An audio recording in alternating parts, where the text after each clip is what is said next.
Listen to the music with no fear. You can hear it too if you're sincere. 'Cause I'm a punk rocker, yes I am. Well, I'm a punk rocker, yes I am. 'Cause I'm a punk rocker, yes I am. Well, I'm a punk rocker, yes I am. I see you stagger in the street, and you can't stay on your feet, and you're faking in your sleep. You wish that you were deep. You can't hear me laughing to myself. If you could, you would be someone else. 'Cause I'm a punk rocker, yes I am. Well, I'm a punk rocker, yes I am. 'Cause I'm a punk rocker, yes I am.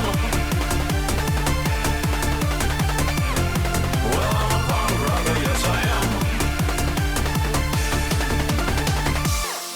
See me What's die going on, the everybody? good street. I hope everyone's having a fantastic evening, afternoon, pre-noon, no matter where you are in the world. I'm Hasan Piker, and this is the HasanAbi Broadcast coming to you live from not New York City, New York, but not sunny, but still stolen land, just all the same. California, Los Angeles, folks, we're live and alive, and I hope all the boys, girls, and MBs are having a fantastic one because today's a beautiful day. Today's a wonderful day. Today is the first day of 2026. That's right. It's going to be a real tongue twister for a little bit. 2026 is January 1st, 2026, ladies and gentlemen. You already know what it is. Let's go. We're live, we're alive, and you know what it is. Well, I'm a punk rocker, yes I am. 'Cause I'm a punk rocker, yes I am. Well, That's right. The new year, baby. It's a new dawn. It's a new day. It's a new year. And we're live, we're alive, and I hope all the boys, girls, and MBs are having a fantastic one because today is going to be a great day regardless, unless you actually paid for the Kalshi prediction, not realizing that I would not be at the inauguration of Zohran Mamdani, but instead would be live reacting to it from sunny Los Angeles, California. Well, not sunny, but we're starting right now, going live to the Zohran Mamdani inauguration now. Moved by the privilege of taking this sacred oath, humbled by the faith that you have placed in me, and honored to serve as either your 111th or 112th mayor of New York City. But I do not stand alone. I stand alongside you, the tens of thousands of you gathered here in Lower Manhattan, warmed against the January chill by the resurgent flame of hope. I stand alongside countless more New Yorkers watching from cramped kitchens in Flushing and barbershops in East New York, from cell phones propped against the dashboards of parked taxicabs at LaGuardia, from hospitals in Mott Haven and libraries in El Barrio that have too long known only neglect. I stand alongside construction workers in steel-toed boots and halal cart vendors whose knees ache from working all day. I stand alongside neighbors who carry a plate of food to the elderly couple down the hall, those in a rush who still lift strangers' strollers up subway stairs, and every person who makes the choice day after day, even when it feels impossible, to call our city home. I stand alongside over 1 million New Yorkers who voted for this day nearly 2 months ago. And I stand just as resolutely alongside those who did not. I know there are some who view this administration with distrust or disdain, or who see politics as permanently broken. And while only action can change minds, I promise you this: if you are a New Yorker, I am your mayor. Regardless of whether we agree, I will protect you, celebrate I'm not with gonna you, play, please. mourn We're not gonna alongside take you, it. and never, not for a second, hide from you. I thank the labor and movement leaders here today, the activists and the elected officials who will return to fighting for New Yorkers the second this ceremony concludes, and the performers who have gifted us with their talent. Thank you to Governor Hochul. Thank you as well to Mayor Adams. Dorothy's son, a son of Brownsville who rose from washing dishes to the highest position in our city, for being here as well. He and I have had our share of disagreements, we're live. We're but I will blasting off, always by the be way. touched Let the that he people chose know. me as the mayoral candidate that he would most want to be trapped with on an elevator.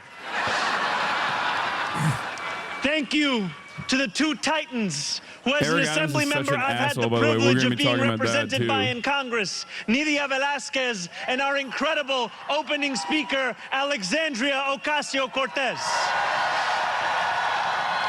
Oh, look at that. Chuck You Schumer's have paved there. the way for this moment. Wow.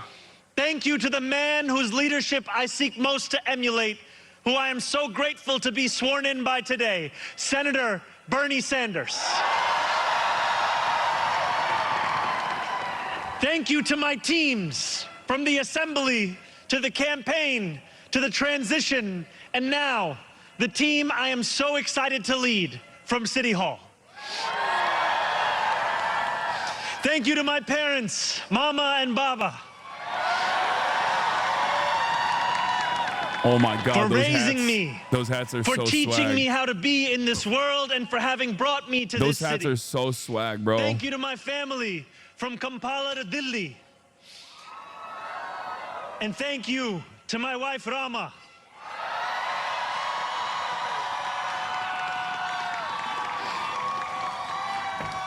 For being my best friend. Bro, and I for swear to always God, I'm showing me the cold beauty just in watching everyday them from things. here. It's And most 62 of all, degrees in thank you California to this the morning, and it's people kind of of New cold, but York. I'm literally freezing just watching. I have chills. A watching moment like them. this comes rarely. Seldom do we hold such an opportunity to transform and 27 reinvent. degrees, that's disgusting. Rarer still is it the people themselves whose hands are the ones upon the levers of change. And yet we know that too often in our past, moments of great possibility have been promptly surrendered to small imagination and smaller ambition. What was promised was never pursued. What could have changed remained the same. For the New Yorkers most eager to see our city remade, the weight has only grown heavier. The wait has only grown longer. In writing this address, I have been told that this is the occasion to reset expectations, that I should use this opportunity to encourage the people of New York to ask for little and expect even less. I will do no such thing. The only expectation I seek to reset is that of small expectations. Beginning today, we will govern expansively and audaciously.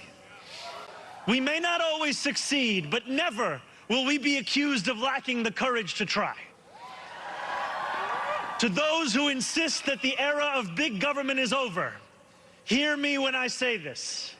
No longer will City Hall hesitate to use its power to improve New Yorkers' lives. For too long, we have turned to the private sector for greatness while accepting mediocrity from those who serve the public. I cannot blame anyone who has come to question the role of government, whose faith in democracy has been eroded by decades of apathy. We will restore that trust by walking a different path. One where government is no longer solely the final recourse for those struggling. One where excellence is no longer the exception. We expect greatness from the cooks wielding 1,000 spices. Yeah, we will from arrest those who stride out onto our Broadway Satanyahu when he stages, steps foot and from our starting inside point of. guard We at will Madison make a Square show of Garden. it. A trial will be facilitated on demand Central the Park same for from all those the who work world's in eyes government. to see. In a city where the mere names of our streets are associated with the innovation of the industries that call them home, we will make the word City Hall synonymous with both resolve and results. As we embark upon this work, let us advance a new question, a new answer to the question asked of every generation. Who does New York belong to? For much of our history, the response from City Hall has been simple. It belongs only to the wealthy and well-connected, those who never strain to capture the attention of those in power. Working people have reckoned with the consequences. Crowded classrooms and public housing developments where the elevators sit out of orders. Roads littered with potholes and buses that arrive half an hour late, if at all. Wages that do not rise and corporations that rip off consumers and employees alike. And still, there have been brief, fleeting moments where the equation changed. 12 years ago, Bill de Blasio stood where I stand now as he promised to put an end to economic and social inequalities that divided our city into two. In 1990, David Dinkins swore the same oath I swore today. As friend of the show, Bill vowing de to celebrate the Blasio, gorgeous mosaic that is New York, who I know very, where who every I, one who of I us is know very deserving well now. of a decent life. And nearly 6 decades before him, Fiorella LaGuardia took office with the goal of building a city that was far greater and more beautiful for the hungry and the poor.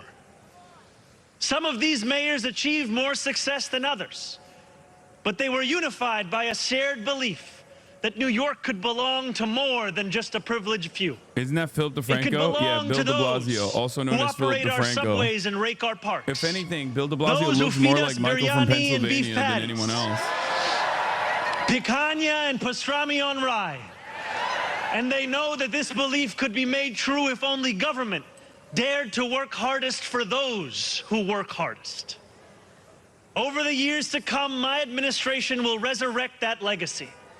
Quiet City and Hall listen will when a deliver an visionary is agenda talking, of chatters. safety, Okay, cool it with the affordability, glaze. and Okay? abundance, where government looks and lives like the people it represents. He doesn't sound never mayoral. flinches He in the sounds fight like against an corporate actual. greed. He sounds and like refuses a to politician cower from a bygone challenges era. that others have deemed How too many complicated. politicians do you actually In hear so in the doing, United States of we will provide America our own answer to that age-old can question. convincingly Who talk does in an New York inspirational belong to? tone and have like Well, a my North friends, Star we that can they can look to present, Madiba that they and the can South point to? African Freedom Not Charter. many, right? New York belongs to all who live in it. Together, we will tell a new Is there story of something our under his city. eye? Yeah, it's called having an eye bag This when will you're not be a 34 tale of years one old and city you stayed governed up all night only because you by got the sworn 1%, in. nor will it be a tale of two cities, the rich versus the poor. It will be a tale of 8.5 million cities, each of them a New Yorker with hopes and fears, each a universe, each of them woven together. The authors of this story will speak Pashto and Mandarin, Yiddish and Creole. They will pray in mosques, at shul, at church, at gurudwaras and mandirs and temples. And many will not pray at all.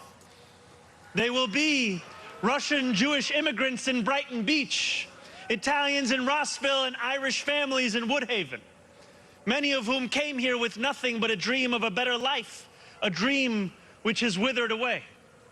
They will be young people in cramped Marble Hill apartments where the walls shake when the subway passes. They will be black homeowners in St. Albans, whose homes represent a physical testament to triumph over decades of lesser paid labor and redlining. They will be Palestinian New Yorkers in Bay Ridge,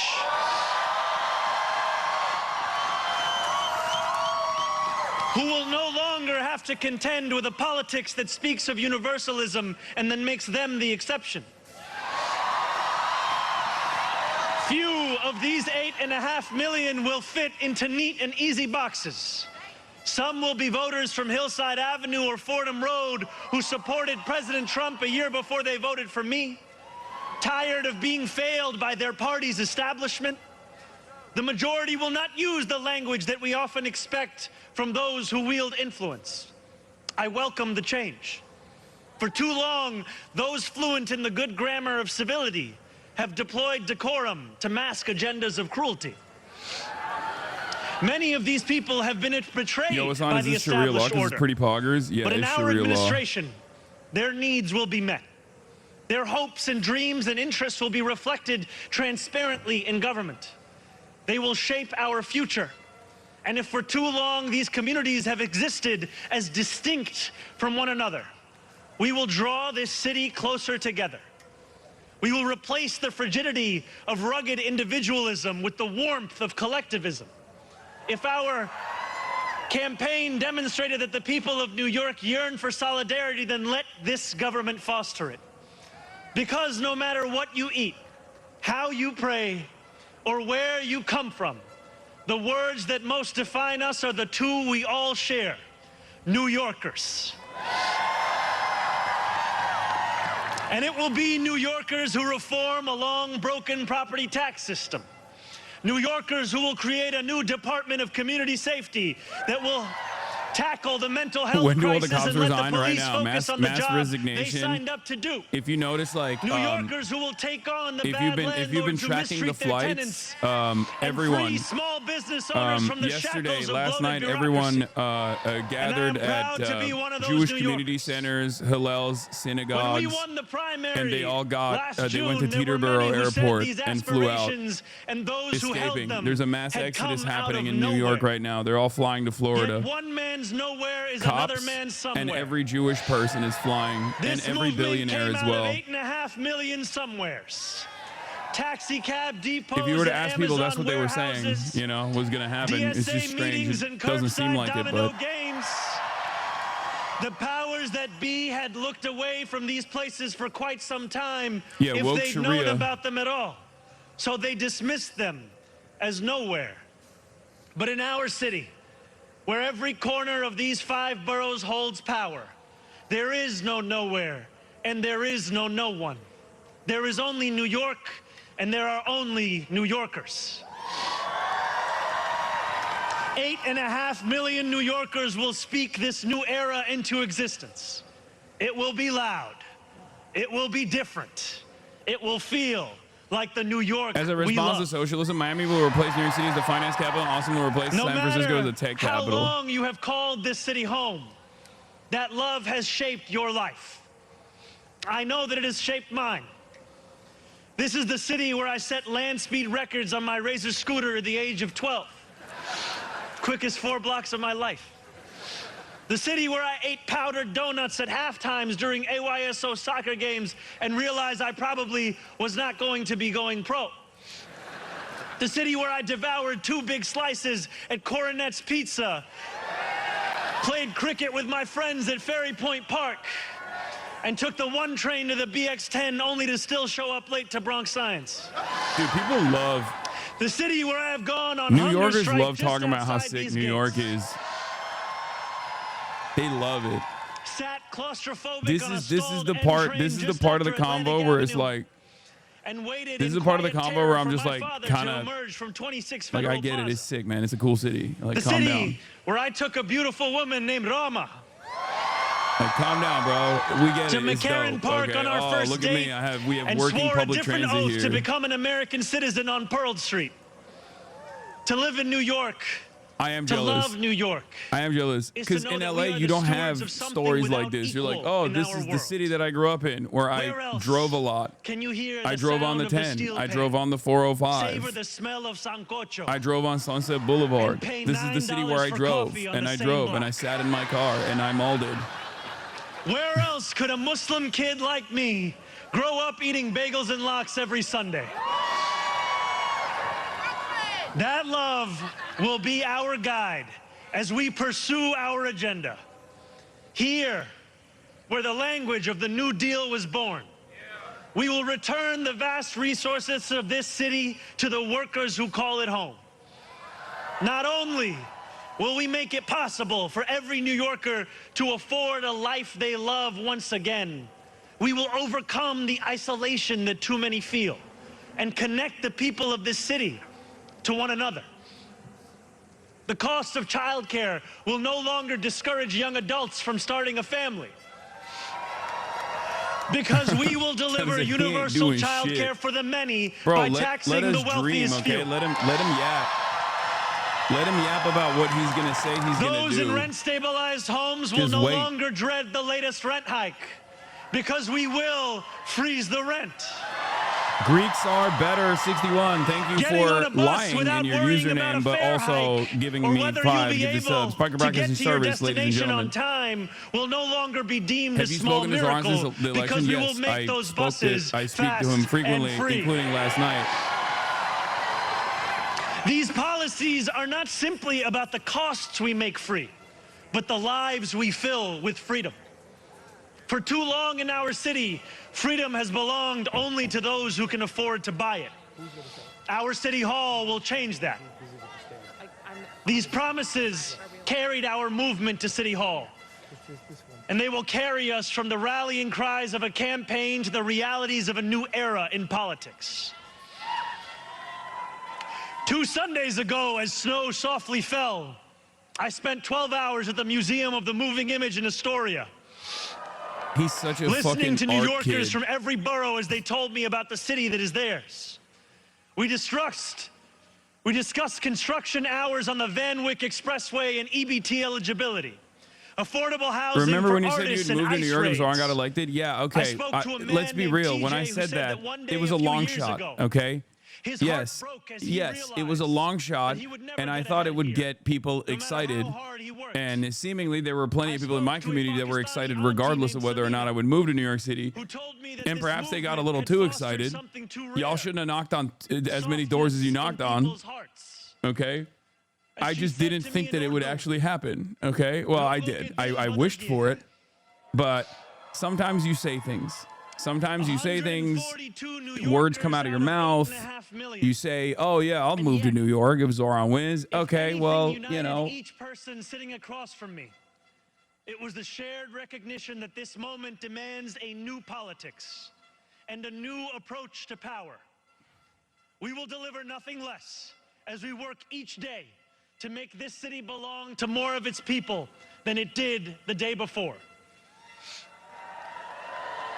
Here is what I want you to expect from the administration that this morning moved into the building behind me. I know Trump's held this shit. We're going to cover it. Don't worry. Which is not surprising at all. We will transform the culture of City Hall from one of no to one of how. It's like when I lie about gaming. New Yorkers, not to any billionaire or oligarch who thinks they can buy our democracy. Hey, look at that. Friend we of the will show. Govern without shame and insecurity. Adam's there too. Making no apology for Adam what is we also believe. there. I don't know where he is. I think he's like sitting across somewhere from Bernard because he posted a photo, but he thought I was going as well. He texted me last night. He's like, or this morning, he's like, are you going to the inauguration? I'm like, no, I'm in Los Angeles. I will not abandon my Adam's the one honking the horn, I think. He's at the inauguration honking the horn because he's defending, he's combating anti-Semitism. Which gives so much to so few and denies so many people the basic necessities of life. We will strive each day to ensure that no New Yorker is priced out of any one of those basic necessities. And throughout it all, we will, in the words of Jason Terrence Phillips, better known as Jadakiss or Jay to the Moi,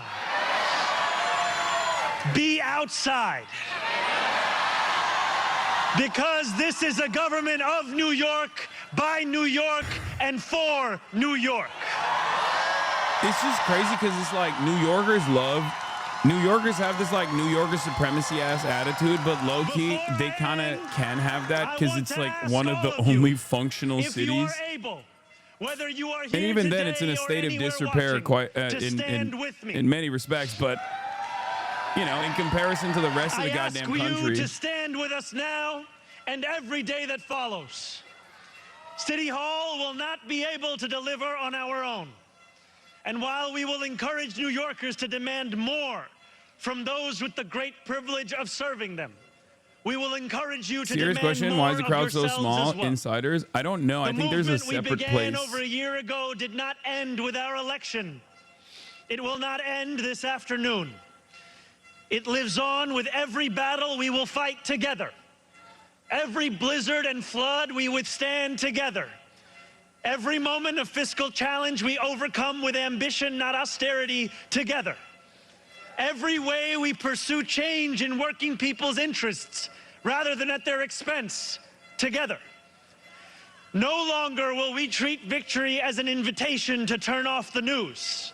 From today onwards, we will understand victory very simply. Something with the power to transform lives, and something that demands effort from each of us every single day. What we achieve together will reach across the 5 boroughs, and it will resonate far beyond. There are many who will be watching. They want to know if the left can govern. They want to know if the struggles that afflict them can be solved.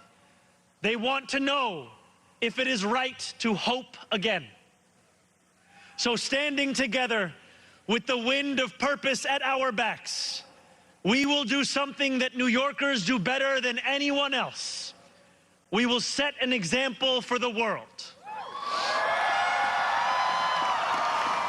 If what Sinatra said is true, let us prove that anyone can make it in New York and anywhere else too. Let us prove that when a city belongs to the people, there is no need too small to be met, no person too sick to be made healthy, no one too alone to feel like New York is their home. The work continues. The work endures. The work, my friends, has only just begun. Thank you.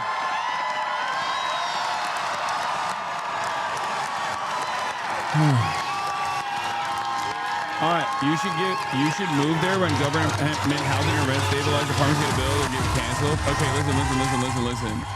Do I think that this brings about a socialist revolution in the country or something like that? No. Do I have a decent amount of confidence that Zohran Mamdani will hopefully be able to achieve some of his agenda? I hope so. I hope he doesn't let all of us down. A lot of people worked very hard to make sure that this happened, and a lot of New Yorkers are looking to him now. But beyond that, there are also a lot of people that are like, and here comes the confetti.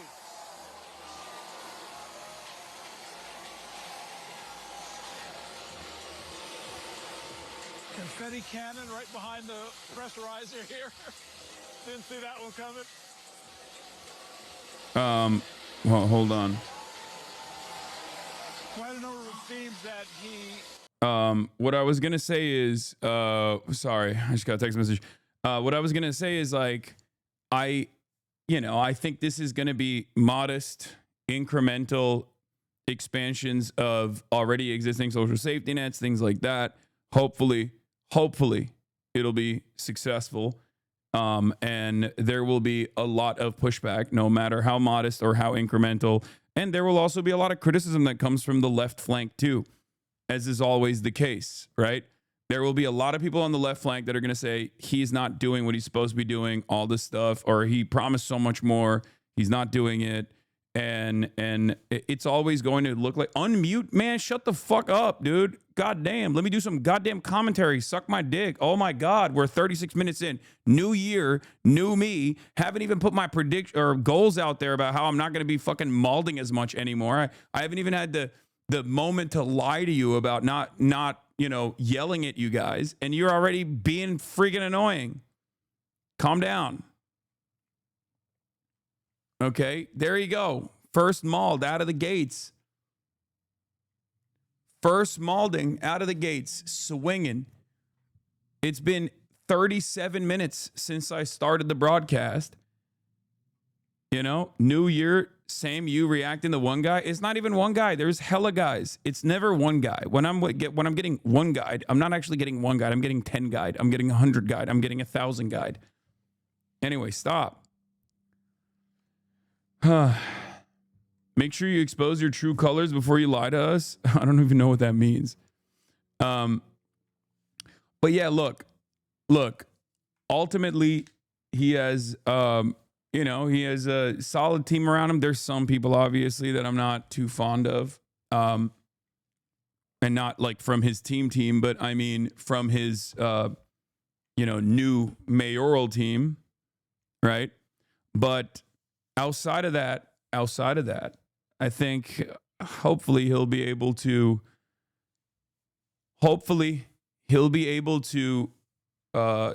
change certain things, to improve people's lives a little bit to the best of his ability from the position that he has, in spite of all of the pushback that will inevitably come.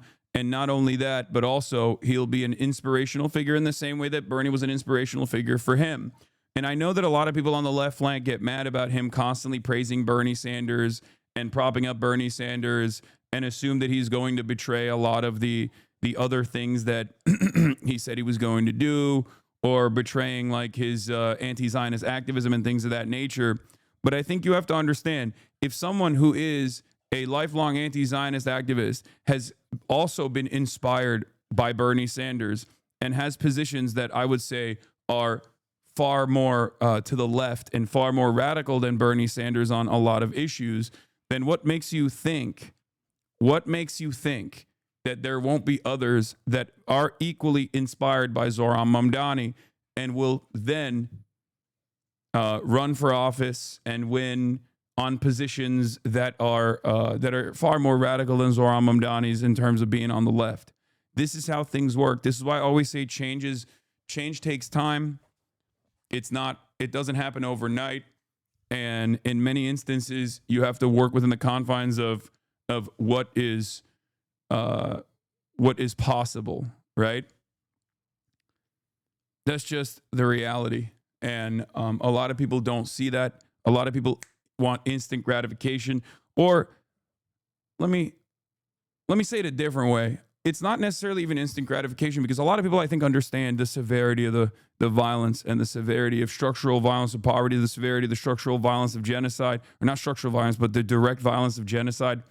And because of that, because time is running out when it comes to the imminent ecological collapse due to climate change, people want change immediately. People demand change immediately, and it's understandable. But no matter what our needs are, no matter what the situation demands, the reality of the matter is things are going to always move, especially in a country like the United States of America that is so unimaginably right-wing, so unimaginably reactionary, that things are going to move very slow. The very fact that we have people like Zohran Mamdani, who are seen as positive figures in American politics, I mean, this is unheard of. This is unheard of and unimaginable even in like 2016. 34-year-old Muslim socialist guy who's brown, who's anti-Israel. Like, you have to understand, given the timeline here, things are in many instances moving at a rapid pace. That guy on screen looks a lot like Zohran Law. What are you talking about? This is Andrew, isn't it? Who's going to focus on them every single day. So this will be an energetic administration. It's going to be laser focused on the economic needs of working people, and it's a new day in New York. Yeah, this is Andrew Chatter. You've seen him on my stream. This is Andrew Epstein. He was not very critical of Mayor Eric Adams. Mayor Adams was up there on the dais with him. That's the that's the dude that runs the Muslim account, right? Mamdani has not been shy about criticizing the Adams administration before. This was a speech about looking forward, obviously building on the successes. Andrew Epstein is one of the goats on Zohran's campaign. He was there. He was there the whole day when we were hanging out, if you remember. Reflected that vision, those priorities, a desire that New Yorkers have to see government get active in improving their lives, not to look backwards. He said, we got I was a playlist elected here. as a Democratic Nice. Socialist, and I will govern as a Democratic Socialist. He's been criticized for that affiliation. I'm so proud of the collective left of this. Collective left of getting this over the line. Too often we make a lot of talk and don't go about the work we needed to win, but Z and the left in New York City worked to get this done this time. Proud to be a small part of it while I was at the UAW, first union to endorse him in the primary. Yeah. So, dog, you elevated a fucking mayor, literally never let anyone take the shit away from you. I know you're humble, but this was a dub you genuinely helped achieve, not just with the platform, but with all the people you're motivated enough to help this campaign. No, I mean, it's nothing I do is as consequential as what the people will end up doing. You know what I mean? It's just, I'm just lucky enough that I was able to play some kind of a role in this. Ultimately, this is a great moment, and hopefully it will be a really good moment for the future of the left in this country, no matter what people say, no matter how skeptical people are. The reason why I say that is because we don't get a lot of W's, man. You just got to take them. You got to take them where you can, okay? You got to take it where you can. You got to take it in stride. But it is yet another testament that you have to just like keep pushing, no matter what people say. Ultimately, though, like I said, you never know where American society will inevitably lead towards. You don't know where we'll be at 5 years down the line. So you have to keep organizing nonstop. Because, when the opportunity comes, it's good to have a solid movement. It's good to have at least less ideological antagonism towards socialism. You know what I mean? And I think it's little by little that we are all able to put a dent in this concept. But you have to remember, these things take time. I don't want people to assume that he's going to like do broad sweeping changes day one, or even by the end of his mayoral tenure. Whenever that may be. Okay. But I will say this much. I think he also, regardless of some of the criticisms that I've had with what he's done in internal New York City DSA politics, I think the reason why he's moving in the way that he's moving is because he understands the responsibility that he has as far as being like a movement builder, as far as being like a figure that people will point to. Like he recognizes that it's not just like any other mayor. You know what I mean? Like when Eric Adams was elected, he didn't have an entire future of a movement that people would point to. Nobody was like, oh, dude, yeah, Eric Adams is going to be. Nobody was looking to Eric Adams to be like, well, this is what it's going to look like for the future of like the Democratic Party politics. Well, I guess Nate Silver was, but he was stupid, right? Nate Silver was saying that, and a lot of people in mainstream media were saying that, but very quickly they just kind of dropped it because liberalism is hegemonic, and there are a million other people that you can point to. The well is deep, okay? The bench is deep for liberals that you can point to. Whereas for socialists, democratic socialists in general, or socialists of any variety, there aren't that many people in positions of power. So there's a lot of scrutiny on what they do, and basically what they end up accomplishing will be proof for many other people. Even his electoral victory, in my opinion, dramatically changed the trajectory of American politics, and you will see this in the upcoming year. I'll talk about my predictions in a little bit, but you will see a lot more Zohran-style campaigning. It's already started. Some will be indecent, and some will be legit. Mike from Beijing, Raid. I don't even know who Michael from Beijing is. Do you mean Michael from Pennsylvania, which is not in Beijing? Are you guys talking about Michael from Pennsylvania? Because, yeah, I question his loyalty to the wonderful nation of China, the People's Republic of China. I questioned it last night, as a matter of fact. I did. He has yet to go to China, so I don't even know if he's a real one. He might be one of these like Falun Gong style operatives. You know what I mean? He's like, oh, I'm Chinese, but then like I might have seen him outside of a Chinese embassy or two holding up one of those signs talking about like, they're doing organ harvesting in China, that type of thing. I'm just very suspicious about whether or not he's real. He might have even gone to like a Shen Yun show or something. I don't know. So it's just strange that a lot of people believe that he is just because his name is like Central Committee, that he's actually pro-China. I don't know. I can't tell until I see him in China, you know?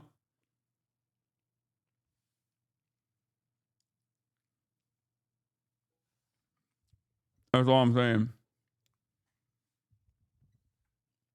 Explain this. Kalshi, pay me my 1.2 million. He's right there. That's so funny.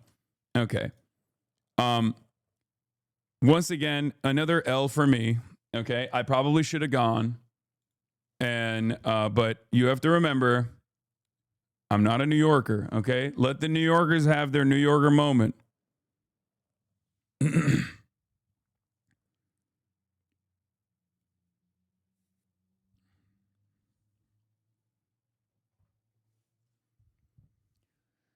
Did you even watch the chairman's New Year address, you fake white Chinese? I did. As a matter of fact, I literally did. And I was talking to Michael from Pennsylvania. I was quizzing him on it.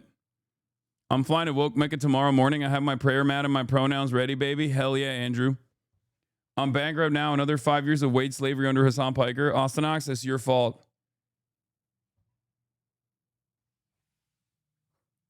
He mentioned Wukong. It was sick. Oh, Xi, I mean. Here it is. Here's his President Xi's New Year address where he mentions Wukong. There were some interesting moments in this. I obviously, I watched it. I read it. I analyzed it as one is supposed to do. But basically talking about how the next 5-year plan is only starting and how many targets that they've achieved, ingenuity, and all that good stuff. Obviously, the parts that Americans will pay attention to is like the conversation surrounding Japan, the conversation surrounding Taiwan. The unification with Taiwan is inevitable and it's unstoppable. That's what he said. And, we'll see what that means in 2026. Did more gaming than you in 2026. Take that. She did. Anyway, I can't believe you thought that I would not have watched the Xi Jinping inaugural address. Or not inaugural, New Year's address. But now the important stuff. Personal news. How was your New Year's Eve? My New Year's Eve was fine. I hung out with some friends. I basically left. I left the New Year's Eve party I was at. 30 minutes after the ball dropped, and I went back home to go to sleep. And then this morning I woke up and shot a very special episode with some friends of a special podcast that'll be coming out. I don't even know when. I won't say what I did, but I did a little bit of voice acting, even though my voice is a little bit busted right now. And that's pretty much it. That's all I've done today. And, a little bit of reading. Man, your life's a fucking movie for real? Yeah, no, my life's a movie. You already know what it is.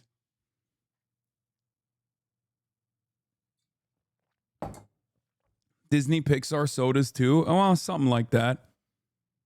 Something like that. Similar cast. Let's just say. I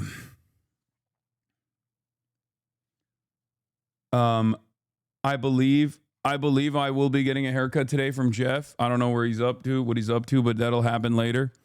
But yeah. As far as the Kalshi prediction goes, told you guys not to bet on anything. Okay, these things are not going to help you. Okay, it is pretty crazy that at a certain point, because these things are so malleable, so easy to manipulate. I was at like 48% likelihood that I'll be attending the swearing-in ceremony of Zohran Mamdani. Obviously, as Austin Ox is trolling here, but Kalshi, pay me my 125 million. He's right there. I lost my kids because of you. My wife is taking the kids. Well, told you guys not to gamble. Okay, even if you think you know what's gonna happen, you never know. Chat, does Hasan hate white people? Yes or no? Brother, I'm white. Okay? I'm a white person. I am white people. They found their new HasanAbi Piker. Oh, who is it? Socialist Zohran Mamdani's wife, Rama Dawaji, appears to wear luxury $630 boots the swearing in ceremony. I love when people do this stuff because, like, especially when they talk about like luxury boots and then they point to boots that are $630, which is, once again, expensive, certainly very expensive, but it's also boots. Okay? Like it's not like like they're boots. It's like when they did this with Bernie's jacket. They were like, Bernard Sanders is wearing like a $400 jacket or something. And it's like, yeah, he's wearing a winter coat because it's cold outside. Those things are expensive. He didn't, what is he supposed to do? Knit it himself? Like, what do you mean? Not luxury. It's not even couture. These motherfuckers don't know clothing. Yeah, I don't know what these shoes are, but I also don't care. But also, you kind of out yourself for chirping about stuff like this because, you know, like high-end boots, or not even high-end boots, but just like boots in general nowadays in this economy are starting at like $200. You know what I mean? So even on the higher end, you're going to see like $630, but it's not the highest end.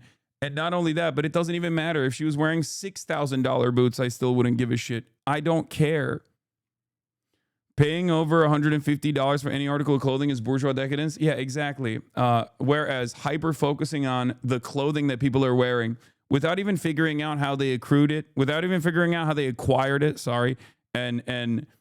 and like having a back and forth over like how expensive certain pieces of clothing are. That's how we achieve true communism, true socialism.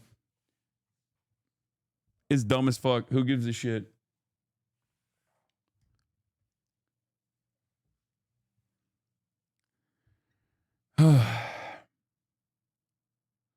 Also, she's a totally separate person. And I don't even know if she's a socialist or not. And even if she is, I still don't care, for the record.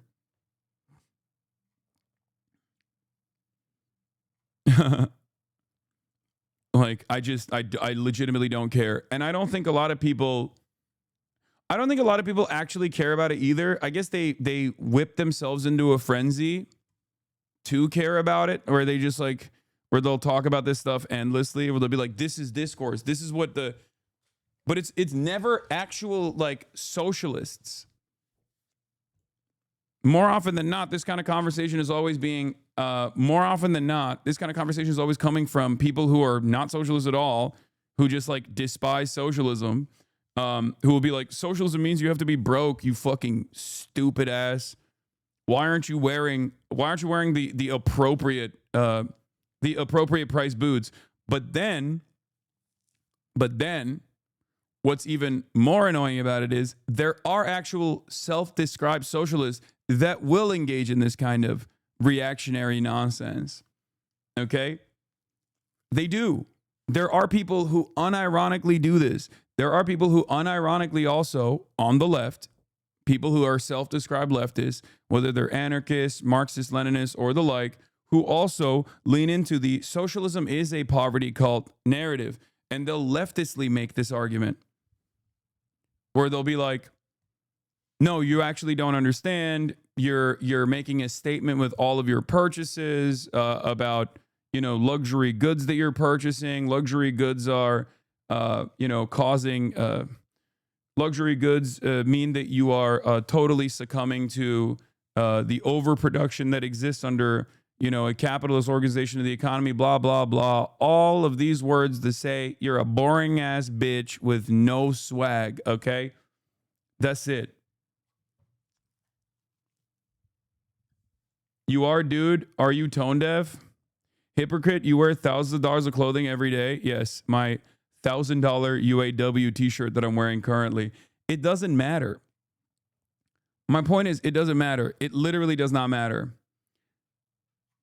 It doesn't matter. And I think more leftists should focus on their image as well. They should. Marketing is important. That's it. Branding is important. Marketing is important. Conduct yourselves a little bit better. It's true. And don't engage in purity testing over dumb shit like this. This is the one argument. This is the one argument that actually really frustrates a lot of people, even in this community, because it's the thing that most people don't care about. And if it's something that you don't care about, it's so easy to just disparage. It's so easy to say, like, it's like me talking about, you know, it's think about how much easier it is to boycott SodaStream for BDS than it might be to boycott like Diet Coke. For me, boycotting Diet Coke for BDS was difficult, right? It's obviously not you know, it's nothing in comparison to like maybe the marginal aid that you are contributing to the cause, right? But what's hilarious about it is like it's much easier to boycott SodaStream, and for a lot of people, it's much easier to say like bourgeois consumption is taking place here because this is an environment that I don't care about. So I'm going to consistently try to have an academic back and forth, a debate over you know, commodity consumption in you know, an industry that I don't personally have any care or consideration for, so I don't really give a shit about it. Whereas if I were to have a similar conversation about, like, I don't know, the ethics of any number of different things that are also created under similar unethical grounds, because there's no ethical consumption under global capitalism, and then told you like you have to forego meat consumption, or you have to forego playing video games. I don't play video games. You shouldn't be playing video games either. They're ruining the environment. It's a waste of time. It's actually a bourgeois good. No more video games for you. You'd be like, okay, well, I care about video games. Fuck you. And you would try to intellectualize why it's totally appropriate. It doesn't matter.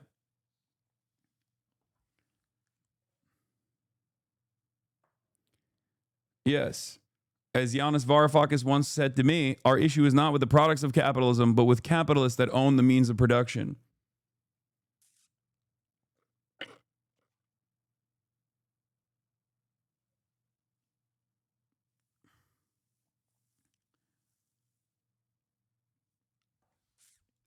Just because there's no ethical consumption doesn't mean we got to go balls deep into ethically devoid consumption. All respect, Commissar Mamdani. No uncouth thought here. Only desire for higher socialism across the country for all the people of New York City. I also dress up in very flashy fits. What are you going to do? Demand that I undress for you? Wait, what? Her fits are immaculate. All you shit lips got to shut the fuck up. Okay, thank you. I thought you were like, you know, doing the wife of a socialist mayor implies you can't wear, you know, luxury goods or anything like that.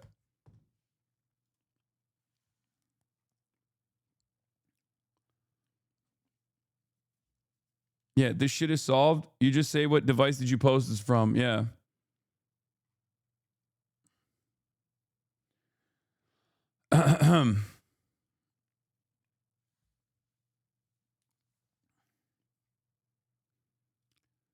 But I do think, and I do mean this sincerely, you don't have to like buy fucking, you know, luxury, hyper expensive fashion fits or whatever. But I do think that people should conduct themselves, if they are out and about, being, you know, openly leftist, openly socialist, whatever.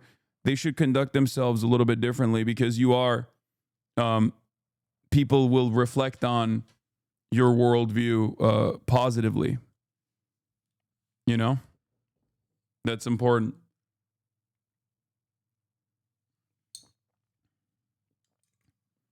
And I don't think a lot of people understand that.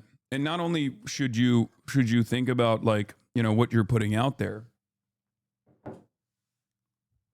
but also, but beyond that, you should also think about it when, you know, the vibes you're putting out.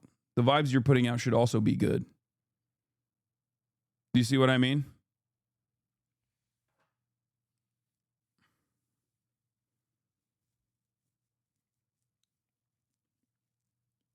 Especially because, and this is the one thing that I think a lot of people understand better, a lot of leftists understand better. Fascists know that. Okay? Fascists know that. They understand that aesthetics do matter. And they use that as a marketing opportunity. That's it. Heike think that people criticize fashionable leftists because the right just really can't compete and doesn't really have good fashion sense. Anyone seen clips from that new Housewives of Mar-a-Lago show or whatever? It's like aliens trying to cosplay as pageant stars.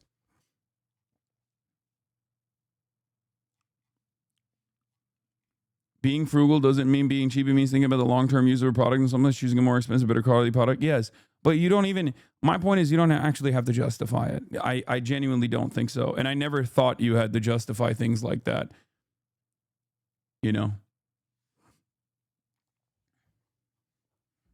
So that's it.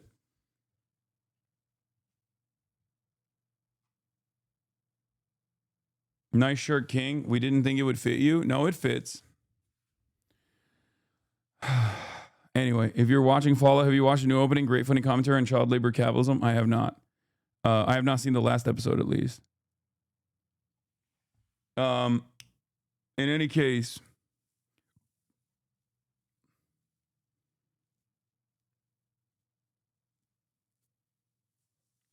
please talk about Jack Smith today. Dude, there's no shot. Liberals are living, I think liberals genuinely are living on a different planet. Chatter. Why would I care about the House GOP, House Judiciary, Jack Smith deposition? I genuinely don't understand. Because, like, if you needed to see the transcript of this deposition to understand that this entire thing was fraudulent, like, you're out of your mind. Like, of course it was a fraud from the start.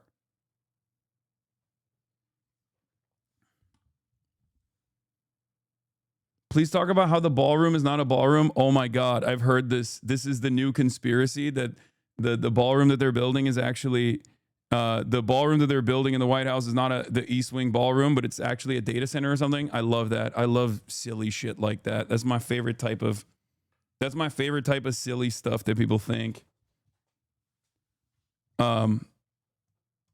Yeah. What is the exact difference between liberals, leftists, and socialists? Can I get a clear indication of the difference between being a liberal as well as being a leftist and being a socialist and how they're similar or different? I'm just confused at the notion of what it is, trying to figure out what exactly I am. Liberalism as a political theory is the political association or the political theory that dictates the defense of private property that you own on your own, not just personal property. Socialists and leftists make a distinction between personal and private property. Private property is property that you can actually rent, seek over. Private property is property that you can actually accumulate capital over. Liberals want to defend private property first and foremost. Leftists, which is a made-up term, but I consider the leftists to be in the United States of America adjusted to how far right our culture is, our governance is. Leftist is anything ranging from social democrats all the way to like Maoist third worldists, right? But for the most part, socialism and leftism primarily is anti-capitalist. Okay, liberals are pro-capitalist. There are varying degrees of leftists out there, but socialists and anti-capitalists are what determines whether you are a leftist or not. There are obviously revisionist and reformist socialists out there who believe that you can have modest and incremental reforms in the direction of a full-blown socialist organization of the economy, like a change in the organization of the economy turning into a socialist one. And there are those who believe in a revolution. However, I don't really think that you can achieve that without tremendous organizing regardless.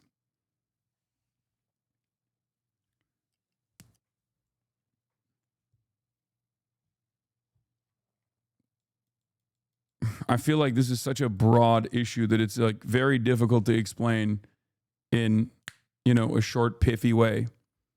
But understand that liberals are people who oftentimes will adopt socially progressive values.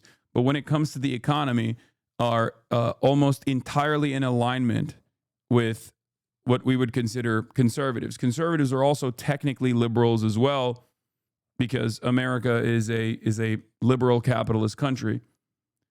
There's two different versions of liberalism. Liberals in the way that we understand it here in America versus liberalism as a political theory.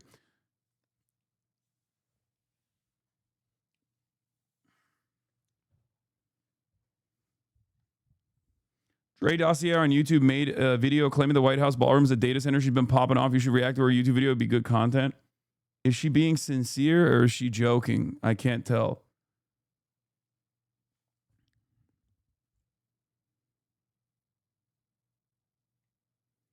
Socialists want big government to rein in the productive forces. Neoliberals want big government to only maintain the forces of capital extraction. Sure.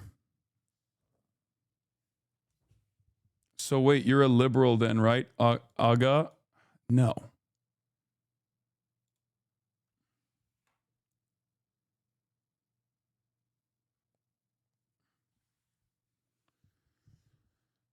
Does your immediate family share your political views? No, of course not. Not on everything. Now, there's a difference between social democrats and democratic socialists. And the only reason why I consider AGA is a emote, is that what it is?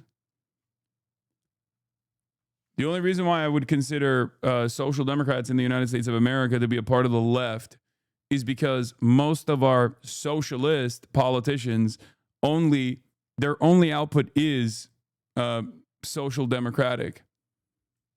And that's partially because the United States of America is so fucking slammed far right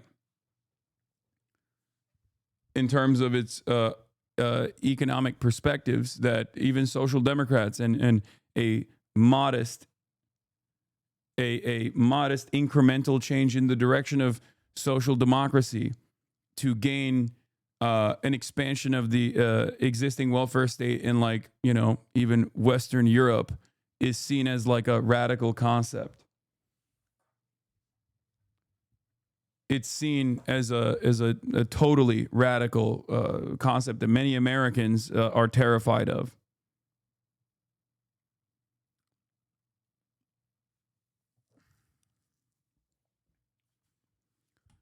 There are also different ways of governance. Obviously, you have one-party states or you have multi-party states but are dominated by a singular party. I would say most countries, whether they have a parliamentary structure, a presidential structure, or any number of different forms of governance, still end up aligning with like a one-party concept. I think it's I forget who said this initially, but it's like America is a one-party state, but in the most American fashion of decadence, they have two parties that have the same viewpoint.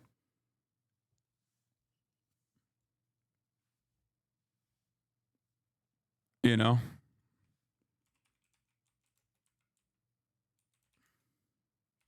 I slaughtered it? Yeah.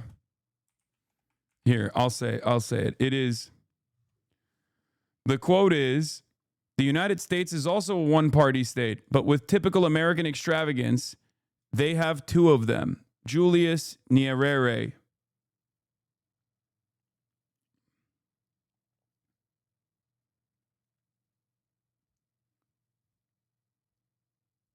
The reality of the matter is America is a one-party state as well.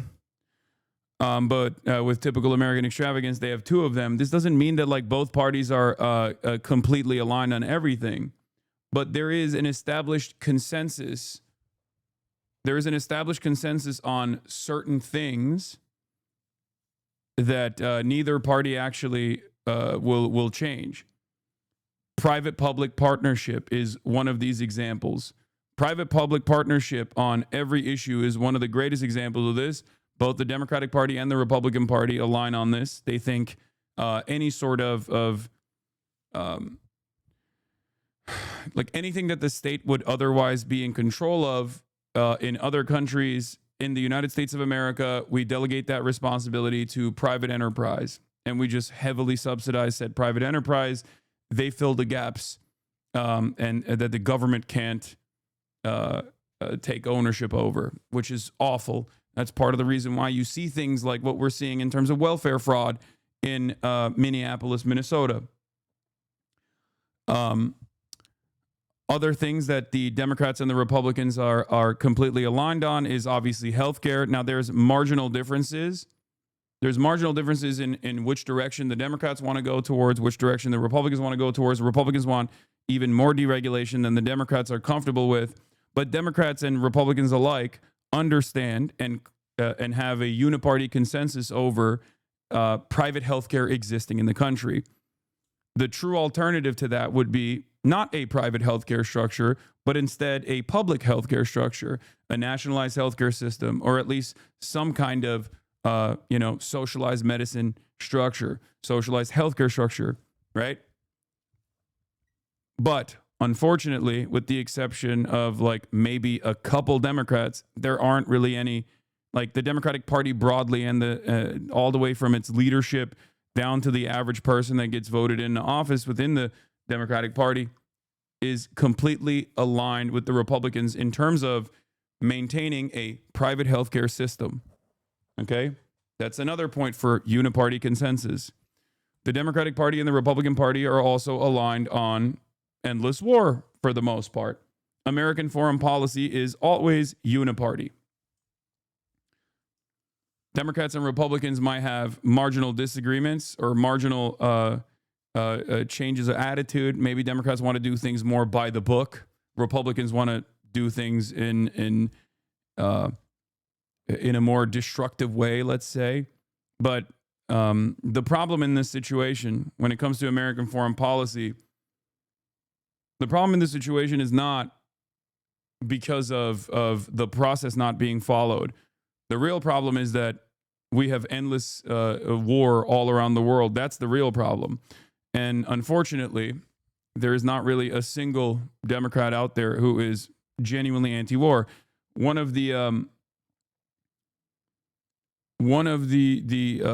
glaringly obvious examples, especially nowadays, that people tune into is Israel, right?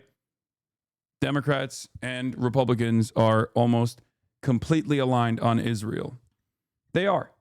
People try to make it seem as though there's big differences there, but not really. And with respect to the Democrats, they don't even try to communicate major differences between themselves and the Republicans on the issue of Israel. That's another moment for uniparty consensus, right? And while there are differences in opinion when it comes to social issues, and social issues are still unimaginably consequential for millions of Americans between the Democratic Party and the Republican Party. Social issues such as a woman's right to choose. Democrats broadly are in favor of a woman's right to choose, although there are still some naysayers, or maybe even Ezra Klein, that make an electability argument around getting anti-choice Democrats elected, right? And that's really stupid.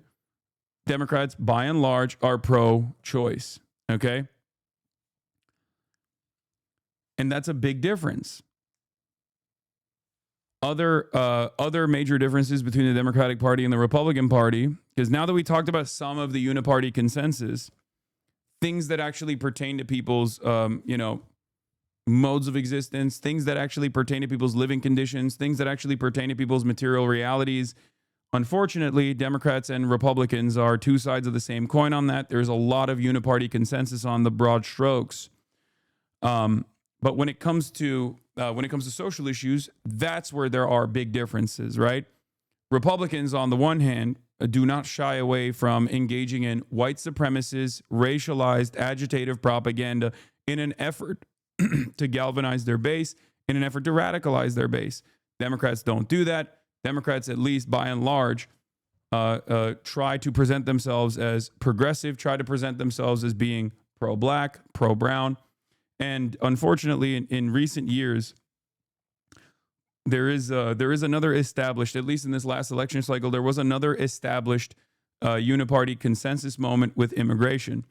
Up until this last election cycle, Democrats had always presented themselves as pro-immigration. But the 4 years of Joe Biden and the increased migration patterns that took place in the United States of America and the public backlash that came from that made the Democrats very fearful about their pro-immigration position, and they actually flipped it. And they tried to present themselves as also being anti-immigration. This, of course, was bad for elections, it was bad politics, and it was bad policy. But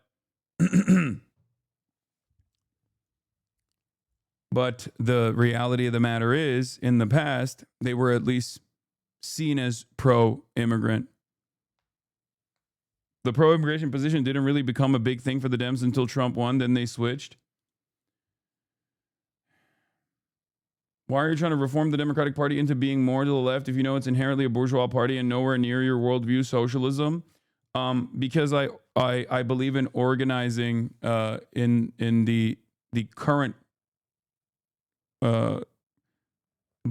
I believe in organizing in the current political reality that we live in, and not one that I hope we lived in, right?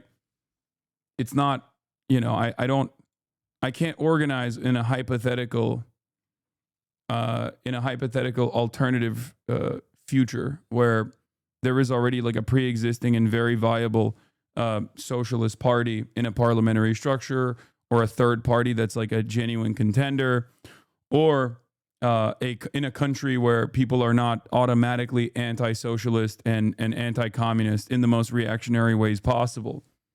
You got to work within the confines of what's what's given to you. You got to work within the confines of reality. And the reality of the matter is, currently the only party that is at least remotely seen as favorable to even socialist contenders, even though they do their very best to try to excise socialists from their ranks with regular frequency due to being a bourgeois party participating in a bourgeois democracy. In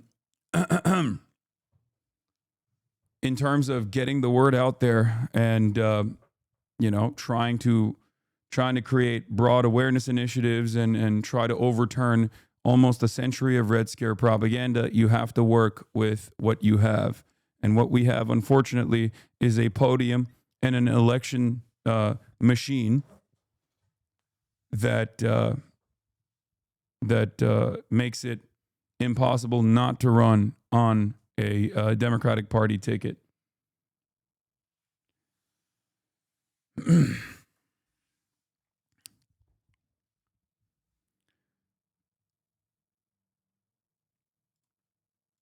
What is this? I'm afraid of being a communist due to Cuba. What are your thoughts on the government and all others that have gone wrong? Yeah, me too. I'm also afraid. Just like when Zohran Mamdani was elected as mayor of New York City, I was terrified that the Trump administration was going to cut off all funds to New York City.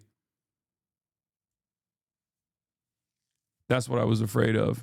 And then implement an incredible blockade, an incredibly unjustifiable, incredibly inhumane blockade that spans for decades.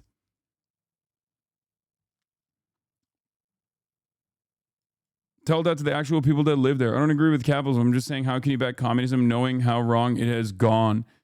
Yeah.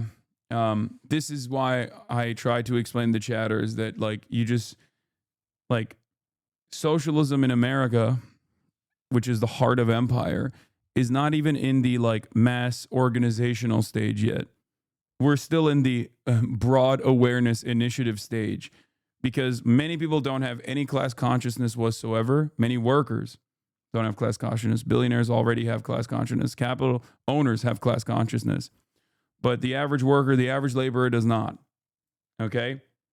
So we're in a stage where you got to get the word out and try to combat a century of Red Scare propaganda that has made people incredibly reactionary against any modicum of even social democracy. That's it. Yeah, and they show you what to see, not their broken system. I think communism is good in theory. I just think once it happens, it's easy for governments to turn authoritarian. Let me know when you talk to someone that actually lives there. You've been sold a lie. I'm a leftist. I'm just hesitant to stand behind communism after knowing what has happened historically. I mean, there is an example that you can point to as far as like a communist country. Not a communist. No country is actually communist, but a country that is run by a one-party communist government, right? when you have foreign capital, when you have access to foreign markets and foreign capital, okay, and you are able to utilize central planning,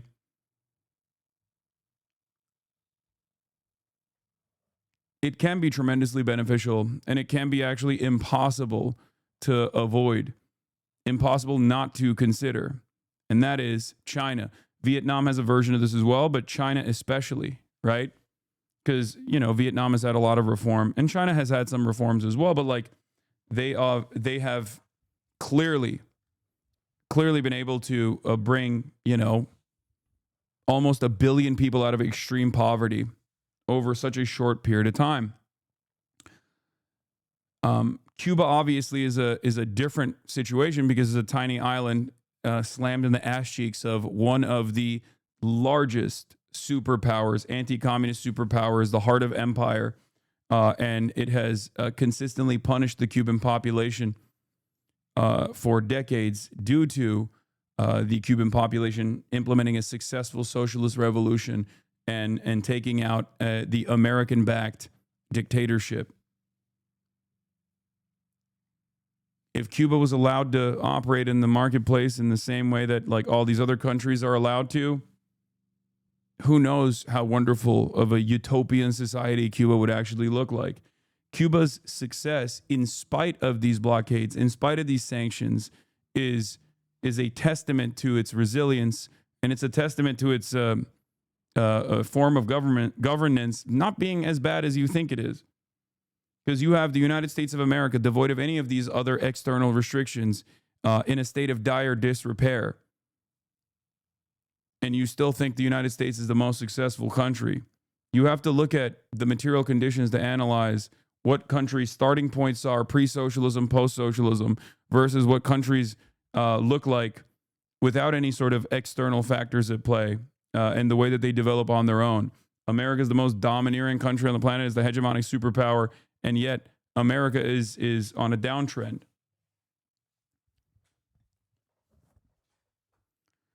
And yes, there's no political system that is immune to authoritarianism or bad actors. Yes, also all forms of governance is authoritarian, obviously, if you want to get down to it. All forms of governance is authoritarian. It's just about who you are choosing to exercise authority over, or what certain things you are choosing to enforce. And if the overwhelming majority of the public actually agree with certain things, then that's good.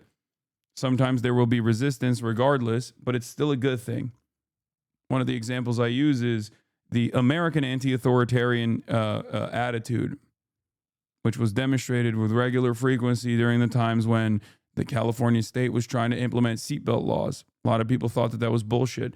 California as a state was trying to implement drunk driving laws. A lot of people thought that was bullshit too. It was very authoritarian for people who wanted to slam a couple brewskis before they got behind the wheel. And yet that's a type of authoritarianism that I think we all recognize was good.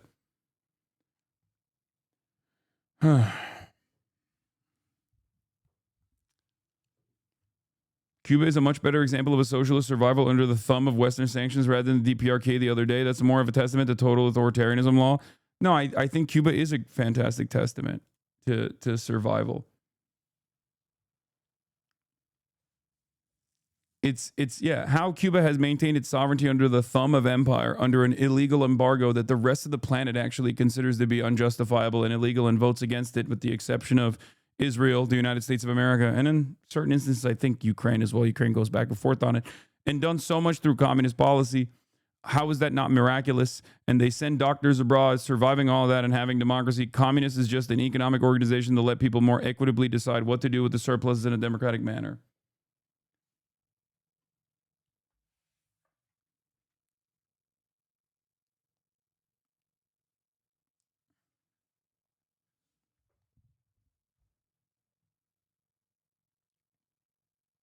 Anyway.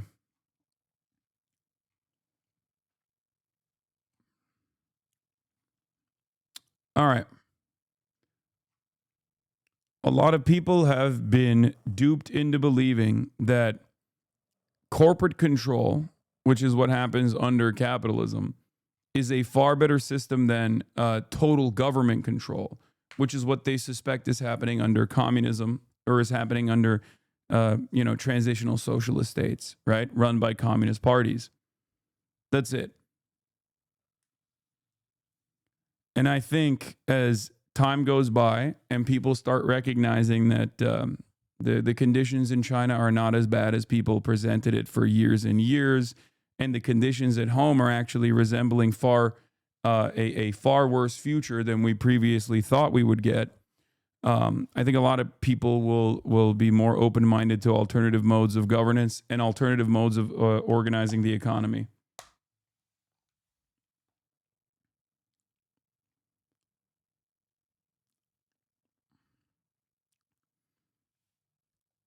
Socialism should be an extension of democracy. We understand the idea of democracy in elections and the political system. The goal of socialism should be to expand that democratic ideal to the economy and our labor as well. Yes, I agree. I do agree.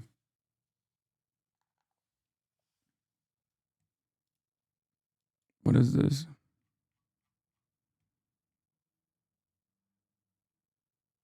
Is this guy all right? Anyway.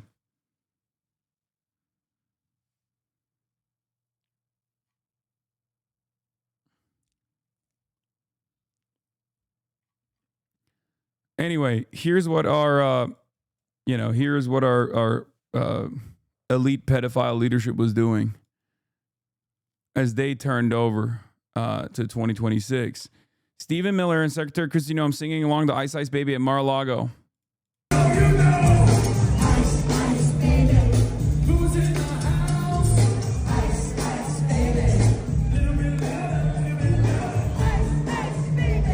They're so gross, dude. It's just like they're such fucking gross losers. I don't know how to describe it other than like just let it play. Let it play in and of itself. They're gross losers. They're incredibly cringe. Someone else at Mar-a-Lago? Oh yes, of course, who could forget? Israeli Prime Minister Satanyahu attended President Trump's New Year's Eve party last night at Mar-a-Lago. Per Prime Minister spokesperson, Netanyahu is the only foreign leader who was invited to the event and the only one ever to have attended the president's New Year's ball. Yeah, I wonder why. It's because you got to invite your boss, okay? When your boss asks you what your New Year's Eve plans are, and you're forced to invite him. Smallest, most spotted dick, driest pussy club? Yeah.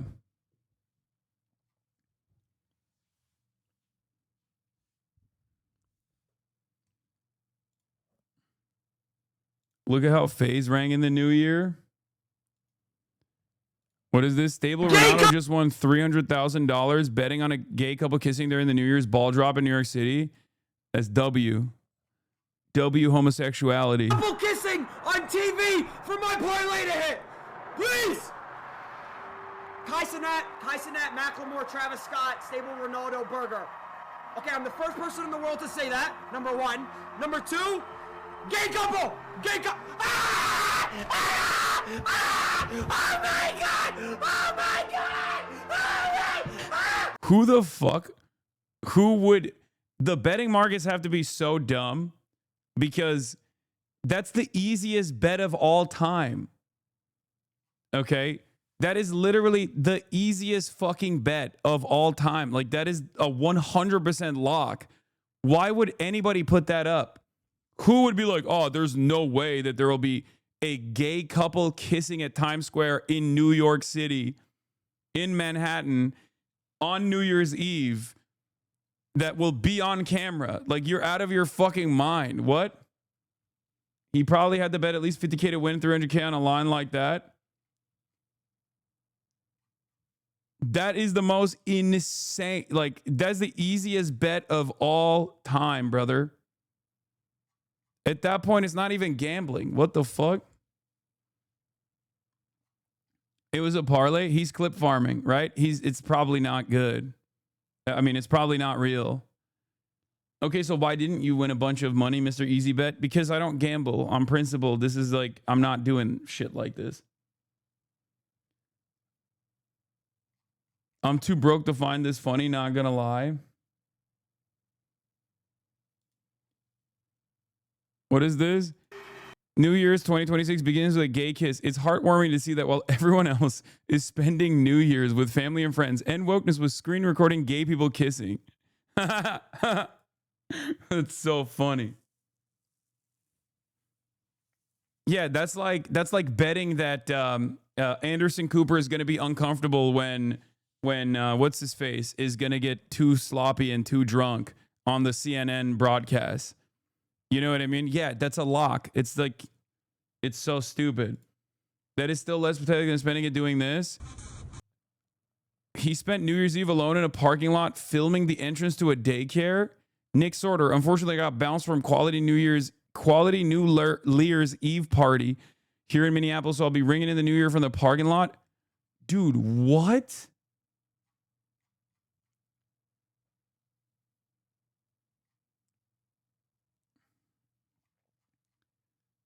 Why would you admit to this? I don't understand. Dude, what the fuck? Yo, this is straight loser behavior, brother. You are a whole ass loser. Oh my Lord, you are such a ginormous loser. Are you joking? I think like this stuff is so pathetic. The fact that people actually wear this on their fucking sleeves, like this is what they're doing, is a testament to how little they understand. Careful, your next words might be ableist. What is this? New ESPN Scott Van Pelt visibly disgusted after two men making out popped up on a screen during New Year's coverage. Yeah, live makeouts on SportsCenter. Get into it, he said in his response to the normal couples. Oh, what are we? He said in response to the gay couple before catching himself. Yeah, live makeouts on SportsCenter. Get into it. Oh, what do we got? We got love in the air.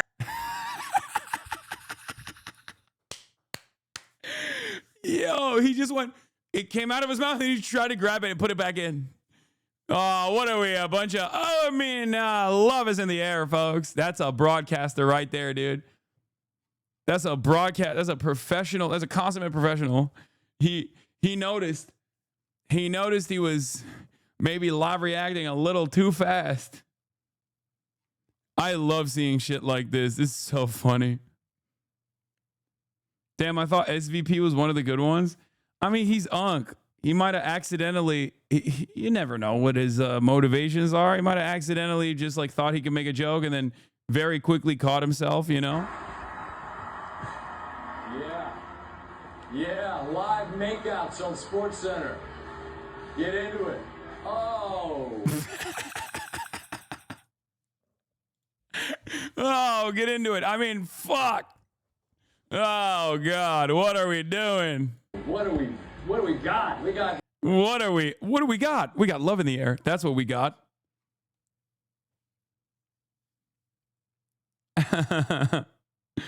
Oh, that's funny. I just don't think you can. You just.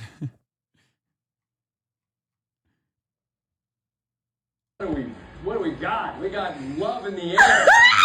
Oh, wow, bro. Tony and Mike on kazoos. Who's having a good time? Happy New Year, everybody. The only person excited for that kiss was Ronaldo. I mean, I just, who cares? Like, what are we, gay? I mean, I'm gay. Yeah, that's what he should have said. If those words came out of his mouth, he had to literally be like, I'm gay. I love men. I love having sexual intercourse with men. It's my favorite. I'm coming out right now. That's the only way to preserve your career at that point. Okay. He almost failed a quick time event. Yeah. Almost.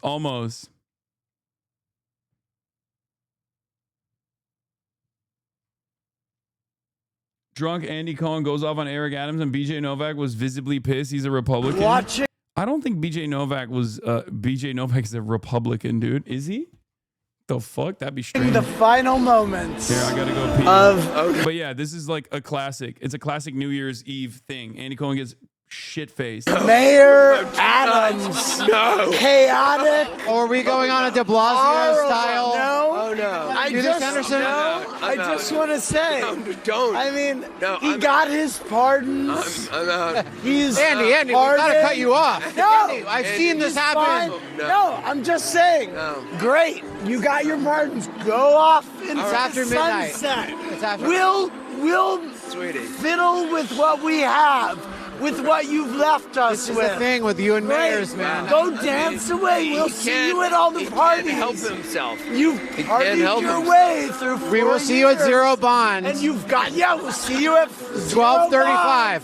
Don't be late, all the Eric. Clubs. Wow. We'll see you there. Yeah. You got the pardon. Okay, is this how we're entering 2026? No, I just want to say, No. goodbye, Mayor Adams. He did a good job with the did rats, it. right? You did it. You did it, didn't you? Honestly. Wow. But I will say this. I think he maybe dented the rat population. Oh, no. No, I He's done think He great helped with work the on rats. rats. That was No, in the no, Ricky no. Van Veen newsletter. I love how quickly you turn. Like, No, I will say. But he did do great work I on think rats. he got rid of some of the rats. No, the rat But- population has. Yes. A lot of it but has to do with isn't the. that a metaphor of sorts? God. This is I mean, let's call it as it is. Oh my gosh. Honestly. so I think But it's anyway, real. there may be less. midnight. Well, guess what? It is 2026, and there are less rats. fewer What is going on with you? rats. Anyway, that was awesome. I'm so glad though that you experienced this for the first time. It really is great. I Yeah. hope you guys do it forever. Yeah, me too. It's really great. Me too. I'm not sure with this one. I don't know. You think like Andy Cohen is like faking it? You think he's just like knows he has to put on a show as like being drunk now? So every year he gets like a little buzz and then he just like greatly fakes it? Because I feel it has to be a little bit of a bit, because like if you're a professional of that caliber, you can't actually get blackout drunk. Because you don't have any, when you black out drunk, like what if you say something absolutely insane? You know what I mean? Like you can just end your career right then and there.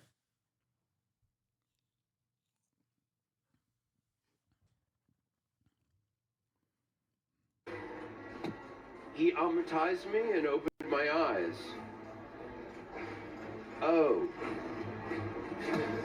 Just keep going. Redwood tree, it ain't hard to see. His love was the key that opened my thighs. Girls, I don't need to catch the bouquet to know.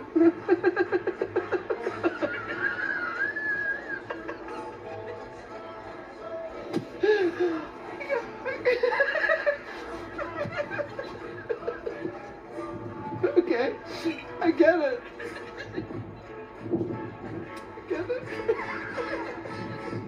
Okay. You know, Vanderbilt dynasty or not, Vanderbilt dynasty or not, there is something very special about putting Anderson Cooper into humiliating positions that tickles something for me. Okay. Every time. Put him out there in the hurricane coverage. Put him into these positions. Get him out of the studio. Make him do embarrassing shit. I love it. I don't know why. It's the best. Because he's such a... Like, Anderson Cooper is such an institution, right? It's like seeing your... It's like watching him in out-of-studio environments is so strange. Because the way he interacts with the world is strange in general. Like, it almost feels like you're seeing, you know, your teacher at the grocery store or something. Or, but instead of it being like somewhat awkward, it's also entertaining. He just, to me, he's just like a character, you know? He's not like a real human being. but instead like a TV character.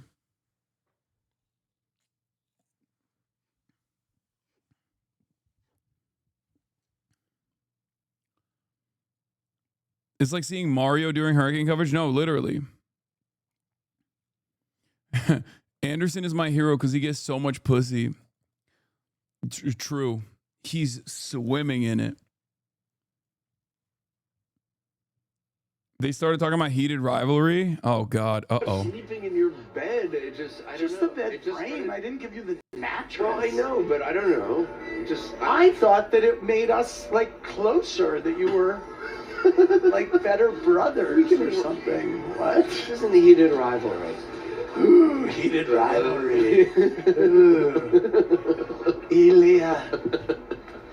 Who's of the two of us? You're Elia and I'm Shane. What? Something about sleeping in your... I don't even know what the reference is because I haven't seen it yet, but it is pretty funny to see him react like that. Colbert called himself a bossy bottom in front of Anderson Cooper. Wait, what? Evie is the top in their relationship. I found out this year. Oh my God, what is that? Yes. What? It's true. But I'm a bossy bottom. Yes. God. Stephen Colbert is a bossy bottom. Wait a minute. Yes, he is. You're not the only one. Oh my God. What, like, this is what I mean. Like, you are not like a... Like, how is that your reaction? I don't understand. Like, he is... Like, did you grow up in a normal environment? Like, how are you this shocked by this sort of back and forth? Like, he's reacting like a Midwestern mom. Oh, don't say, oh God, the things, the words that are coming out of your mouth, don't you know? How can you be this buttoned up? There ain't no way he's this buttoned up, bro. He is one of the most famous gay men in America for like the last 4 decades, and also very handsome. There's just 0% chance that he wasn't getting into some mischief, right? Let the old gays pearl clutch. Yeah, I think he's literally playing the straight man. And yeah, no pun intended. It's not in a punny way, but like straight man in a comedy term. He's a bossy bottom. Wait a minute. Yes, he is. You're not the only one. Oh my God. Oh my God. Has heated rivalry made everybody insane? Yes. Yes. I mean, is this a heated rivalry effect? Yes, it What is going on? I guess so. Oh my God. I guess so. If Stephen Colbert starts talking Exactly. in Russian to me, I'm going to fall. Yeah, if Stephen Colbert is saying I'm a bossy bottom, you just got to go with it. You got to play with it.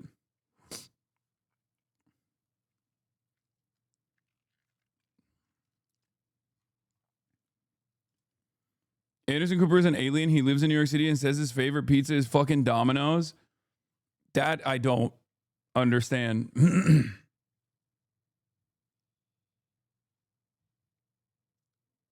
Andy kept calling Anderson's kids Amish because they didn't know shit. Wait, what? He's not like homeschooling his kids, though. Do we react to Zohran Speech Live? Yes, and you missed it.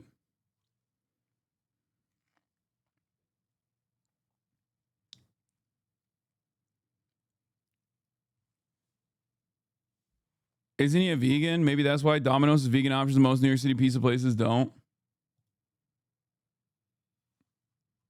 Wait, what? Harry Enton is blitzed in Arizona right now. All I can think about is Hasan the Hun's impression of him as he keeps getting louder and louder, and as they keep cutting back to him. Holy Toledo!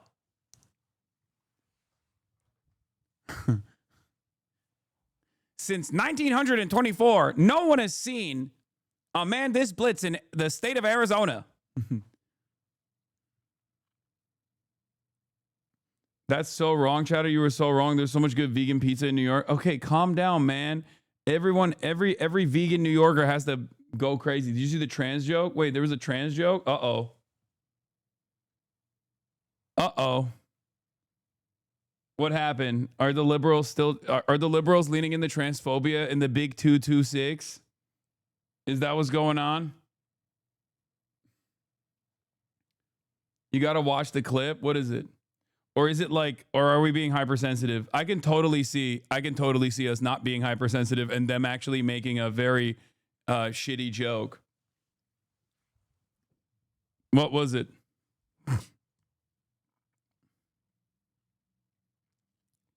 Someday you are going to find a vegan vexillologist. No. Amy Sedaris, tough crowd. Amy Sedaris trans joke prompts mixed reactions. Oh, here we go. Let's see. Where's the best place to meet a man in 2026? Oh, really? Well, where's a good place to meet a man? I'd say in the ladies' room, but I don't know.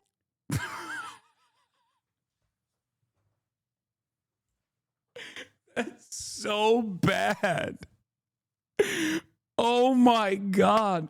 That's so bad that like her thinking that this was gonna bang in and of itself is fucking hilarious.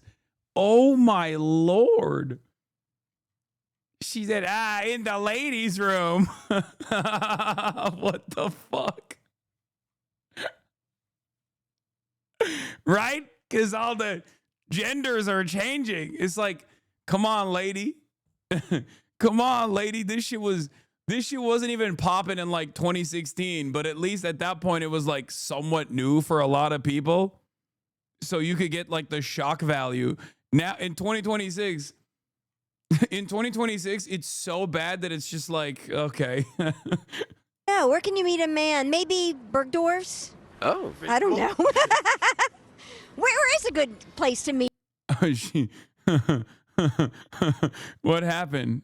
I mean, it was like a blip. I don't even think it actually. Meet a man in 2026. I wouldn't know. I mean, you meet men at different places. Fire station? Where would that be? Yeah, fire station. Fire Yes. station. Yeah. I'd say Tower Records in the jazz department. That's where you meet cool people, but Yes. it's not there anymore. R.I.P. Yeah. Was it a trans joke or just a sex joke? No, I think she attempted to do it, ladies' room, because all the gays are transitioning. They're transing their genders, that type of thing. But it's just like, it's so bad.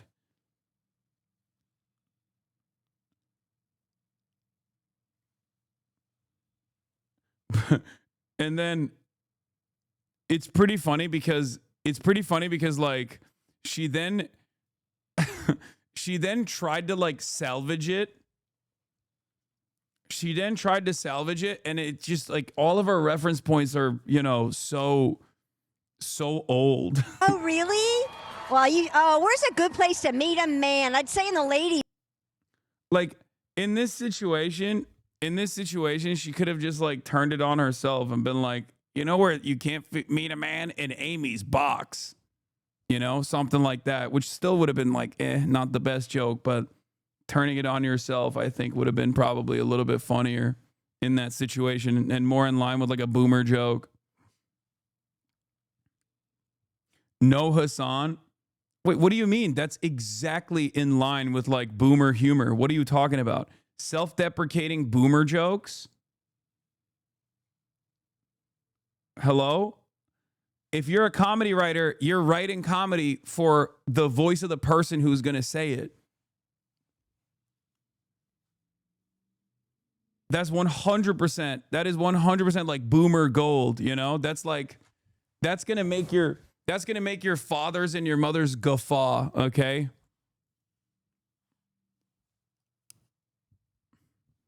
That's the type of shit that like Gen Xers would go crazy over. They're like, I love lead poison and this kind of humor. I love consuming lead. Yeah, that's wedding speech gold, brother. Exactly. It's like just inappropriate enough. It's just like it's inappropriate enough but it's also tame enough at the same time.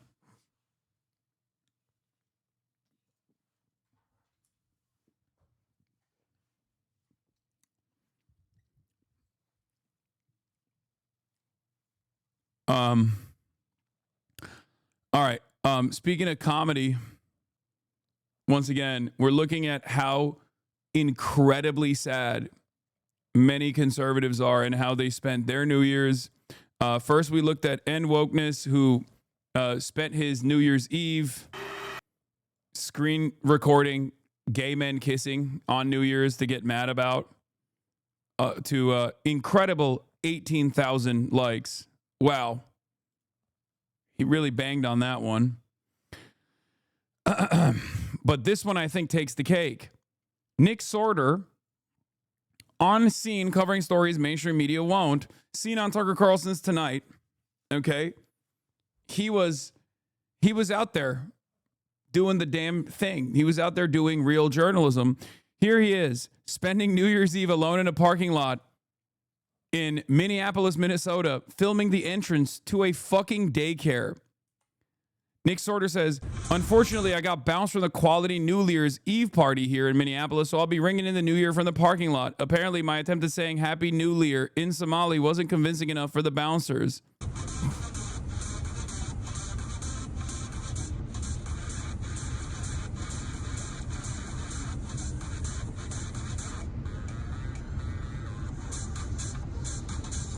Sitting alone in your rented Honda Civic, blasting EDM, trying to get a creep shot of a New Year's Eve party outside of a childcare facility that's been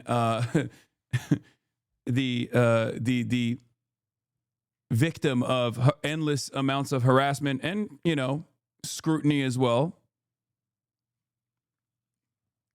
What a banger way to bring in the new year, dude.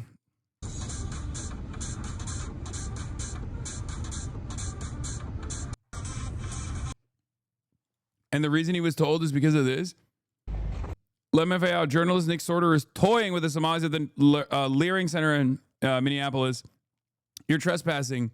Nick, you're trespassing in my country. What's up? I'm just here to wish everybody a happy new year from the quality Leering Center here tonight.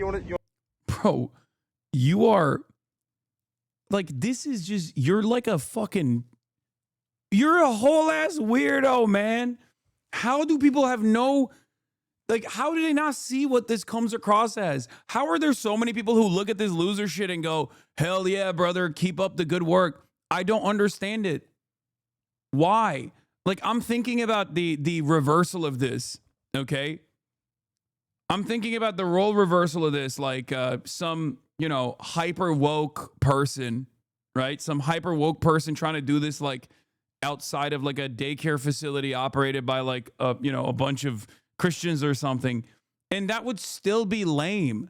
Like, it would be, even if it's something that is supposed to be a political ally of mine, right? Even if it's an action that's being taken by like supposedly a political ally of mine, it's like, that's still weird. Like, go enjoy your life. Go enjoy your fucking life. What are you doing? Also, I'm beginning to feel like a lot of these guys are engaging in this kind of thing because this is the only time where they can be around children, I feel like, because so many of them unironically look like they're not legally allowed. Like, they're not legally supposed to be around 500 feet of a school, you know? Want to say anything to everybody? You're trespassing, sir. Huh? You have no You're right to trespassing in my trespassing. country. Live, sir. Live, please. Live. Live. What do you mean live? I'm living well. Go to the house. Yeah. I'm on the sidewalk. What are you talking about? You're on our parking lot. Like, the nervous energy. Like, every part of this is so whack. He like sheepishly and nervously walks over there and he's like, haha, Leering Center, Happy New Year. Haha, you're trespassing in my country. You're trespassing in my country. I'm on the sidewalk. Why can't I be a nuisance?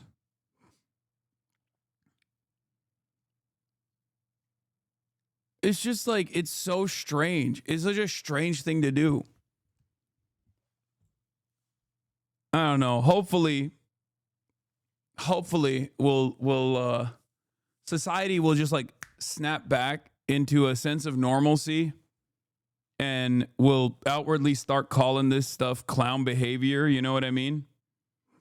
Because that is precisely what it is. And I genuinely don't understand how anyone can look at this and be like, this is fucking awesome. Yeah. I'm on the sidewalk. What are you No, talking you're not about? sorry. You're on our parking lot. Okay. What time do you close? None of your business. None of my business? Okay. All right. Well, happy New Year anyway. You too. Thank you. Take care. Enjoy. Yeah, I like that the maximum political activism now is just like being fucking annoying with the camera. What's up, guys? Today I'm accomplishing my political agenda, my political goals, which is to go and be fucking a nuisance with a camera to some Somali folks. Hell yeah. You should give exorcism more credit for not falling for this propaganda. Oh, wow. Woke is making a comeback. Okay. Did you see? Even XQC said the video is not real journalism. Hell yeah. Woke is coming. Woke is making a comeback. Let's go. Woke 2, baby. XQC is going to throw up the black fist for Black Lives Matter again. Hell yeah. It's the woke back, baby. I'm not going to lie. I don't think it's bare minimum. I will actually give him credit for basic shit because, I mean, think about it this way. So many people who have a far better education than XUC, who you would think is far smarter than XUC, actually leaned into this being like good journalism. So yes, I will praise the juicer on this one, straight up. I suspect it's partially because he probably watches a lot of Destiny, and Destiny obviously is like very anti this, and that's the reason why he arrived at this position for once. But, you know, credit where credit is due, considering that there were plenty of people who actually did fall for this shit. I'm going to always call balls and strikes, baby.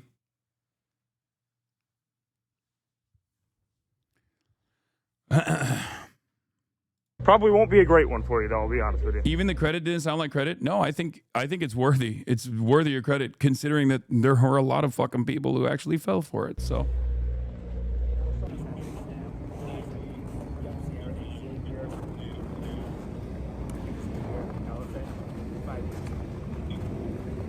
we heard his feelings, so the cops have been called. Brother, literally, please, any other situation, random guy consistently walking up to any business whatsoever, okay?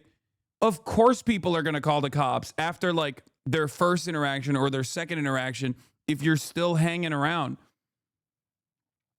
Dog, you're a stalker, okay? From their perspective, you are a stalker. Why would they treat this any differently? I don't understand. Like, you're saying it's a daycare. It's obviously nighttime on New Year's Eve. I'm sure there's like a work party or something going on. But like, regardless, even if this wasn't a daycare, okay? Even if this was not a daycare, even if this was happening outside of a business where adults are, you would, after the first altercation, absolutely call the cops.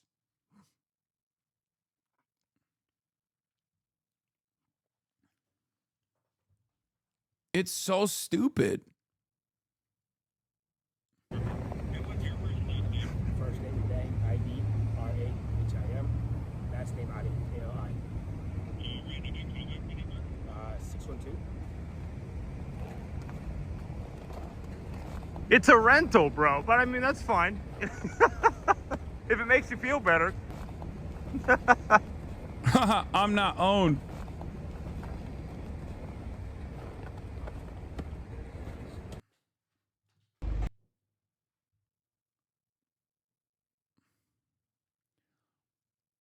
In states, these guys align with you, just actually get shot, and then they call the cops. Wait, what? I think that American mental health, like the average mental health of the average American, has gotten so much worse, post-COVID especially, that people don't feel a sense of shame at all doing stuff like this. And yes, it's because of who they're doing stuff like this to that matters. Obviously, it's because, like, you know, they're Somali. There's less weight in general on, like, you know, there's less of a consideration for their well-being and their safety. Obviously, that's just how it works. Even if people don't outwardly demonstrate resentment towards like Somali people or whatever, but like they just care less, right? They they're more likely to assume that these guys are up to no good or something, right? Which in their minds will allow them to, in the minds of like the recipient, in the minds of someone who's watching this, will be like, oh, well, this is actually kind of valid, right? It's just kind of crazy though that this is what is right-wing propaganda now. Like, it's just, that's what it is. You just like go out and harass random people. Like, you go out and you just film yourself outside of a business. Like, even if it's a business where there's actual, you know, fraud taking place, while there is an investigation being conducted, right? You still shouldn't do stuff like this. It's strange. It's a very strange thing to do. Not to mention the insanely recessed maxilla. Oh, yeah. I mean, that's probably the reason why he's doing this. Because, yeah, I did notice that as well. His insanely recessed maxilla is probably causing him, because he's not even low tier normie status. Very, very low PSL score for this guy. He tried to hatfish too with the U.S. Border Patrol cap on, but we know what's going on there, buddy.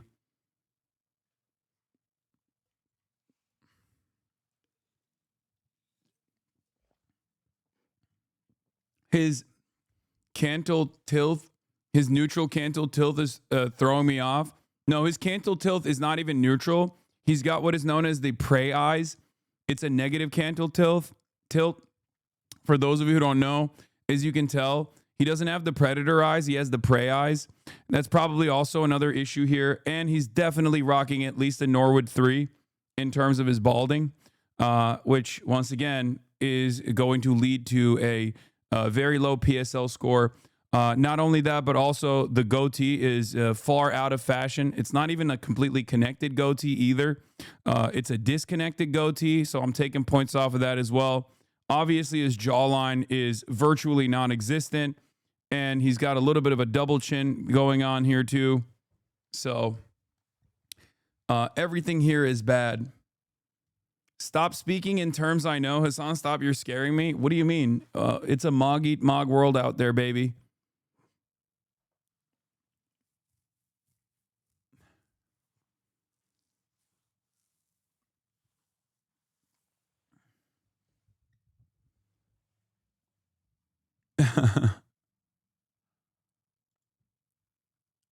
Yeah, his side profile is really devastating. And there's nothing really redeemable here. Not even the brow ridge is pronounced enough. He's got nothing going on. Oh, this was my favorite tweet. This was my favorite first tweet of 2026. So clavicular's charges were dropped. Okay, no criminal charges, TMZ update. Filed after Cybertruck crash involving clavicular, police say.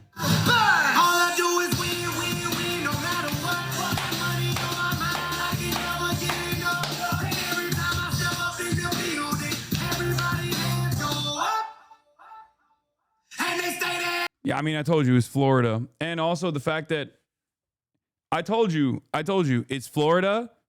That's number one. Number two, there's plenty of evidence that this dude was like actually stalking him. There is like, but I told you, first and foremost, it's Florida. Okay. It's Florida. It's Florida. It's Florida. Anyway, Taylor Lorenz says all the people on here saying he was going to spend the rest of his life in jail didn't account for his jawline and optimal maxilla structure. Yeah, she's right. It's the halo effect. Obviously, the prosecutors took one look at his facial structure, realized he's a high-tier normie on a Chad-like ascension, and decided to not cut that Chad-like ascension short before he reaches true Adam status. Said, hey, we can't. We have to be a part of this journey. We have to see. He's mogging us. He mogged the judge. He mogged the prosecutors. He mogged the cops. One day he will be a true Adam or whatever. I don't know if this is a meme or what. What is this? Clavicular was posting stuff like this barely 10 months ago. I don't have access to the beach since it's cold, and if I coat max for a pics, I'll lose my body halo. So I have posed in front of my grandma's art. She took the pic, by the way. I have my fake mustache from eyebrow pencil for the daddy halo, girls like a dad. Interesting background / environment. Effortless pose, high trust expression. There's simply no way this wouldn't be good for dating apps, right? Yeah, no, I do believe it. I do believe him posting stuff like this. Yeah. It's not like what he's posting now is any different than this. So he's mentally ill. What would lead you to believe? First of all, this is a Nazi who hates him, just so you understand. The person who's like dunking on clavicular is another mentally ill, insecure loser. So, you know, let him fight. But also, what would lead you to think that he is mentally ill, chatter? Was it the fact that he openly talks about how he uses a small hammer on his face to reconstruct his face through the process known as bone breaking? Was that because that was before he reached this level of attention?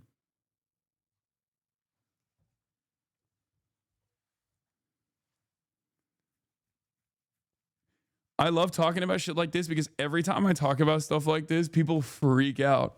The first time people encounter this guy, they lose their minds. Like, they're like, what do you mean? Yes, he also takes, apparently, he is meth maxing, taking little bits of meth, microdosing methamphetamines, not Adderall, okay, but straight up methamphetamines. He also has like injections that he does to burn fat. He does like topical fat melting injections in order to engage in DIY buccal fat removal, stuff like that. You used to actually joke about Kaya piss maxing, and that is apparently something he actually does. That's true. Kaya used to piss max all the time. When she was a little puppy, she would straight up hold her piss in when we went out on walks, specifically so she could release when she came inside. That is a real thing that she used to do. A process that we call piss maxing. What is happening to the fucking camera? Even though the freaking Santa is gone. She also pissed on the YouTube plaque. She did do that. She's my queen. Am I mistaken for thinking this is one of the more mentally ill, unwell individuals covered on stream recently? Yes, you are not mistaken. And yes, at the age of 19, his body is no longer able to produce testosterone because he has taken a tremendous amount of steroids. I think you should bring if you want to know tomorrow's news, come here into the new year. That was a banger line from yesterday. You got it.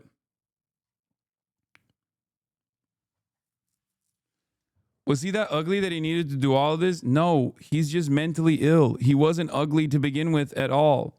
If anything, I think he's become more ugly since he started doing all this looks maxing shit. He was just like a normal 19-year-old, a normal looking like 18-year-old, you know what I mean? And now he looks like he's 30, kind of.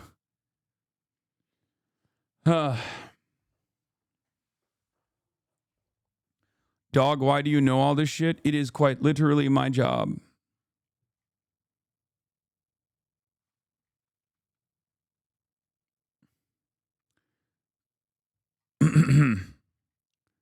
Anyway, where were we?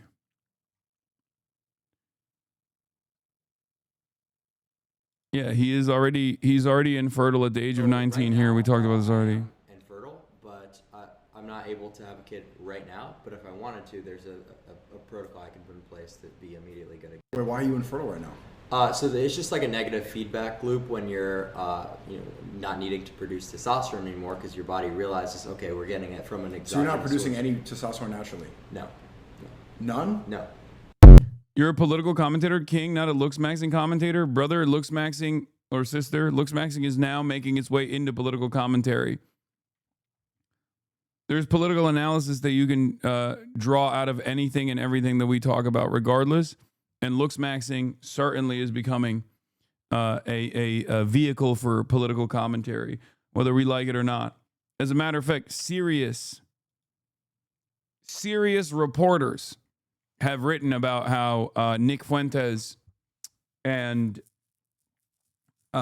Clavicular and all of these other people are now saying that they are going to vote for the Chad, Gavin Newsom, who has a white family, rather than the fat J.D. Vance, who does not have a white family. That's real, straight up.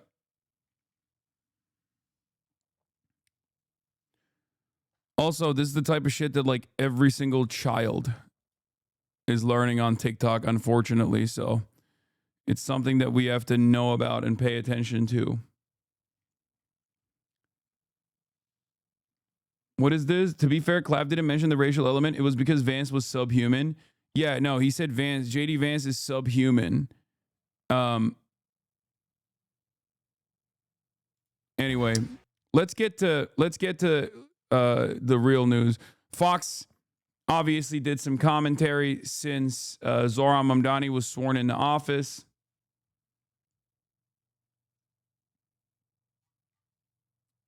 Let's take a look at how they're freaking out.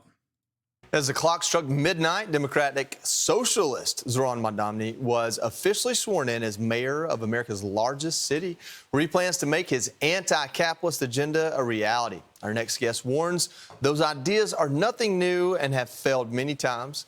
So what does it mean for America? Does even Mamdani know his ideas won't work? Allegedly savvy media practitioner hands his critics an irresistible metaphor. Awesome. Don't you know socialism doesn't work? Because we're going to do everything in our power to make sure that we destroy whatever you're trying to achieve. Because God forbid we let anybody get the wrong idea that even a little bit of social democracy and the government doing things that are good for the working class could potentially create an environment of hope for a better future. And we can't have that happen, because then all of these people are going to assume that they can demand more from their elected representatives, and more usually will mean, things that harm the bottom line of capital owners and corporations. Obviously, we can't do any of that. So we're going to do everything we can to slap it down.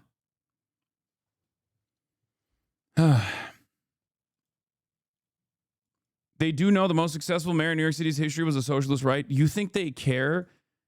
It's like, it's the same principle behind like hailing FDR as a hero, or who wasn't a socialist, obviously, but the New Deal, or recognizing the benefits of the New Deal in this day and age, while simultaneously pushing back against anything that resembles a modern version of said New Deal.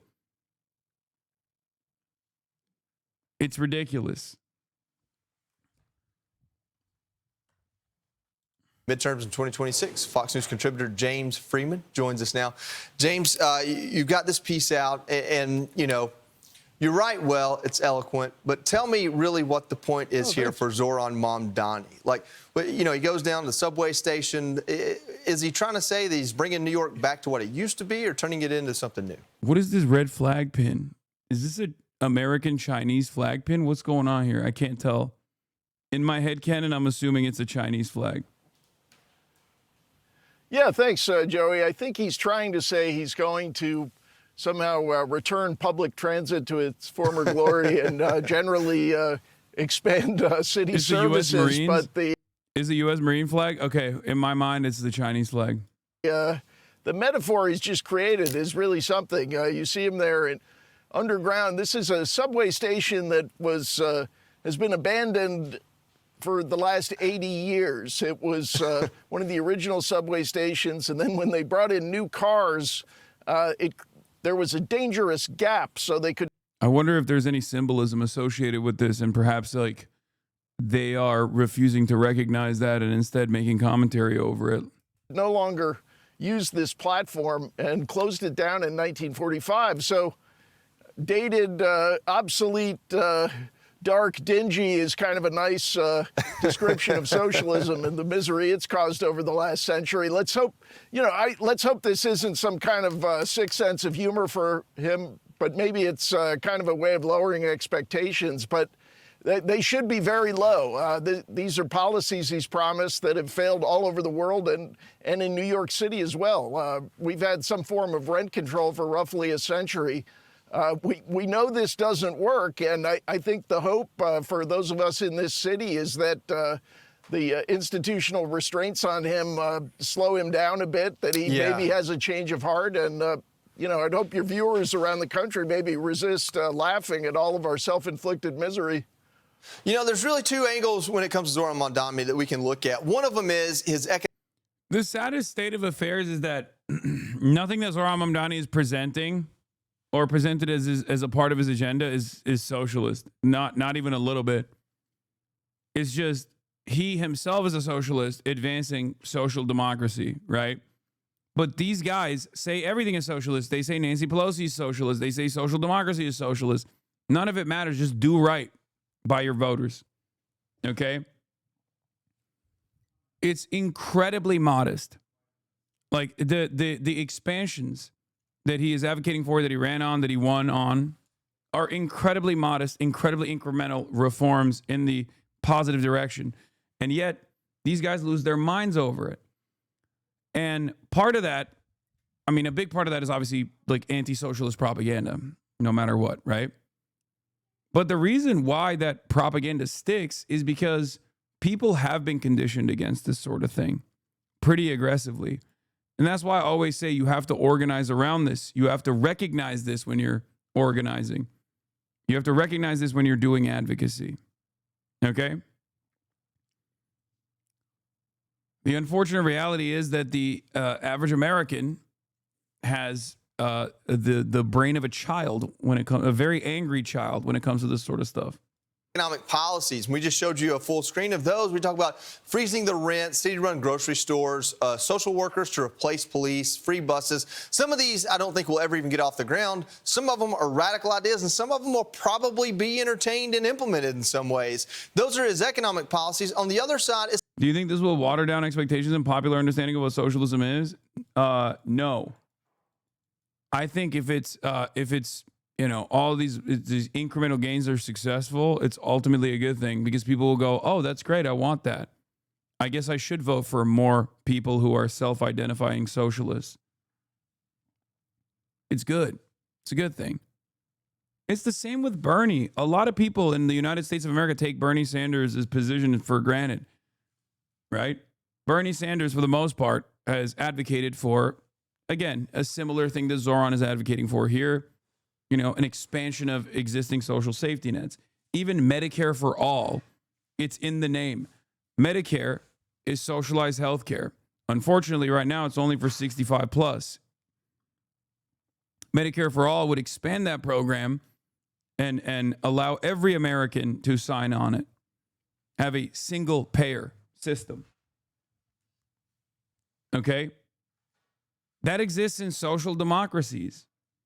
It's technically not advocacy for seizing the means of production or anything like that, right? That exists in other social democracies. It's understandable because one of the first things that you learn in your micro and macroeconomic principles class is the concept of inelastic demand goods. So even classical economics understands that healthcare is an inelastic demand good. And therefore, you have to actually either heavily regulate the supply or you have to completely control it. Because otherwise, if you don't do that, companies, private enterprise that is only interested in increasing profits will consistently increase the price point of said good or service. Because they know if you don't have healthcare, you die. Yeah, with inelastic demand, the concept of supply and demand does not work. It's that simple. And yet here in the United States of America, all these brilliant economists refuse to reckon with that. I wonder why. Perhaps it's because they're insincere. Okay? It's the first thing you learn in your economics class. Literally one of the first things you learn. Isn't that crazy? And yet all of these people, even liberals, so-called brilliant economists, refuse to bring it up in this conversation. Very strange. It's the people he's putting in his cabinet. I mean, he just appointed, I think, his chief counsel, someone who felt compelled and called to come defend the Al-Qaeda attackers that were involved in 9/11. So, you know, when you take those two angles, what do you have here? Yeah, there are some restraints. What's your take on people further the left and Demsocks calling him a social fascist? I'm constantly telling my friends that we aren't even at this point where we have organized socialist movements to fuck over. And their retorts are usually, well, siphons political potential socialists to reformist positions. Yeah, okay. So what's their argument? I mean, I hear it all the time. I hear it in this community all the time as well. What's your argument? Are you actually, where is the potential socialist that you are moving away from reformist positions? Wait, they're talking about me? No, they're not talking about me. They're just talking about 9/11. Like, see, that's what I mean. You act as though you are already fomenting revolutionary socialist values amongst a labor class that is completely oblivious to their class position. Right? So where is your propaganda? Where is your movement? You know what I mean? Where's your movement? If the people that you have in mind are just like willing and they're ready and they're excited at the prospect of a violent revolution, there needs to be some organization around it, no? Like there needs to be some organizing around it. The idea that all Americans are just Marxist-Leninists in weight, but progressives siphon them away is very silly, but persistent one on the left. Exactly. It's just like, I don't even necessarily disagree with this concept either, as far as like, I always say this, like most people, if you don't use the term socialism, will agree with socialism, okay? Most people, if you don't tell them that you're educating them on class consciousness or their class position in society, will understand it if you don't use certain keywords, okay? 100%. So yes, a lot of the concepts, when removed of the ideological associations and the endless amount of stink associated with it due to Red Scare propaganda, are just basic concepts. When reduced to its bare bones, like communism, what's that? I saw like a movie with Bryan Cranston in it.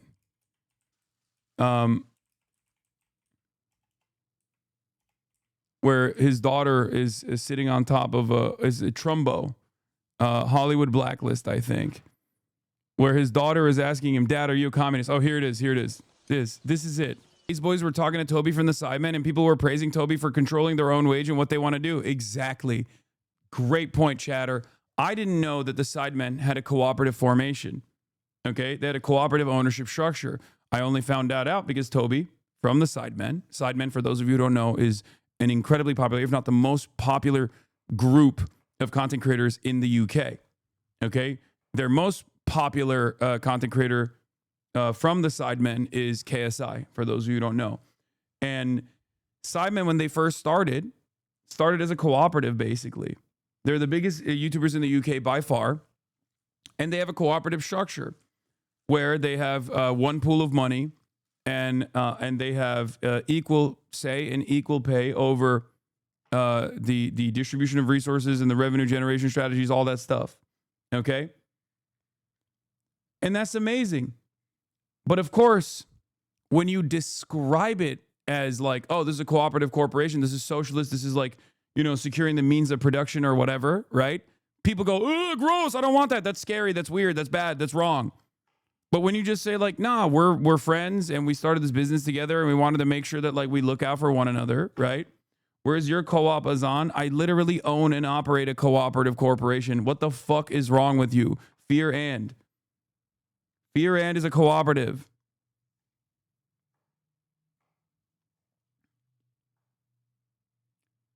And I wanted to have a conversation with the boys that left phase about potentially restarting their whatever enterprise they start as a cooperative. But obviously, me having that conversation as as someone who is like advocating for cooperatives is going to be met with tremendous anger and resentment, and people will push back on it, and it will actually lead them away from even thinking about it sincerely. Whereas when you have a successful YouTuber, like one of the sidemen being like, "Oh yeah, we have a cooperative structure," without actually saying those words,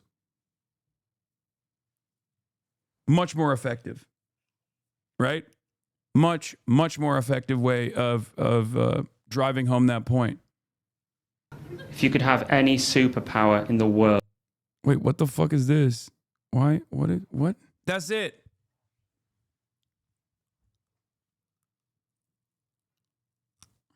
That's it.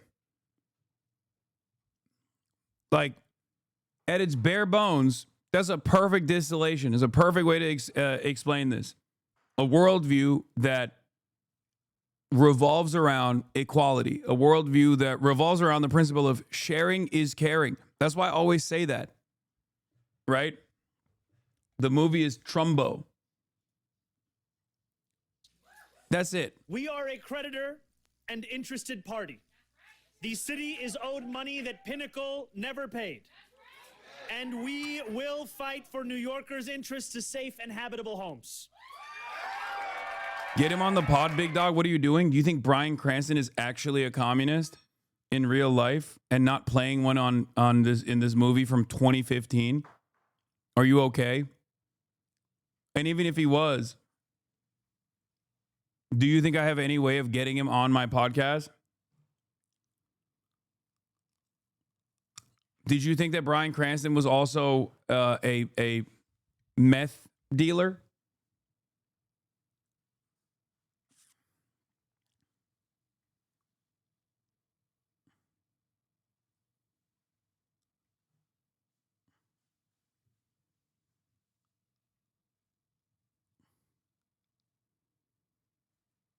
My dad's friend knows him. I can get you hooked up. Okay, well, if your dad's friend knows him, and not even your dad knows him, that's going to be quite difficult, don't you think? Anyway.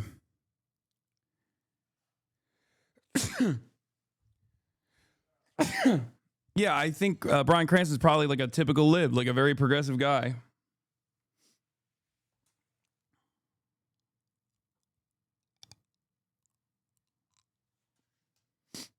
I have an older coworker that is a fan of Charlie Kirk that said he believes communism doesn't work, and I did the same thing. I asked him, did he go to public school? Did you like going to public school? Did you have free lunches? Did you enjoy having free lunches? Congratulations, you like communism. Yeah. Sometimes it's good and purposeful to make things easy to understand like that, especially when everyone is constantly trying to make it more confusing and complicated to comprehend.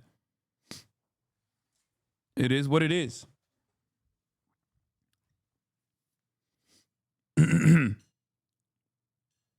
Yeah, keep it simple, stupid, right?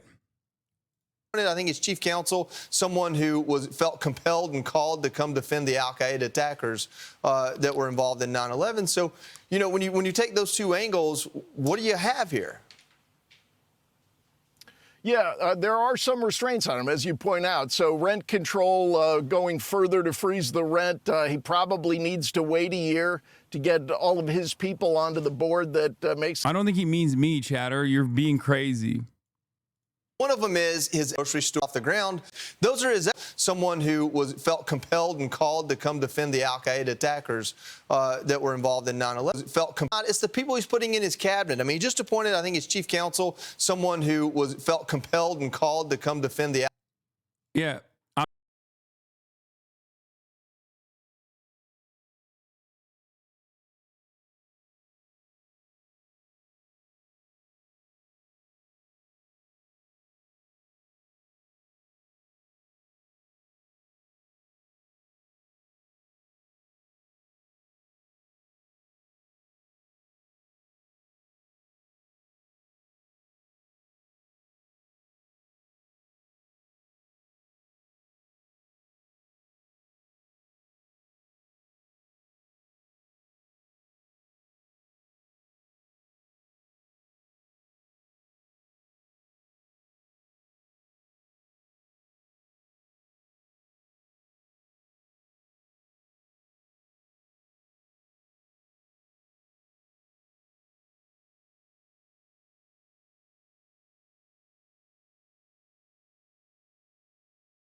New York, I think there were obviously a lot more issues there beyond that, but past California. So one hopes that maybe time in office and maybe wiser heads, either somehow emerging within his administration or in Albany, will restrain him. But the agenda is very anti-growth. I think bizarre. This is the world's headquarters of capitalism, and here we have this this plan. But I think it looks like very good news for Dallas, Charlotte, and Miami. You literally took the first two cities out of my mouth. Someone should tell him people can move, and Dallas and Charlotte have open signs standing at the airport. All right, James, thank you so much for writing this piece, and thanks for joining us.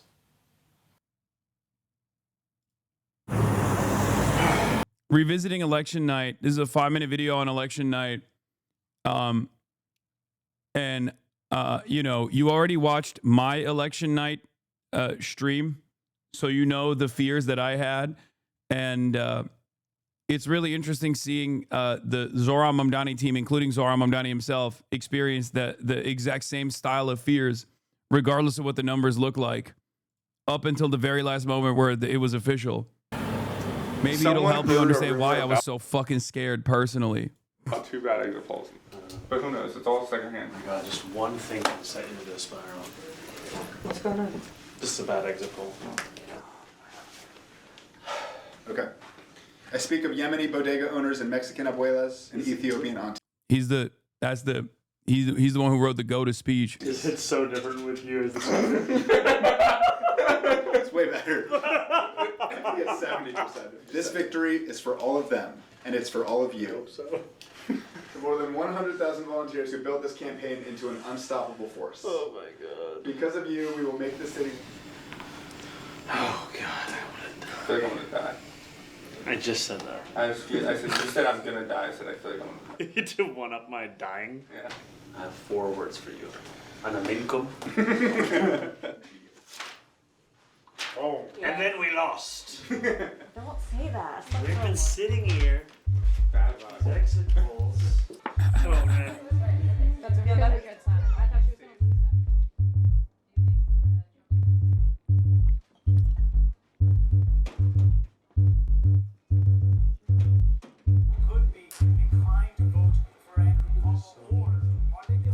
Guys, it's closing in 1 minute. Okay, guys. 8, 6, 5, 4, 3, 2, 1.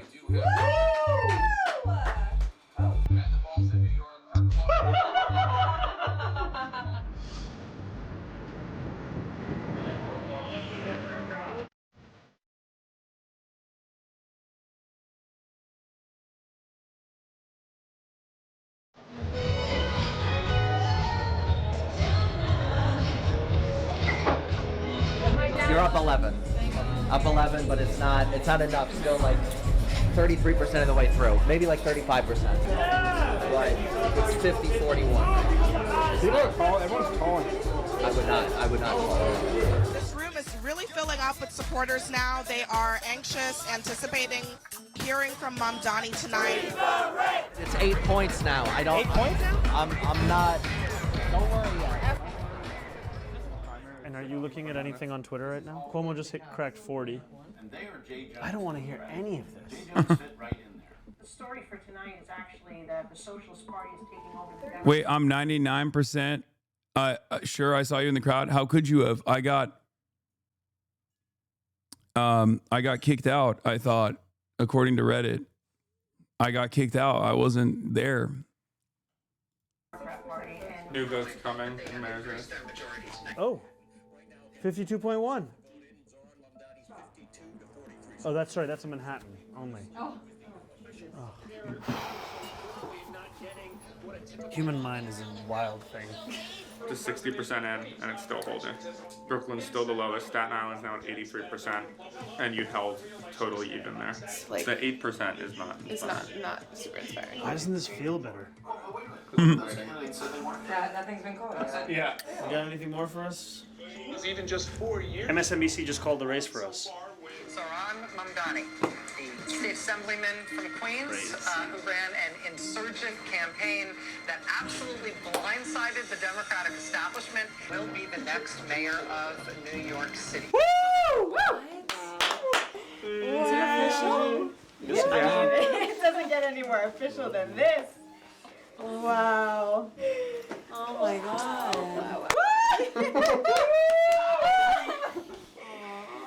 Take that, exit polls. Congratulations, my dear friend. Oh, this is insane. You should use it. Go. Guys, I don't know. How come he wasn't watching your stream? Yeah, I agree. That's kind of fucked up. These guys are fake, bro. They're fake. Not even watching the Twitch stream a little bit. I'm in the same building. I'm downstairs. It's messed up. Not a real one. Not a real friend. Did you really think at any point you were gonna lose? Yes! Yes! Oh, you. Did you think you would? Yeah. See, did you think they asked her like? They asked him, did you think you were gonna lose at any point? He says yes, 100%. Stuff like this doesn't happen. Okay. Senator.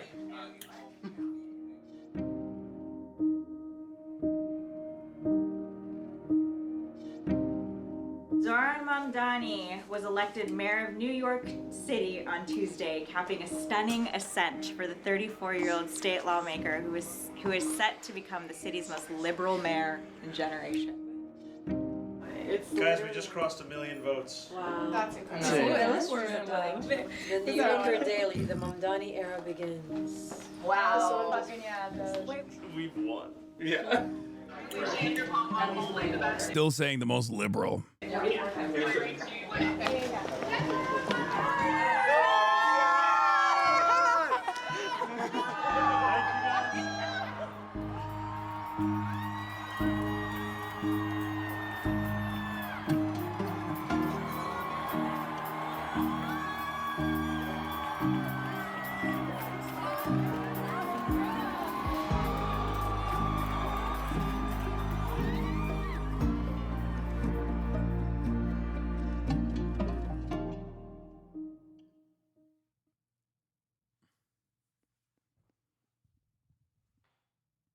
Zara is one of the best campaign people I've ever seen. I can't believe the DNC had her at one point.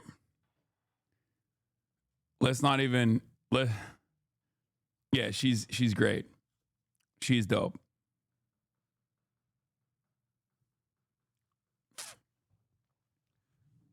Morris Cass is the fucking guy, by the way. He's working on many more campaigns this cycle. Yeah, including Graham Partner.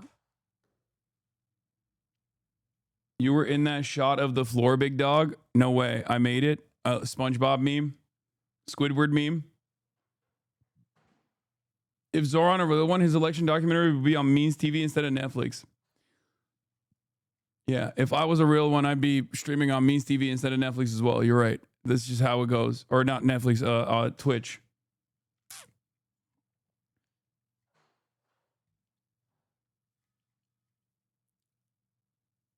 Anyway, he did the mayor's listening thing, but that's too long. I don't really want to get into it. Video shows, where is Kaya? I cannot believe it. You guys are memeing, right? Like you just saw her walk away. Look, yeah, Kaya is asleep. Can you pet Kaya, please? Can you pet Kaya, please? Can you pet Kaya, please, please? And then immediately goes, where is Kaya? Literally from 2:08, can you pet Kaya, please? Kaya is asleep, to where is Kaya as soon as she walked up. Incredible. And then yesterday he says, please stop getting baited. Video shows of the ceiling of a ski resort bar catching fire, killing dozens. I saw this. I'm going to skip that one. And we're going to get into One Nation Under Israel. Okay. Here we are, ladies and gentlemen. It's time to talk about Israel. Boss man Benjamin Netanyahu, the real big dog.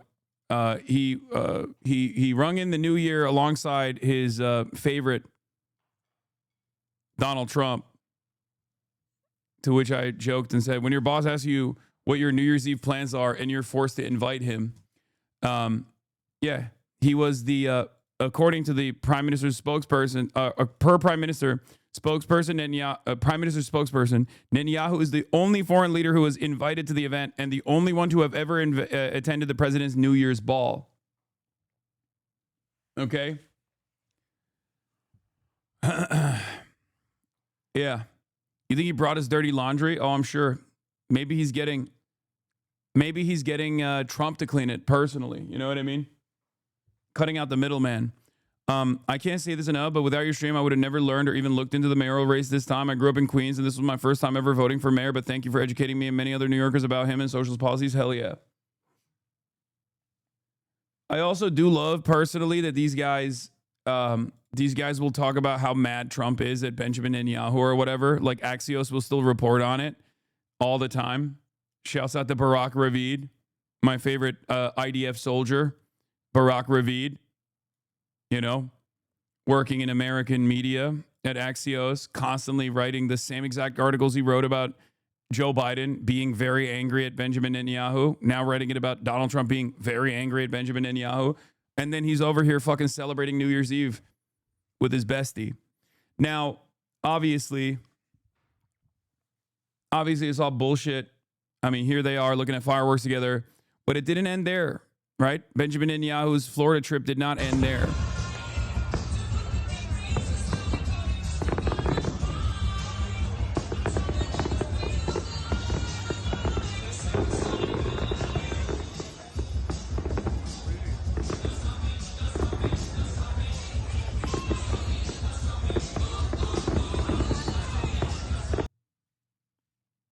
Anyway,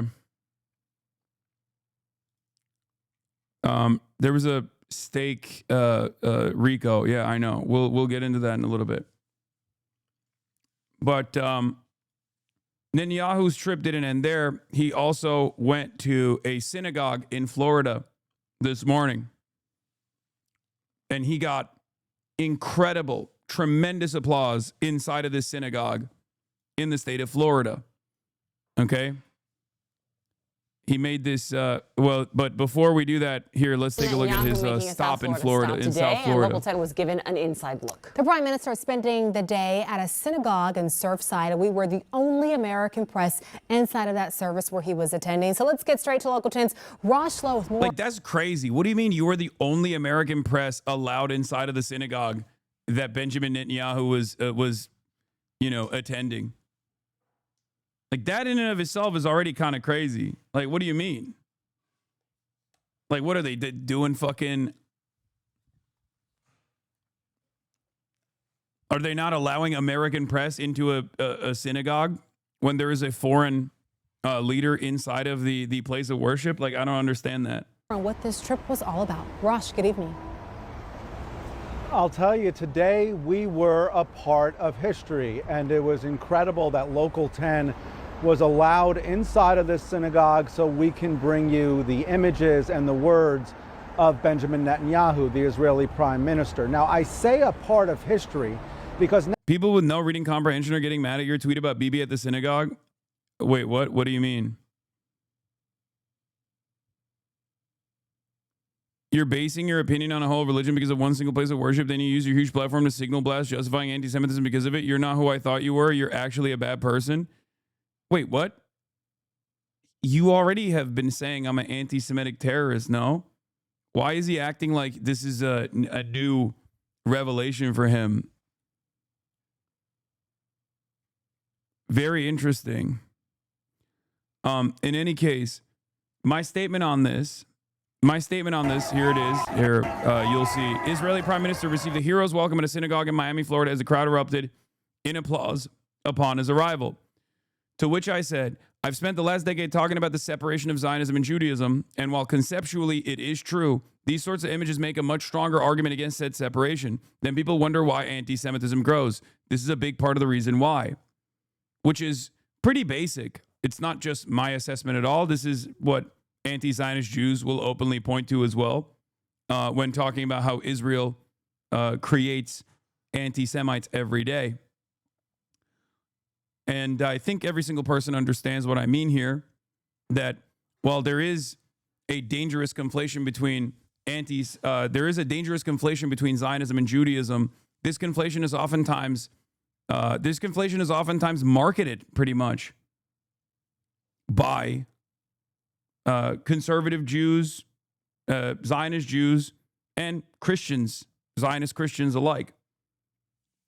And it's very frustrating to consistently try to make an argument that tries to spare Jews living in the West when people look to things like this and go, what are you talking about? I'm hearing from Zionist Jewish people that every Jew is a Zionist. Every Jew loves Israel. Why the fuck are you trying to tell me something fake, something phony? Who am I supposed to believe? What people are telling me? What I'm seeing all the time? Or some random fucking Muslim woke guy who's just insincerely trying to be woke? This is the way reactionary politics works. This is the way that right-wingers operate. This is the way the right-wingers operate about, black people, for example. This is the way the white supremacists operate about black people. When you try to explain to them that crime is more often than not a consequence of people's material conditions, they think you're actually defending. They think that you're defending black people falsely. It's much easier to understand that black people are inherently violent, all this shit, right? And what's really frustrating about that is that it makes my job as someone who combats anti-Semitism much harder as well. And it makes people lean into the likes of Nick Fuentes, who are, Jesus Christ, what the fuck? Why is this shit breaking? It makes people like Nick Fuentes' argument much easier. Because it's already much easier to just be like, yeah, Jews control the media, Jews control this, Jews control that, and then present an argument that is anti-Semitic when talking about Israel, right? It's much more difficult to educate people on a true anti-fascist, principled anti-fascist stance, okay? Just in general, right? Much, much easier to do that.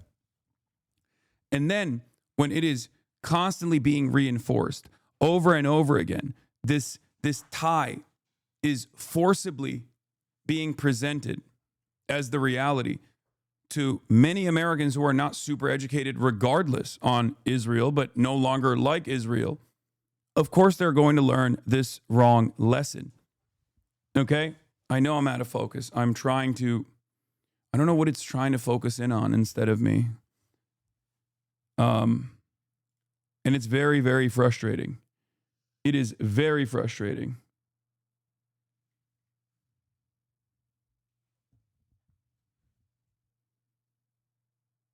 What?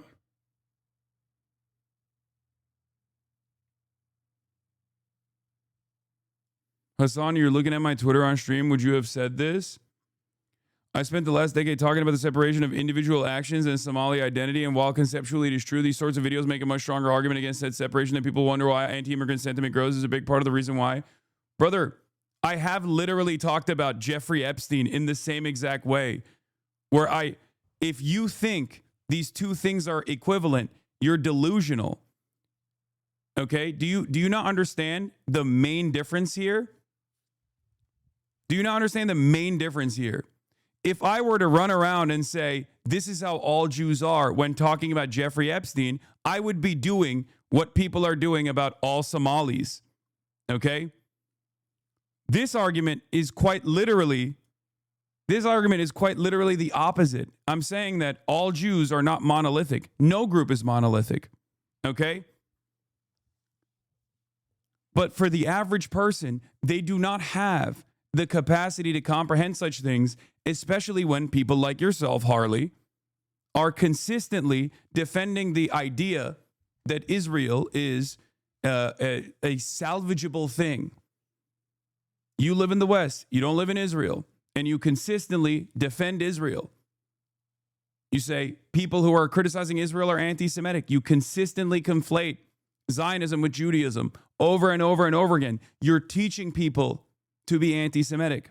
If you spent more time in here instead of just constantly fucking chirping about me, you would have actually understood my position a long time ago. Okay? What I always say is Judaism has been around for a lot longer than Zionism has, right? Zionism is maximum, 100 years, maybe a little bit longer than that. Israel's been around for 78 to 80. right? And yet, in the last 80 years, Zionism has overcome Judaism as for many secular Jews too, especially, has overcome the actual religious principle and turned into this like civic nationalist religion that revolves around ethno-religious supremacist values and an exterminationist principle against those who were living there prior to the people without a land going to a land without a people, even though there were people there. So when you have people like Jake Tapper, for example, also defending Israel on the conditions of Jews have to have an ethno-state, Jews have to have an ethno-state, it's ridiculous. And then you have Nick Fuentes also saying the same thing, but in a negative way. People are not going to come to someone like myself and listen to my perspective on this. They're going to keep hearing it over and over again. They keep hearing the false conflation from people like yourself. They keep hearing this false conflation from people like Jake Tapper. They keep hearing this false conflation from every outlet in the media, both pro-Israel and anti-Israel. So what are they supposed to think? That's it.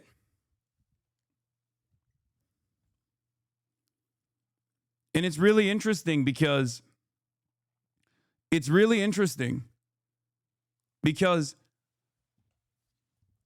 as a Muslim living in the Western world, I have a unique perspective on this, one that I've actually talked about, one that I've written about extensively, one that I gave a speech on specifically at Oxford Union. If you want to understand my position, genuinely, if you are actually just not saying this to come across like a reasonable person while you're trying to disparage me or something, go watch that. Okay?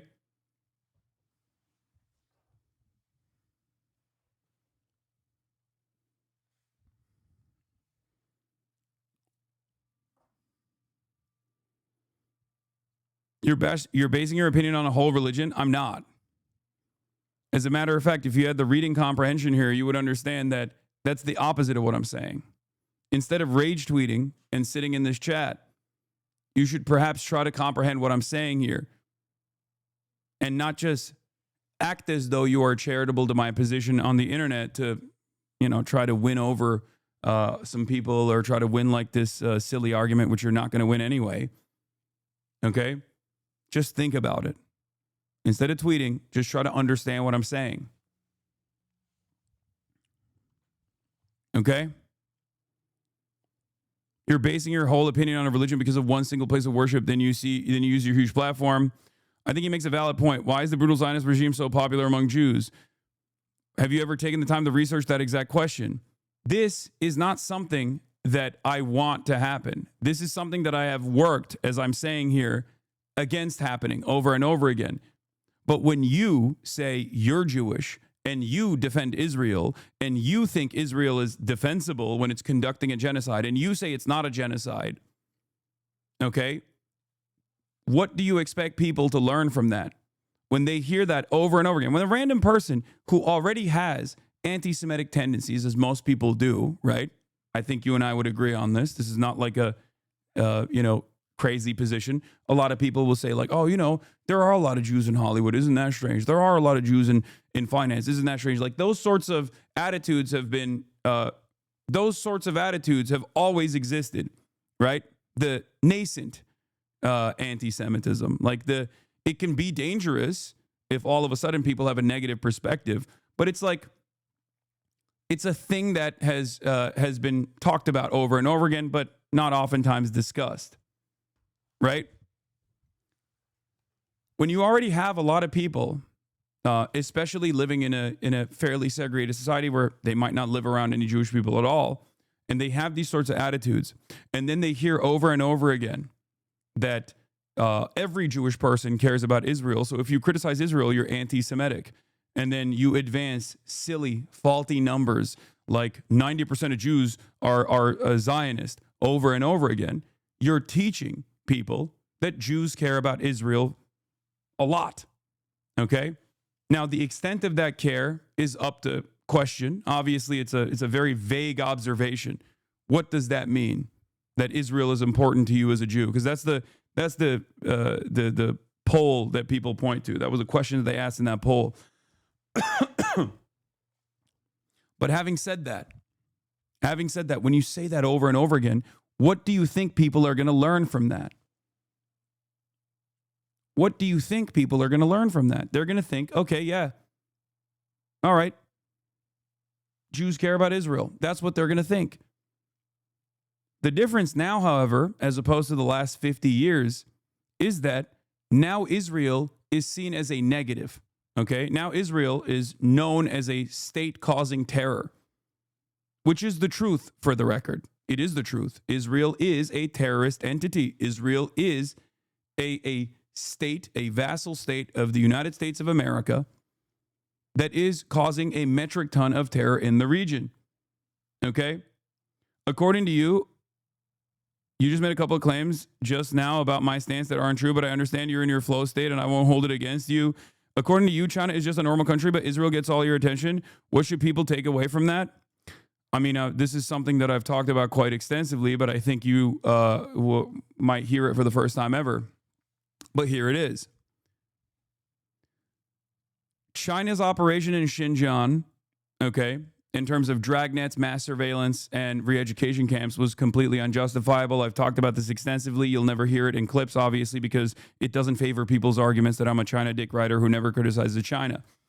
But if Israel operated in the same way that China operated in Xinjiang, in both Gaza and the West Bank, where every single Palestinian had equal rights in the aftermath of this re-education and whatnot, the rest of the Western world would consider Israel to be the most peaceful nation of all time. As a matter of fact, people such as yourself and numerous others still consistently refuse to recognize that Israel has conducted a genocide, that Israel has always had an ethnic cleansing goal in mind from the beginning, that the inception of the nation state started with the Nakba in 1948, and even before 1948, obviously. This is the problem. Also, we're not even talking about China right now. We're talking about Israel.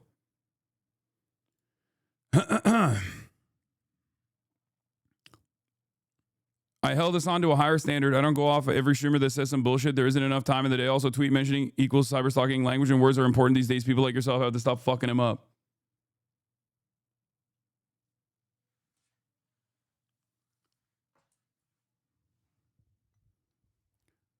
I've had personal conversations with Harley back in the day too, which makes this even crazier because I know his newfound allegiances with certain people that he knew were Nazis makes things even stranger in this regard.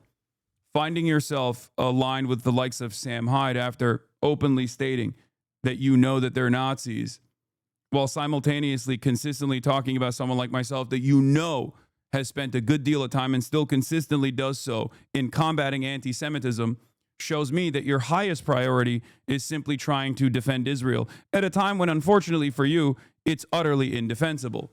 Okay? Well, you got the United Nations. You got plenty of Israeli and Jewish academics who openly recognize it as genocide. It's over. It's done. And despite the consistent propaganda in the Western world through Western mainstream resources, even Americans are recognizing that Israel's doing a genocide. So the more you consistently try and defend this, the worse it'll look for you. Not only is it shameful to defend genocide, but you also are making the world a less safe space for anti-Zionist Jews and all Jews alike by consistently putting up a front where you claim you're like doing this because Jews have to exist in Israel. Jews have to have Israel exist in the way that it does, the violent ways that it does, where even the notion of giving equal rights and equal representation to non-Jews in Israel is actually a serious demographic problem. That's an ethno-state, brother. That's fascism. I'm an anti-fascist. It doesn't matter if it's the fucking German folk doing the fascism, and it doesn't matter if it's Itamar Ben-Gvir or even someone such as yourself doing the fascist argumentation. God damn it. I know I'm out of focus. I know.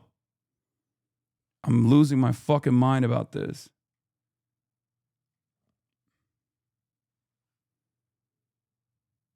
What is happening with this fucking stupid ass camera?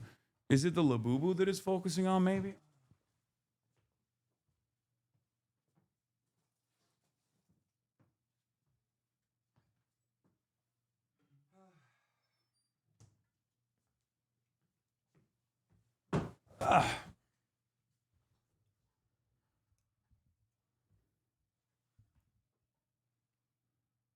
I feel like it's still out of focus. It might be focusing on O'Bungler.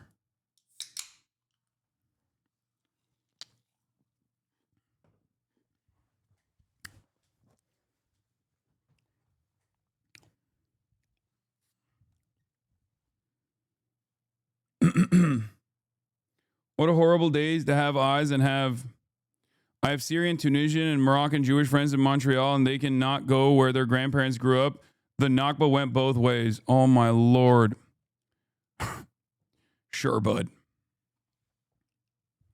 Well, don't worry. Israel's taking up pieces of Syria, too, now. So maybe they can go to Israeli-conquered territory in Syria if you think that that is a serious consideration. Is there ever a moment where you consider the actual victims here when we're talking about it? Or is it always that you and your friends living in fucking Canada that are the real victims? Like, this is what I mean. It's like sheer arrogance. It's the way that a lot of people who want to defend Israel communicate about this stuff.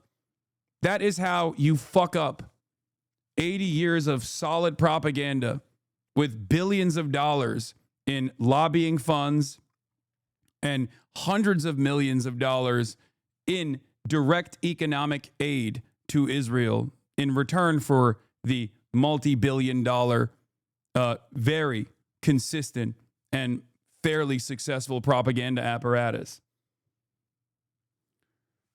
That's how you fuck it up. It's the sheer arrogance. That's what it is. Sorry, can you not accept that there are and have been victims in both sides? Brother, do you think that the Nazis were victims in the Holocaust too? Is that what you're doing? Is that the argument that you're going to present to me right now? Because you do realize that the Holocaust is not like a singular event, you know? What do you mean, both sides? What the fuck are you talking about, both sides? There's no both sides in the current genocide, the current Holocaust that Israel is engaging in. What is the both sides of that situation? Don't do this fucking bullshit victimhood, brother. Like, what are you talking about? What is this? There's no standard with you. You are the worst of humanity. What? Those words and all the other words you type don't tell me anything about genocide. They're pretty irrelevant to the discussion we're having. This video is proof that it's not a genocide. That's why you started rambling. Not trying to justify war here. I'm demonstrating how it's not a genocide. More than 19,000 rockets were launched at Israel since October 7. It's a very small and densely populated country. You don't fund genocide. Your country prevents one. Not apartheid. Palestinians, Christians, and Arabs, Druze, and plenty of non-Jews live in Israel. Oh, brother.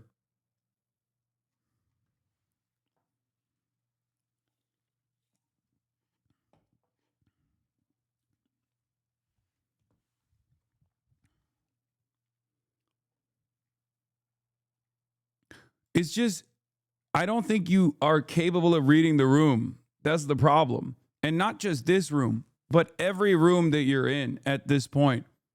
Okay? And this is kind of my point. The point I'm making is, brother, even if you want to defend Israel, you should just probably keep it quiet. Okay? Because you are genuinely participating in people developing this horrible tying their friends and the people that they know in the Western world of Jewish background to Israel, because you're doing that. Okay?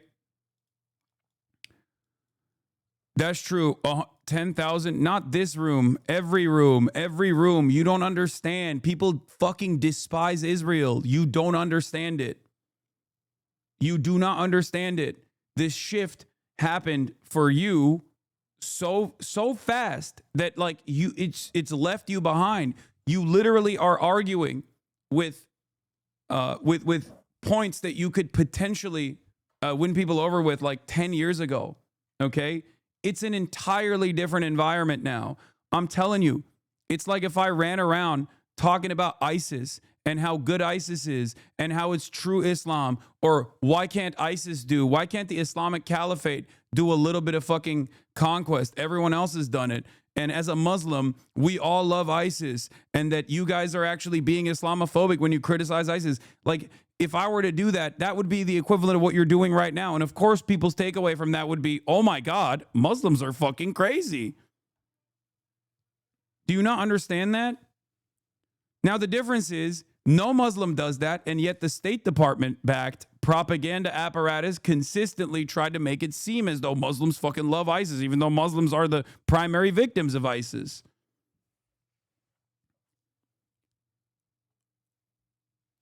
Most people would not dignify you with this response and try to talk to you like a human being at this point, okay? As a Jew that traveled abroad, I can tell you this negative sentiment towards Israel and Judaism conflated is not new since 1023. Oh. Yeah, I wonder why. Do you think Israel tied its actions and its conquest and its violence to Judaism after October 7? Do you think that this is a new phenomena? No, this is my point. My point is, Israel's been doing it to actual genuine success, especially in the United States of America, for a very long time. The Holocaust was a state-planned industrial genocide aimed at exterminating an entire people everywhere. The Nakba refers to a mass displacement during a regional war with multiple population movements happening as a result of that conflict. I said the new Holocaust, the current Holocaust, the one that just... the one that was now paused for a little bit, even though it's not necessarily real, all that pause with a fake ceasefire. Okay? Yes, the Nakba is a planned out, systematized ethnic cleansing campaign. Okay? That's what the Nakba was. It's because they already hated Jews, Hasan. People hated Jews worldwide before Israel, Hasan. Oh my fucking Lord. You're literally... Oh... You need to understand something, okay? No one is denying that anti-Semitism was not a major vehicle throughout history, okay? I talk about the pogroms. I talk about the Holocaust with regular frequency. This has nothing to do with the Nakba, okay? Unless you think that the Arabs, Muslims and Christians alike, that lived in that area were simply frustrated because Jews were there now, and not because they correctly recognized that the British occupants that lied to the Arabs initially were actually, after the Balfour Declaration, creating a settler colony. And they were right, by the way. The Arabs were correct. They were creating a settler colony. That's precisely what happened. It wasn't Jew hatred at all. It was self-preservation. It was people fighting to make sure that they weren't slaughtered. It was people fighting to create a nation state for themselves. And prior to the British intervention, prior to British control in historic Palestine, British mandate Palestine, there were Jewish people living there, and they did not have these sorts of issues. There was no like consistent Jew hatred that was taking place under the Ottoman Empire. And I'm sure you know this already. Okay? Or maybe you don't. But the Ottoman Empire was considered a safe haven for Jews that were escaping numerous other pogroms throughout time, whether it be the Spanish Inquisition and numerous others. I need you to understand, okay? And I don't know if you ever will. Lied to Arabs and the Jews, lied to both, bro. First of all, there were Arab Jews as well, as you like to bring up when you're talking about your friends in Montreal. Okay, so it's not even like different. You don't even live in Israel and you're using like Israel demography. It's so funny. This is what I mean. It's like pure brain rot.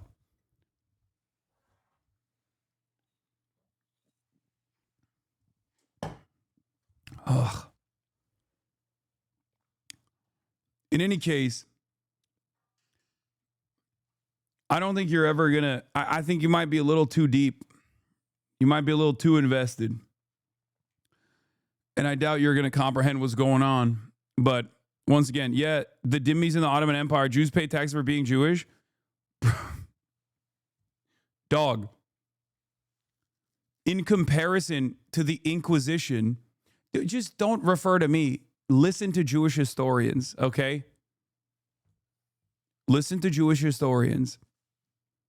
The Ottoman Empire, in comparison to the Western pogroms, the pogroms that were happening in the Western world, were far more tolerant to coexistence, okay? Yes. Jews and Christians paid a tax. This is not even a defense of the Ottoman Empire either. Like, I don't even give a shit about defending the Ottoman Empire. I'm just talking about history.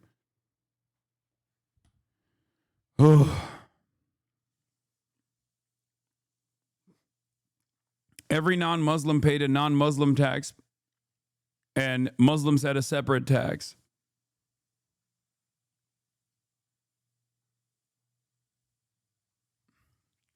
But you do understand this, right?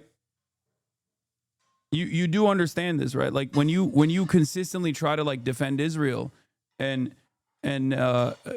talk about, you know, an ongoing genocide in this way, when like even people who don't give a fuck about Muslims, right? Like Arabs, Muslims at all are recognizing this to be like a truly horrifying situation. Like, you are saying, this is my shit. This is me. I am a Jewish person living in Canada or living in America. I don't know where you live, right? And I love Israel, and I'm going to defend Israel, and I'm actually going to use anti-Semitism as a reason for why Israel must exist in the violent ways that it does. This teaches people the wrong lesson. It teaches people the opposite lesson that I'm trying to teach them, which is ironically exactly what I was trying to say here, which you did not understand. Okay? That is my point. You're contributing to it. Anyone that turns around and says Zionism, well, 90% of Jews are Zionist. Okay, 90% of Jews are Zionists. So if you're anti-Zionist, you're anti-Jew, does not realize that you're teaching people to be anti-Jew in that situation. You're not teaching them that like there is a difference in opinion between many different people. People go, okay, I'm anti-Israel, so if 90% of people are 90% of Jews are pro-Israel, then I guess I'm anti-Jew. That's it. Because a lot of Zionists do not understand that people do not fuck with Israel no more.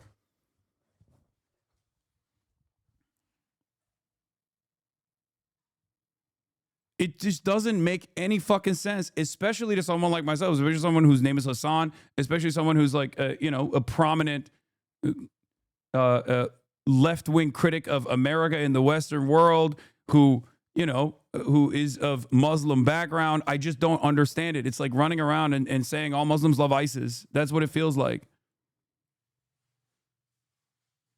And for the record, anti-Semitism would still exist. People would still tie Israel's actions to Judaism regardless. But you're not making it any fucking easier, especially when you argue with someone like myself.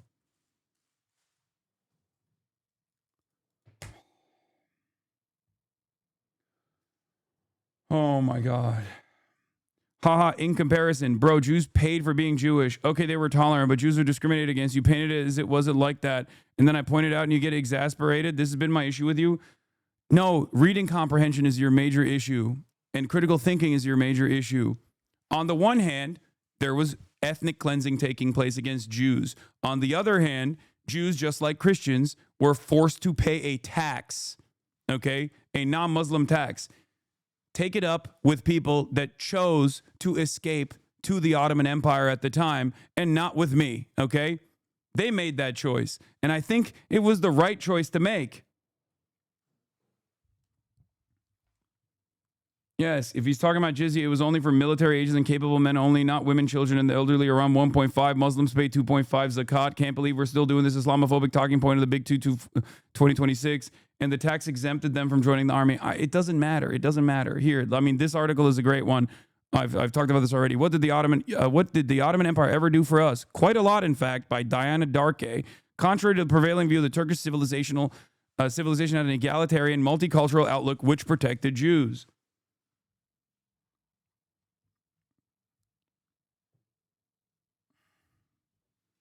It's ridiculous, dude.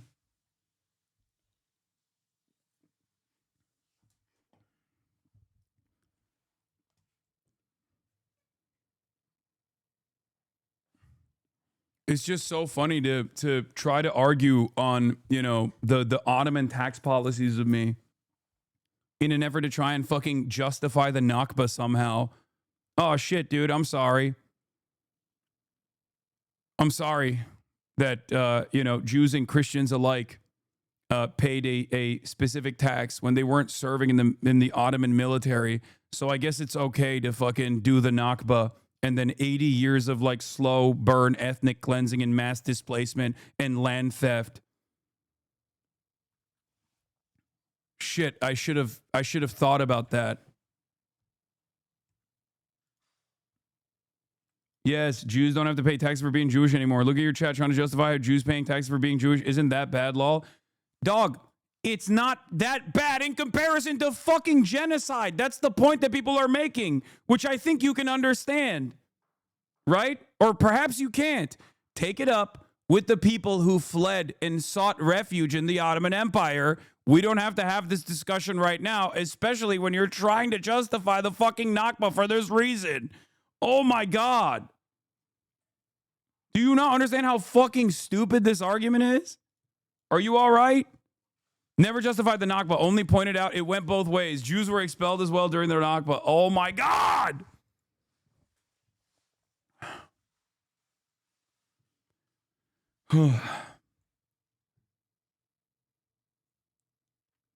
Yeah, why the fuck do the Palestinians have to be those who are ethnically cleansed for the European genocide of Jewish people? I know. That's a separate point too.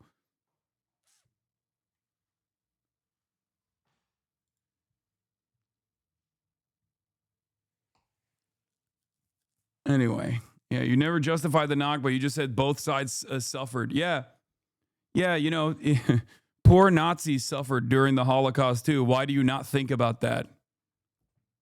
Poor Turks suffered during the Armenian genocide. Why does nobody ever think about that? It was just mass transfer. It wasn't that big of a deal. It was a little bit of ethnic displacement, right?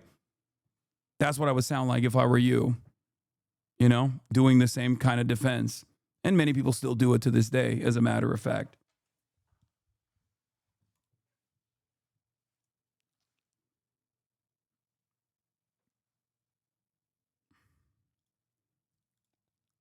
Anyway, this isn't even one of the more consequential parts of this conversation, because like you won't even recognize that Israel's doing genocide to this day. So I don't even know what the fuck we're talking about at that point.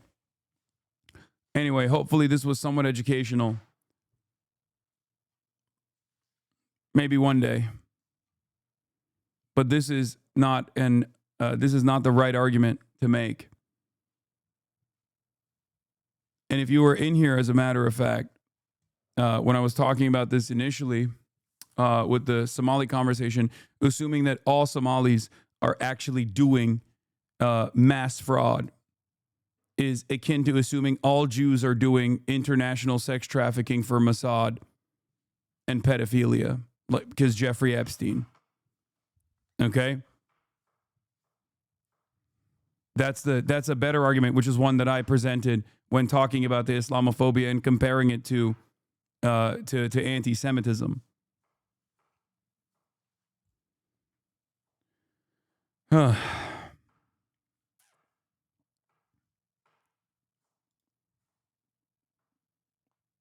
You are extensively trivializing the Holocaust to prove your point. Israel is a terrorist state. Okay. A terrorist state that's doing what? Doing genocide. Zionism is a fascist ideology. If you don't recognize these things, we can't have a normal conversation. I can explain it to you again, over and over again, but stop. Monkey D. Houthi, shut the fuck up.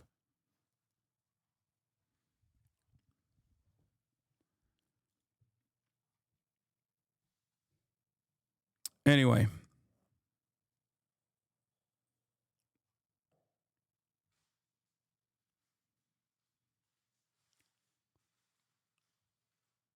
In case of Morocco, Israel paid Morocco to transfer Moroccan Jews. They didn't have enough population. Yes, in numerous other Arab countries in the MENA region, there are different reasons as to why. There are different ways in which this kind of population transfer took place. And it's not without like pogroms initially as well. There were some. But to compare separate countries, many of which were already under the protectorate, or not protectorate, as a matter of fact, whether to compare this to all these other countries in the MENA region, many of which were actually under the power and influence of a colonial superpower that was dominating them, is fucking insane. Whereas the precursor militant groups to the IDF, to before the Israeli state was established, the Zionist brigades, they actually carried out a planned ethnic cleansing campaign. It wasn't like Jews that did this planned ethnic cleansing campaign. These were militancies that specifically under the ideology of Zionism conducted a planned ethnic displacement and ethnic cleansing campaign. And they were successful. 750,000 Palestinians were removed from their homelands, never allowed to return. There's a difference between that and like the Israeli state that was established after the fact. One, really pushing and pulling in terms of like a lot of the instability that was taking place in the pan-Arabic nationalist movements that were fomenting in the region, in the MENA region, / going to, in certain instances, places like Vichy, France, to demand that their colonial occupants dispose of all the Jews and send them to Israel. This asymmetry has always played itself out because Israel is seen as a profoundly important Western apparatus. And that's why they've been armed to the fucking teeth. Initially from even the USSR, as a matter of fact, by way of Czechoslovakia. That was a major L from Stalin.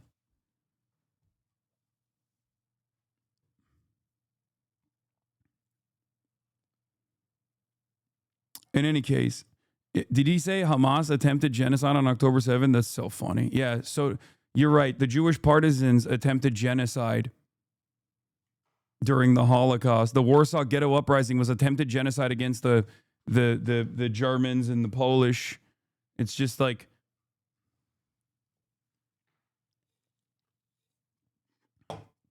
anyone that was taking up arms alongside Nazi Germany was in fear of being genocided.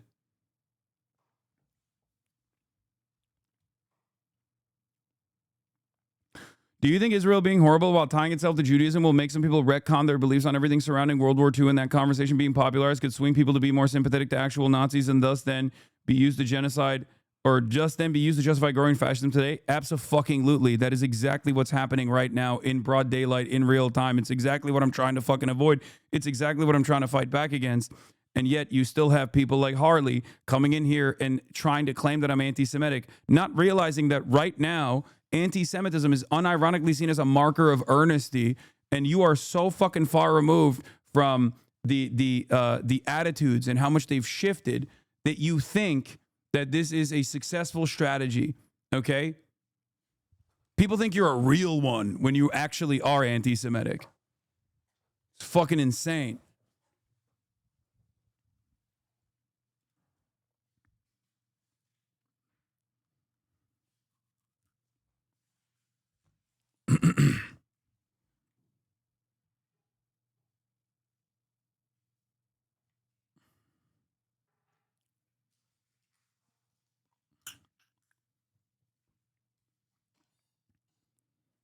It didn't happen overnight.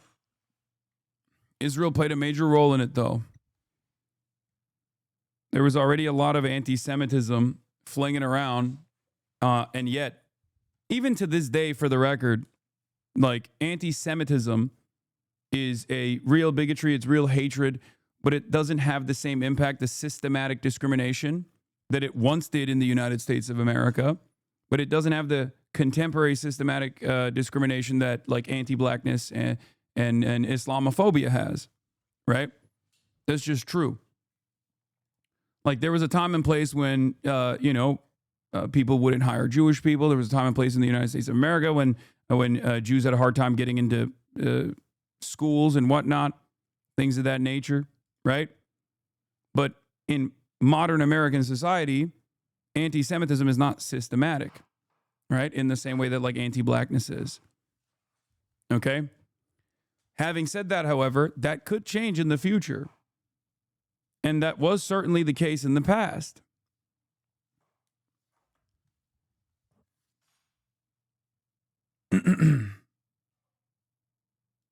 What is this? This gets 18K likes on Twitter on the regular. I don't see him under these tweets. I know. That's the other thing. You got Nazis who are fucking popping off, and you're coming to attack the one guy who is anti-Nazi. Okay? You're a fucking idiot. Actually, like, you are genuinely fucking stupid. If you sincerely think you're fighting anti-Semitism, which I don't think you are, I think you just want to like defend Israel somehow, and no one gives a fuck about what you have to say elsewhere. And this is the one community where people are not going to immediately like shut up Jew or something. So that's why you're in here trying to fucking chirp, because you know this is not an anti-Semitic community. It's an anti-Israel community. Okay? But if you want to fucking actually tackle anti-Semitism, why don't you go after real anti-Semites? The fuck are you doing in here? It's so stupid.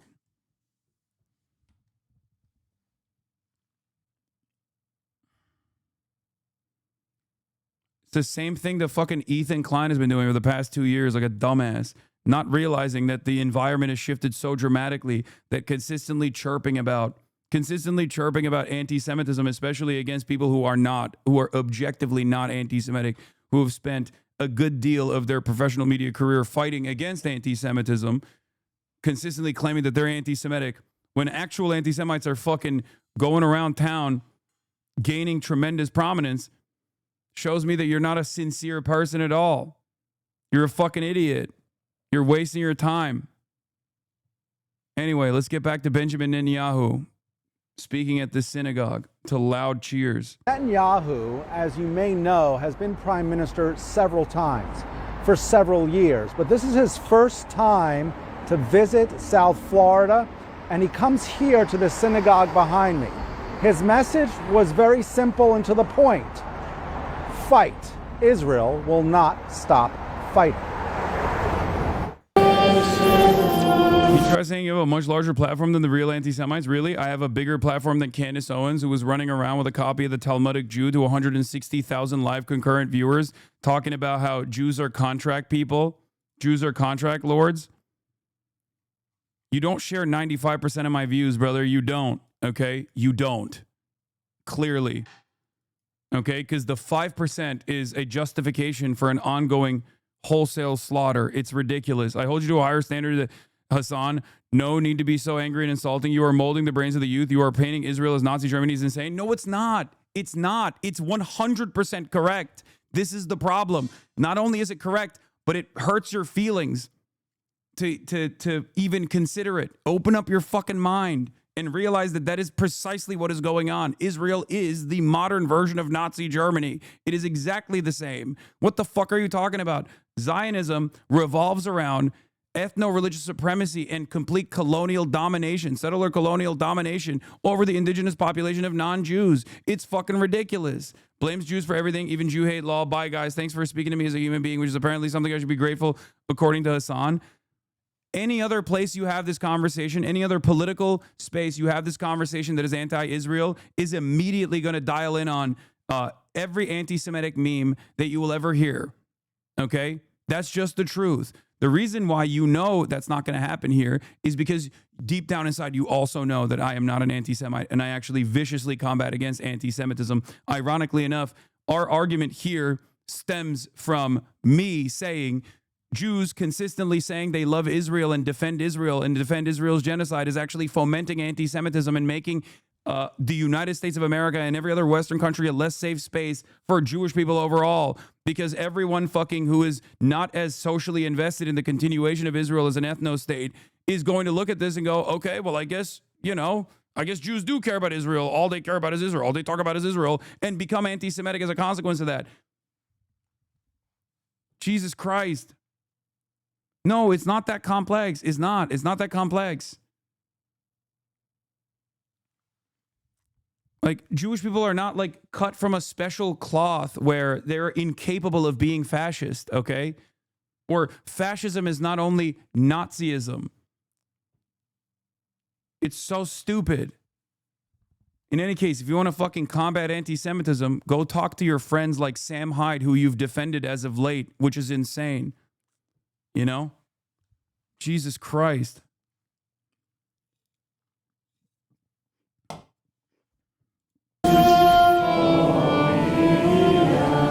A historic day in South Florida. Yeah, like Albert Einstein compared Zionism to Nazism in fucking 1947. Not even 1948. 1947. He said the Zionist brigades are behaving in the same way that the Nazis did. And I feel like that guy knew a lot about what the Nazis were doing. You know what I mean?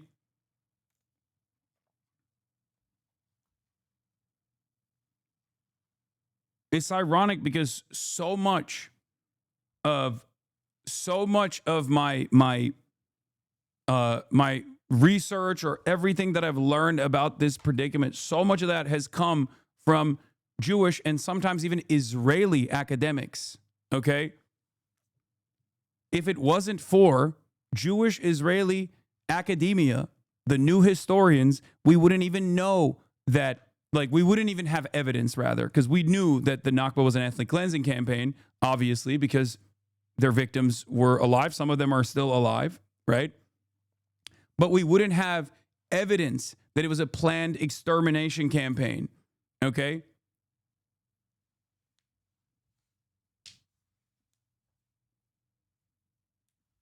It's ridiculous. I can't believe we're having, like, the same fucking argument still after 2 goddamn years. For the first time since he has been Prime Minister of Israel, Benjamin Netanyahu makes a visit to South Florida. I don't know of anyone who doesn't go to Florida these days. Research meaning Twitter? No, you don't. And your chat proves that you don't. This is the environment you've built. You know, research meaning Twitter. Dog, I literally have a dual degree in political science and communication.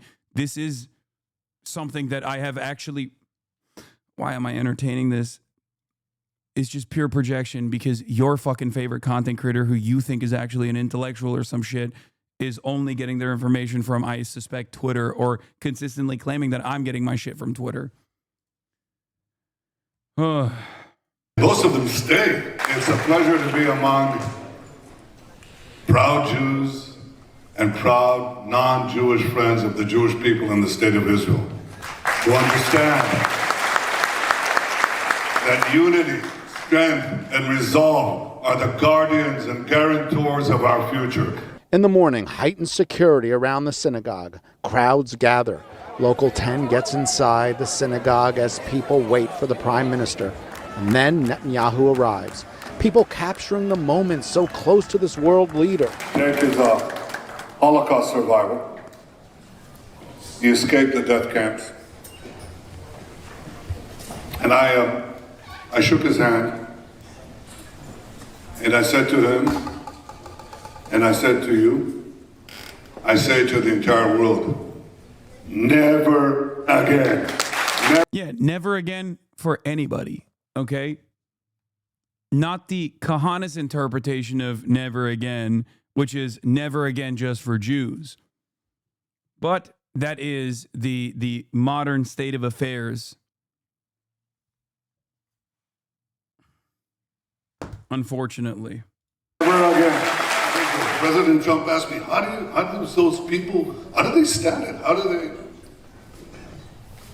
they do it? And I said, well, see, I couldn't quote directly a great singer in Israel. So you're saying all lives matter, Lamau? I mean, that's quite literally the point of never again, yes. Yes, it is. It literally is. That you're not wrong. Yeah. Yes, all genocides matter. It is genocide. I mean, that's the one time when you can say, you know, yeah, all lives actually, when it comes to human rights.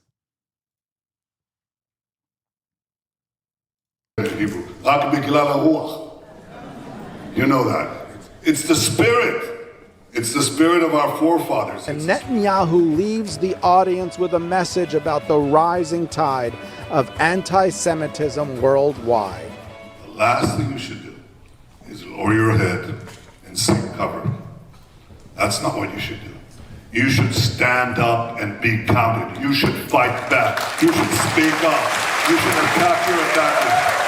You should delegitimize the delegitimizers. That's what you need to do. I cannot believe this motherfucker gets to do whatever the fuck he wants, dude. Hasan saying all lives matter with his entire chest. Yes. It's so fucked.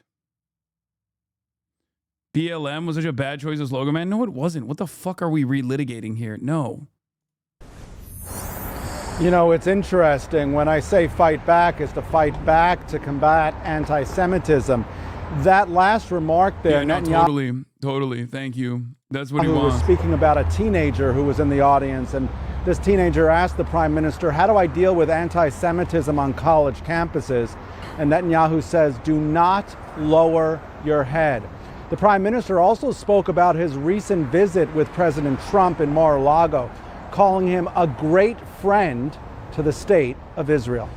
We'll have more for you tonight at 6 o'clock. For now, I am live in Surfside. Rosh Lowe, Local 10 News.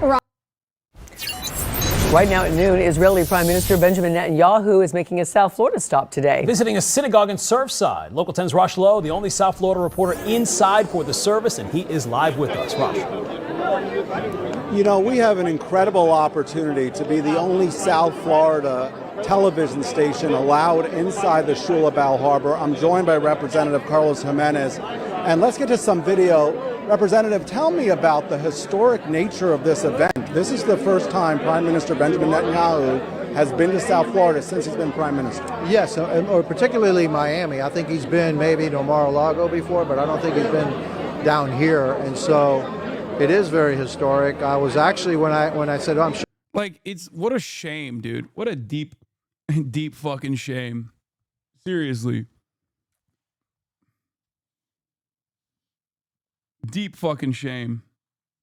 And any moment, if you are, and I'm preaching to the choir here to all the anti-Zionist Jews, so it's not about you, but like for Harley, for example, every moment that you spend attacking people who criticize this, as opposed to attacking Benjamin Netanyahu for being a fucking war criminal that is basically using a synagogue, a place of worship, like a fucking fleshlight to do propaganda, and the people who invited him and cheered him on, is a moment that you're refusing to comprehend exactly what's going on here.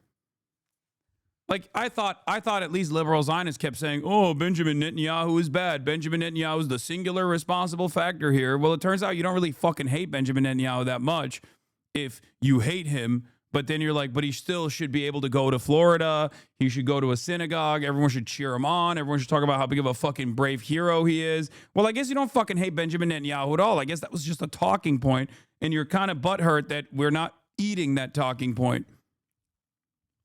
What's the bigger problem here? Me saying that the conflation between Judaism and Zionism is incredibly dangerous and makes it less safe for Jews in the Western world and Jews all around the world, as a matter of fact, and that when people are in the affirmative inviting Benjamin Netanyahu to a synagogue and cheering him on, when the entire world recognizes him as the fucking war criminal that he actually is, an evil person in general, what do you think is happening there? Shouldn't you be mad at the synagogue? Shouldn't you be mad at the attendees? Shouldn't you be mad at people who thought this would look good? This would be an appropriate idea at a time when fucking anti-Semitism is exploding? No, you don't want to get mad at that because you want to fucking defend that. That's why you come in here and you yell at me, a person who's calling it out. It's ridiculous.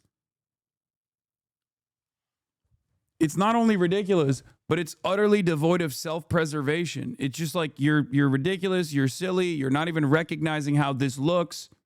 You're basically advancing the same argument that these people are learning, the wrong lessons that these people are learning, that you do care about Israel more than you care about the genocide that Israel is conducting. You care about defending Israel more than you care about anything else. It's very short-sighted. Sure, he comes here often. No, absolutely not. I think the last time he was here was over about 25 years ago. That was for a private wedding. And so, yeah, this is a historic event, and certainly my honor to have been invited to it, and certainly my honor to be attending it. I want to talk about your relationship with Israel, and I've covered you for a long time as the mayor of Miami-Dade County now, and the House of Representatives going on, 6 years almost?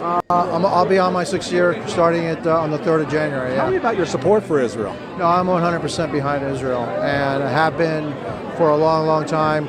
As mayor of Miami-Dade County, really, here's a little tidbit for you. I wanted a couple of routes for Miami International Airport. One was to Japan, one was to Tel Aviv. I got Tel Aviv, I didn't get Japan.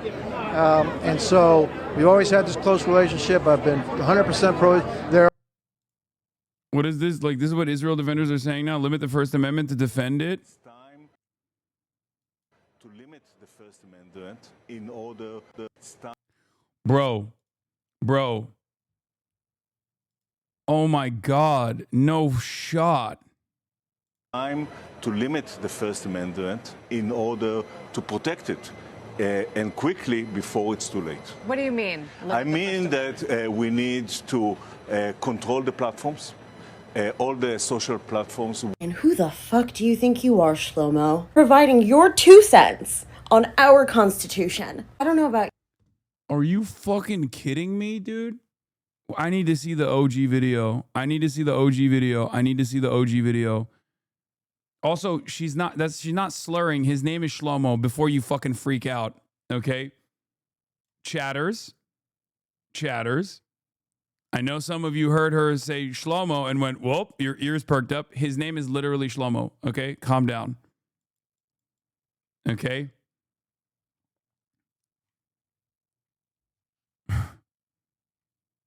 Hold your fucking judgment.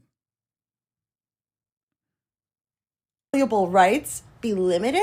I hear the I'm proud to be, and all of the Star Spangled Banner all starts playing in my head. I get heated and I'm angry. Left, right, red, blue, Republican, Democrat, from the hardest left to the Founder and CEO of Cato Network, Shlomo Kramer, also one of the founders of Checkpoint, another big cyber company. Shlomo, it's great to have you here. Welcome. Thank you for having me. How is AI, cyber warfare, shaping geopolitics right now? So AI is going to revolutionize cyber warfare, from critical infrastructure to the fabric of society and politics, and undermining it, giving unfair advantage to authoritarian governments against democratic countries, First Amendment type of. That's already happening? That's already happening. You're seeing the polarization in countries that allow for the First Amendment and protect it, which is great. That's crazy, brother. You can't. This is what I mean. This is the arrogance, the sheer arrogance. Okay? You say stuff like that. Like, I swear to God, look, different circumstances for Dubai. Dubai is funding and the UAE is funding and facilitating the genocide that's going on in Sudan, right? And obviously the victims are in the African continent, so people don't really care about it as much, right? Because there's a white supremacist undertone to the whole thing. However, if Dubai also had a bunch of, sheikhs and whatnot that went on Western television and said, of course you are going to give me billions of dollars, okay? Of course, brother, what are you saying? Come to Dubai. Give me $1 billion for gun. I will do the genocide. I will do whatever I want. And then simultaneously say, and you cannot speak out against the UAE. Brother, if you speak out against the UAE, you are being Islamophobic. And we will limit the First Amendment. If you were to fucking hear that all the goddamn time, okay, I think a lot more people will be paying attention to fucking what's going on in Sudan. Okay?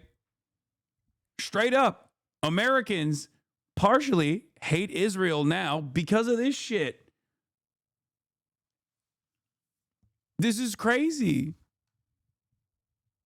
You got to do it with the thickest Israeli accent, being like, the First Amendment is, it must be shut off. People are saying too many bad things. It's ridiculous. Anyone that sees that is immediately going to be like, well, fuck off. And I know it's difficult to hear. That's literally a big part of the reason why people fucking hate Israel in the West now, because of the sheer arrogance of Zionist envoys of Israel, the sheer arrogance and the way that people who want to defend Israel communicate their perspectives with unlimited hubris and arrogance. For the last 2 years, as in the backdrop, there is a fucking limitless slaughter of children taking place, was enough for a lot of people. Was enough for a lot of people who had a lifetime of pro-Israel propaganda baked into their fucking consciousness too.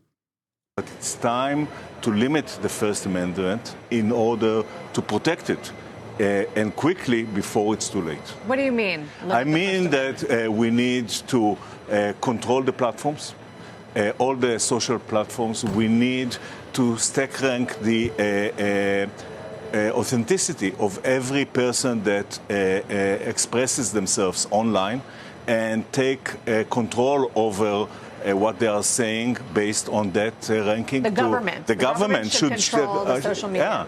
Yeah. Even the CNBC anchors are like, what the fuck? I don't know about this. What are you saying? Give it to me. I will control.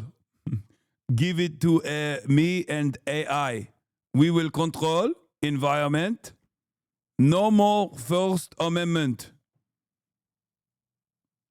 He's definitely not going to like it when people are forced to use their real names and say the exact same things. No, it's just like this is fucking crazy. Like, this is unironically what people are seeing, what they're experiencing, what they're frustrated by. And it gives a perfect opportunity for people like Nick Fuentes to immediately package this back to like Jews control the media. Okay? The connective tissue there, however, is not just Nick Fuentes saying all Jews care about Israel. It's Jewish people who also love Israel consistently putting that at the forefront of their argumentation, being like, if you criticize Israel, oh, sweetie, you're being quite anti-Semitic, actually, for criticizing Israel. The fuck do you expect people to learn from that? You know what I mean? Why do you think he's popping off now? Why do you think this fucking neo-Nazi that was deplatformed from every fucking platform is now a major figure in American politics? How do you think that happened? Because people fucking hate Israel, and he is seen as an earnest criticizer of Israel. They should do that. And we need to educate people against lies, and government need to develop cyber defense programs that are as sophisticated as the cyber attack. Today it's a 1 to 100 ratio. And really, government are not doing this today at any rate, and enterprises are left fending for themselves. The technology is moving much faster than the political system typically can to respond to so it. you need to use technology in order to stabilize the political system, and you need to put adjustments that are perhaps not. I mean, we're at a point, though, necessary. right? I mean, I can go on Instagram or TikTok, and frankly, it already is becoming unclear what is fake and what is real. Exactly. And once you eliminate that ability to discern truth from fiction, then what are you left with? You are left with polarization of society and inner fighting, and you have to control that. And you see that already happening across the world. So this is an urgent need by the government to do that. And until then, enterprises are buying by themselves more and more cybersecurity solutions, but they can't afford all these solutions by themselves. So they are looking for ways to deliver a more efficient consumption. And I assume you have some of those ways, obviously. Right. So, and that drives really the next generation of companies such as Wiz, CrowdStrike, Cato networks on the network that are platforms and are able to deliver this extended need for security in an affordable way for enterprises. For enterprises, right. Not for governments. Not for government, but government need to start building their programs, and the same tools can be used also by government. But the two leaders in AI, one is China, which obviously already is using AI to control the population. Yeah. And here we're all out in a race with China. And so we're not as interested in regulation right now, certainly not at the state level, for example. And that's a big mistake, because if China has a single narrative that protects its inner stability and the U.S. has allows for multiple Open Presidents, thank you for the 100 gifted subs. Let's narratives. go. It puts them in an unfair advantage. He's doing such a good impression of Hasan doing an Israeli accent. That long term is going to cost the stability of the nation. So changes must be made. Anyway, yeah, that was as horrifying as I thought it was, for the record. Like, that is crazy. That is as horrifying as I thought it was. It's crazy.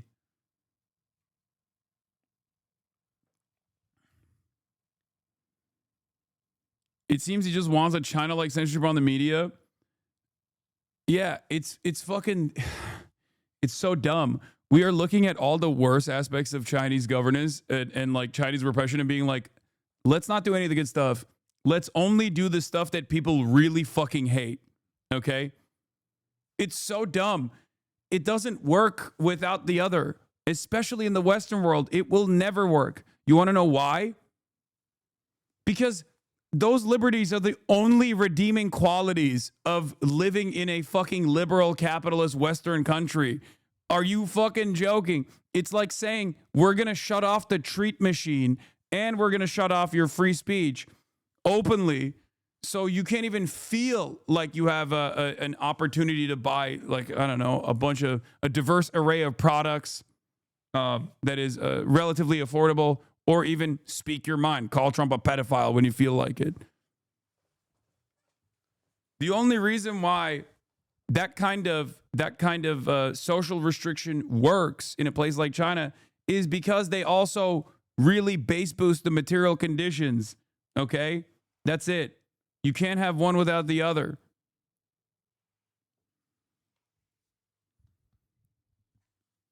Now, I'm not even going to make an argument about whether or not America has achieved true liberty in terms of free expression and things like that.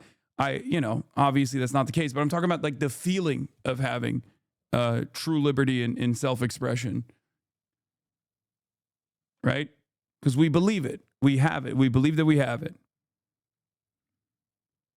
Our greatest ally, the only democracy in the entire region. And yeah, I'll stand behind Israel 100%. I wanted to ask you, maybe we can show some of the video here. What a massive crowd out here to see the Prime Minister of Israel. I've covered a lot of events. First of all, I haven't seen security like this, but I also haven't felt the excitement. What do you think it is about Netanyahu being in Surfside that is, look at this room, causing all this excitement? Well, he's a great leader, and he has helped to protect Israel. And so, like I said, I'm 100% behind Israel, 100% behind what the Prime Minister has done, especially in light of what happened on October 7th and what Israel had to do. Like, these dudes are so out of touch, dude.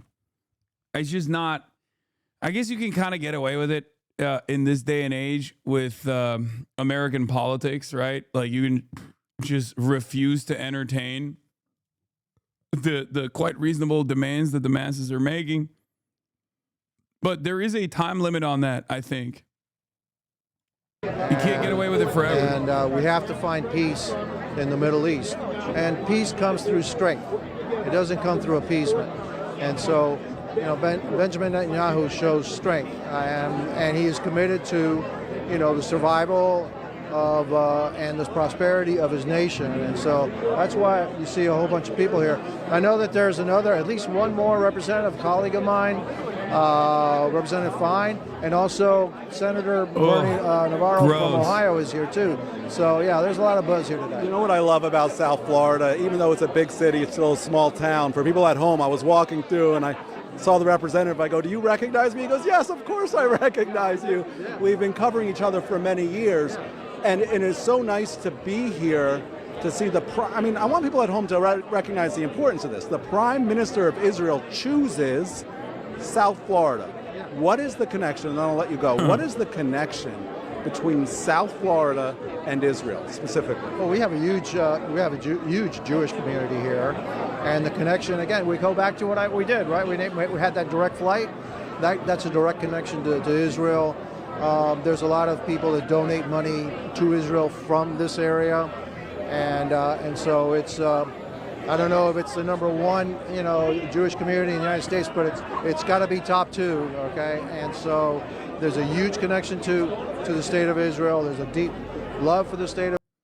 Bro, look at the amount of fucking cops, too. Jesus Christ. This is like Trump level security, brother. For a fucking foreign leader. What are we doing? God damn, dude. Israel here, and I'm sure glad that he finally came down. He needs to come down more often. All right, so we're going to be here live, and I thank you, Representative Jimenez. I really appreciate your time. Happy New Year. Happy New Year to you too.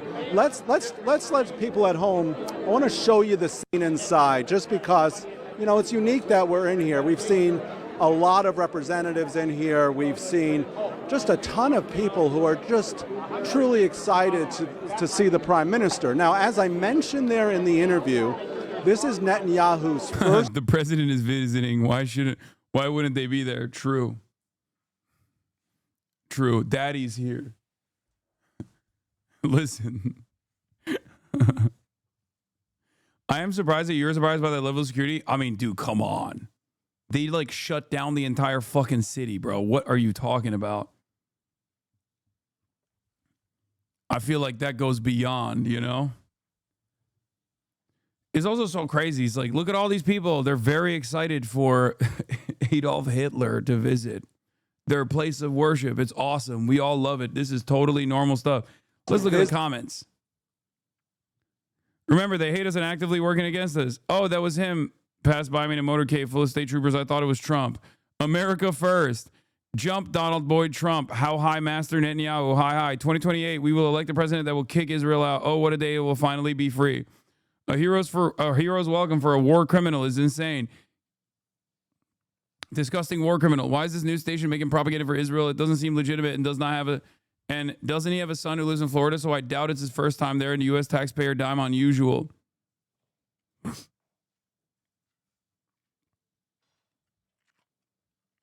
And then bots.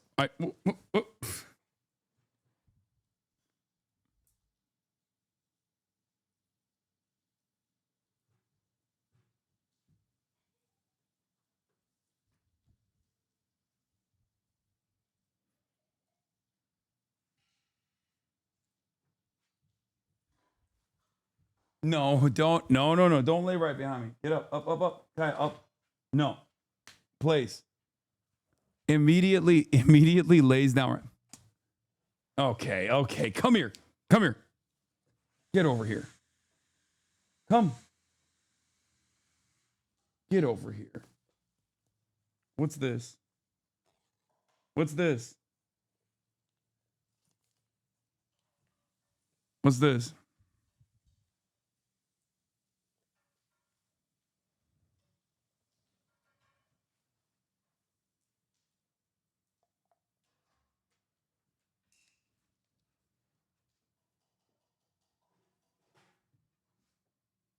Good girl.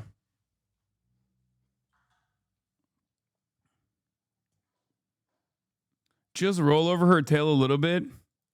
I know it's maximum abuse to not roll over my dog's tail when she lays down right underneath my chair wheels.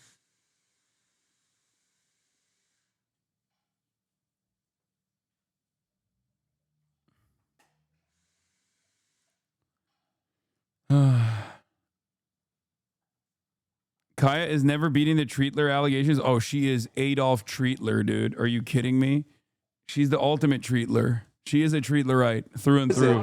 To South Florida, since he is the prime minister, and of course, as we were talking to the representative about, there is that connection between South Florida and Israel. So many people here in the community are interested in what he has to say. Can we take it off the tripod for a second, Jacob? Let's walk around this room for a second and just see the faces in this room. So we're here at the Shul of Bal. This guy is so stoked. He's loving it, dude. He's like, wow, I can't believe it.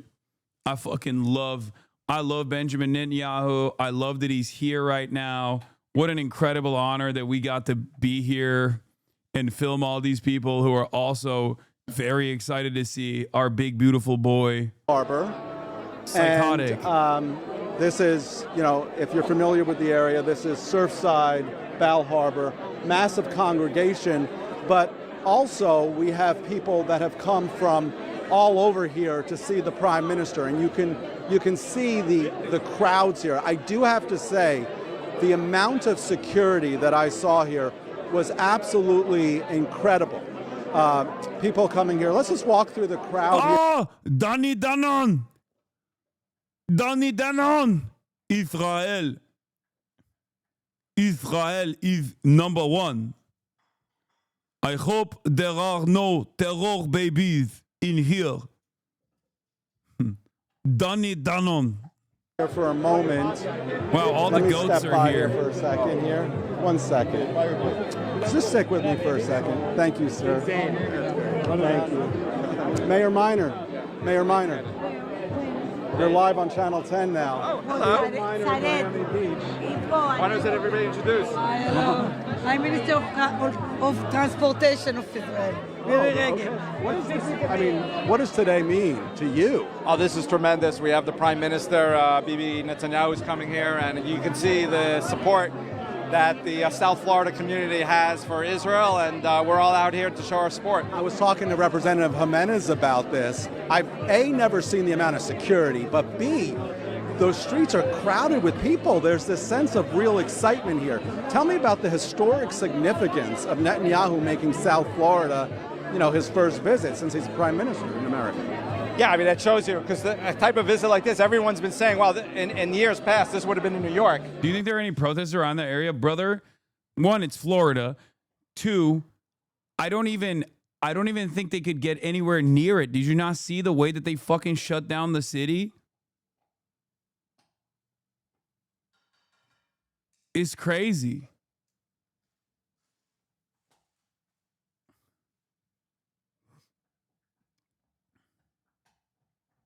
And now the Prime Minister of Israel is choosing to come to South Florida and be here. And you see there's a lot of people from Miami Beach, Surfside, Bal Harbor.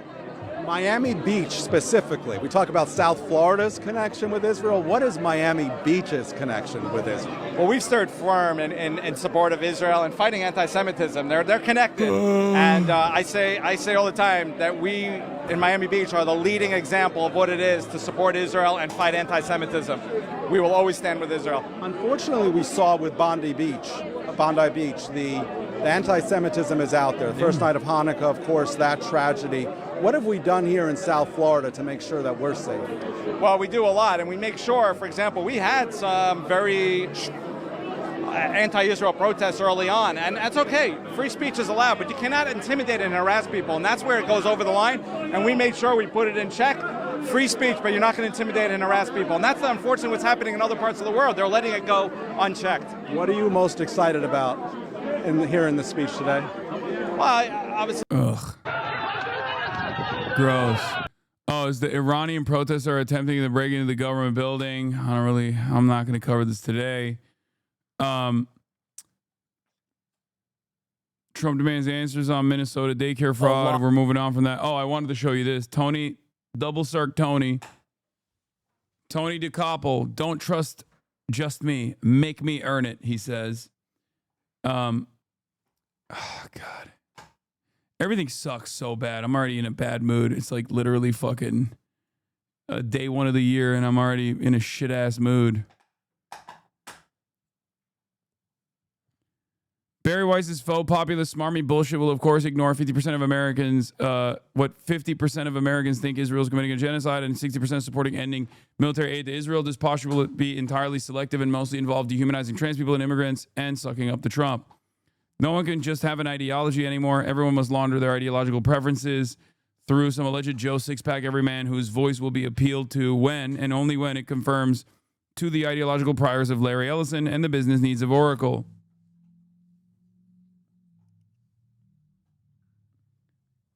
Yes, my New Year's resolution is more fun and less boring shit. More fun news and less boring shit. Let's do the history of almost all the slurs. Red light, now it's trying to stop me. The Gutians invade Mesopotamia. What? Contributing to the fall of the Akkadian Empire. Details of the war escape us to this day, but what we do know is that years later, historians wrote down the events which led to the eventual death Bro said the history of almost every slur and went to Mesopotamia, bro. That's crazy. Of what many call the first human empire. One of these texts was The Curse of Akkad, and in it, when referencing the Gutians, ancient historians call them human in form, but with the intelligence of dogs and the appearance of monkeys. Their speech is twisted, like a dog's bark. They don't cultivate the land, but live like wild beasts and swarm the land like locusts. And that, my friends, is the first known written example of an ethnic slur. In the many millennia to come, we will replicate this model of othering, simplifying, and demonizing those we see as inferior to us under the context of race, class, ethnicity, gender, religion, and even good old looks. Welcome to the most unhinged video we've ever made, a list of almost every slur in history. Before we start, I want to make the intention of this video very clear.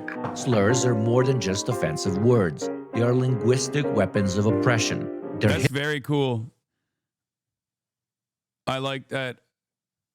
I like that that is the, like he's doing a deep dive into slurs, but then also talking about, is this part of your racism PhD? So yes, as a person who's a recipient of Racism University's Racism PhD, I am very familiar with a lot of the slurs, but I wouldn't say I'm like a slur anthropologist. So some of these things are going to be new to me as well. But I'm glad that he's starting by talking about like slurs aren't just about like making people feel bad. You know what I mean? It's not about like hurting your feelings. It is a weapon of dehumanization. Histories are only a real racist, which by the way, I had to go get a racism PhD, right? Yugopnik, on the other hand, is Balkan. And as everyone knows, by the time a Balkan boy reaches the age of like 12, they already have a racism PhD. So for him, this is basically like ancient knowledge that he is that is downloaded into his brain. You know, I am a mere latecomer to the field of slurs. To colonialism, slavery, genocide, and systemic discrimination. By examining them, we expose how language has been used to dehumanize people and justify violence. Ignoring slurs doesn't make them disappear. By studying them, we acknowledge their historical trauma, recognize how they're still weaponized today, learn how to challenge them effectively. But most importantly, at its core, we realize just how bloody fucking absurd they are. This shit becomes borderline comedic once you understand that it's been like used by our species for 5 millennia of society after society, thinking their beef is the most important beef of all time, that their society is the peak of civilization, and that their neighbors are the most inferior peoples to ever people. The pattern behind slurs repeats itself so much, it reveals its own absurdity. And through it, the absurdity of superiority of one people over another, which slurs de facto imply. So, strap in. We're going for a ride. Hi, I'm CRT1000. I've been hired by these strange humans for this video with a very simple purpose, to say words out loud that they wouldn't be able to say due to the social stigma associated with said words. I've been told a Balkanoid and a Filipinoid are the makers of this video. And while they can say most of the words discussed in this essay, either because nobody cares or because said words are ancient, there are some which are more problematic, as I'm told. So because of that, I will be saying all of them, indirectly protecting my employers from social cancellation, even though in effect I'll only be reading out words they've written, which realistically is the same thing as them saying them out loud. Therefore, this whole operation is China, Swede. A bunch of Swedes and Finnish people migrated en masse to the United States in the late 19th and early 20th century. The domesticated whites would often make fun of their accents, clothes, food, and so on, but while the Swedes and Finns had radically different languages, it was still hard for the domestic monolinguists to differentiate between them. Enter race science of the time, which says Finns were part of the Asian race due to their Uralic non-Indo-European language and historic connections to Siberian peoples. So probably your regular bigot just went, okay, so they're like Asian Swedish people, China Swedes? Yeah, China Swedes. That works. Classic othering of inferior versus superior Europeans by depicting one as less European than the other, whatever that's supposed to mean. Curry Mouncher. British colonizers go to South Asia. They see people eating food they never tried, so they dismiss it as weird and disgusting. Mockingly, they call people who do eat it curry munchers, as it means to differentiate them from Europeans on the basis of what they see as a more advanced palate and sign of culture. Time passes, and the There's nothing more ironic than having the fucking cuisine that you have, and then years later, basically admitting that your cuisine is ass because now the tikka masala is the national dish, right? But like having such ass cuisine and then choosing to dunk on Indians off of their obviously superior cuisine. Incredible.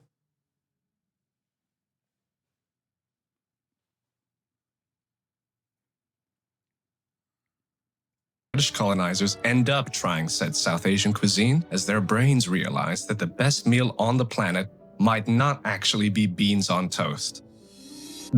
The exact etymology is debated, but some linguists suggest it may derive from the Korean word guk, which means country or soup, possibly misheard by U.S. soldiers during the Philippine-American War or later in Korea. Another theory links it to the Tagalog. Which is crazy because it's like another testament to how like white supremacy works. Specifically American racism. This is really interesting for me. Racism sommelier, racism PhD here. What I've always found very interesting about American racism, American versions of slurs and American racism in general, is white supremacist version of racism, is that it actually is indiscriminately discriminatory. Now, you have perhaps a million different variants of pejoratives and slurs in the Balkans between two dudes that basically have lived side by side with one another for hundreds, if not thousands of years, that look the same, that sound the same, that have almost identical foods that they're consuming. And they will make ethnic delineations and find new and unique ways of shitting on one another, right? Whereas the American mind does not make such distinguishing factors.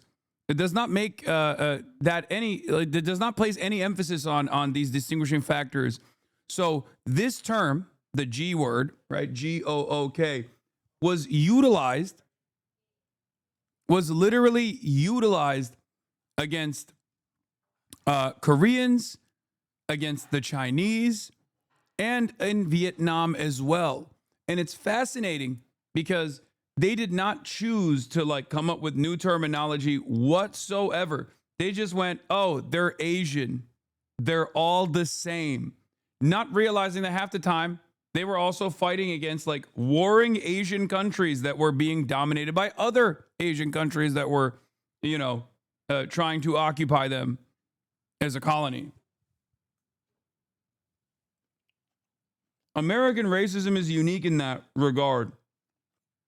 It's a somehow less sophisticated version of racism. Isn't that interesting?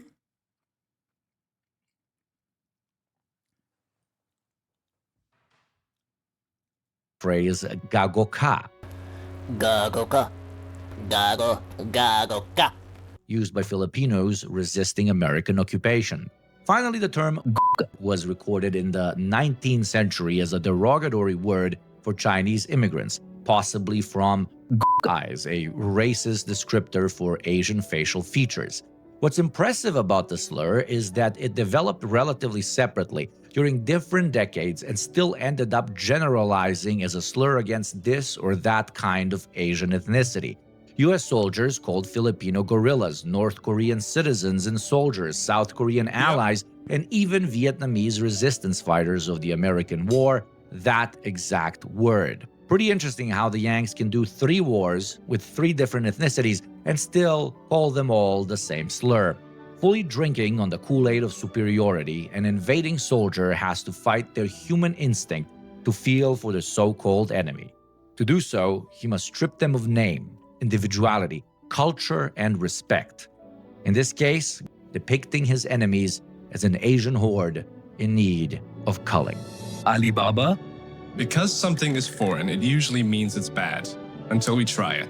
Now apply that systemic bigotry, and you have the British Empire. You've probably heard the phrase, open sesame. It's from a great Middle Eastern folktale called Ali Baba and the 40 Thieves, where amongst other events, a poor woodcutter discovers a thieves' den and manages to open it by saying the magic words, revealing immeasurable treasure inside.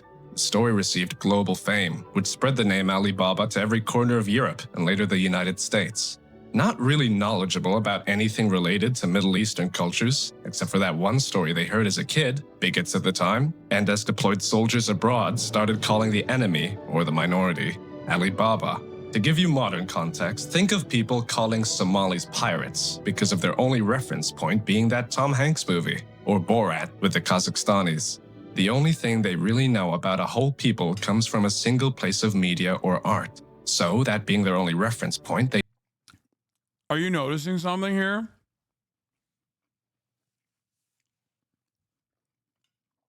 The etymology of slurs is actually really important. This is why I love this video. Because it says a lot about, because language says a lot about culture, right? And if you noticed, once again, the American version of slurs are so incredibly stupid and bottom of the barrel. No sophistication whatsoever. None whatsoever. You go to any other region. That's why I always say, like, European racism is different. Like, it's infinitely more difficult to understand. You have to do, like, genuine reading to be able to unlock, you know, even the precursory racist notions that the average European holds. Fuck! I hate this. I hate this so much.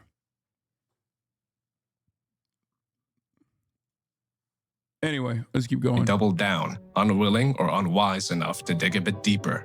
Even in fiction, when entrenched enough, can open sesame to stereotypes. Bogtrotter? Imagine an island filled with swamps. Now imagine another island filled with swamps. That's Britain and Ireland. Now imagine one of these islands occupies the other for centuries, and one of the best slurs they can come up with as an island filled with swamps is to call the other ones swamp people, throwing stones in a glass swamp, I guess. So yeah, bog trotter, referring to the Irish as impoverished, dirty barbarians that live in swamps. Sheepshagger, one of the most classic slurs out there, calling a whole nation zoophilic. Arab, Turkish, and Persian bigots love calling Kurds sheepfuckers. Pakistani bigots do the same to Afghans, and urban Arabs to Bedouins. Mizrahi Jews and Arabs throw donkey lover at each other all the time, and pretty much every reactionary in the Balkans implies Albanians like to marry goats. The most famous version, though, at least in the Western Hemisphere, is the one used against the Welsh, a class of sheepshagger. Maybe the smoothest sounding slur on this entire list. Lesson, there isn't really one here. Urban versus rural areas are always going to manifest as some sort of crass play at obsession with animals or the soft urban life. If there's one slur category on this list I wouldn't take too seriously, it's probably this one. Beaner. It's a derogatory slur primarily targeting Mexicans and other Latin Americans, mocking their dietary staples like beans in Mexican cuisine, likely emerged in the early to mid-20th century in the US, tied to anti-Mexican racism and stereotypes about poverty. Basically, beans equals poor, which I take deep offense on because beans, when done right, can be the goddamn taste. Same to the curry one. Again, the colonist has an air of superiority that transcends or that seeps into every single aspect of existence for those it seeks to dominate. And it's very interesting that they will take something like objectively superior, you know, the beans that exist, especially in Latin American cuisine, and they will literally fucking use it as a pejorative. It's the same as like the British looking at India and saying, oh, they're curry eaters or whatever. It's delicious. Thing ever. Similar to curry muncher, this slur is seeped in irony as Mexican food ended up becoming one of the most widely celebrated cuisines in the country amongst people of every single ethnicity. I think you're starting to see a pattern here, right? Like one group calling the other disgusting or cheap due to what they eat, wrapped into a perfect racism taco. Yes, I would love some hot peppers with that. Thank you. Bimbo? No, not the misogynistic term for hypersexualized women. It's the German slur for black people. The word likely entered the language during the late 19th/earliest 20th century, when the country had colonies in Africa like Cameroon, Togo, and Namibia. It's derived from bimboshi, a term for black laborers or servants in German East Africa.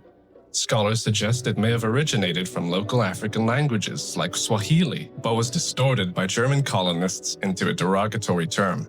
In Nazi-era Germany, bimbo was used to demean black people, often associating them with subservience and primitivism. Today, bimbo is rarely used openly, but remains recognized as a racist relic. Most Germans associate it with historical racism rather than contemporary speech. If you're a black woman being accosted on the streets of Germany, don't be too quick to judge. Maybe they're not misogynistic pigs, but they're just being racist. Barlija, Ustasha, Setnik. Serbs and Bosniaks. Hey, Ustasha, fuck you for being Nazis during and after World War II. Bosniaks and Croats. Hey, Chetniks, fuck you for supporting expansionist, monarchist, clero-fascists during World War II. Serbs and Croats. Hey, Balije, fuck you for supporting the imperialist Ottoman occupation for 5 centuries. Basically, each of these... Listen, they made the best boy slaves, bar none. Okay?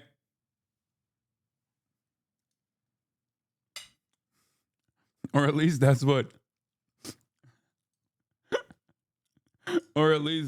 fucking Alexa tells me.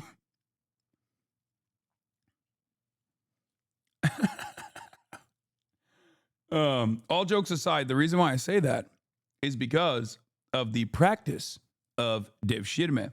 For those of you who don't know, the Ottoman Empire had a very interesting approach to slavery. Very, still horrifying. It's slavery, right? Obviously, it's completely unacceptable. It's disgusting. But contrary to the very different chattel slavery practice that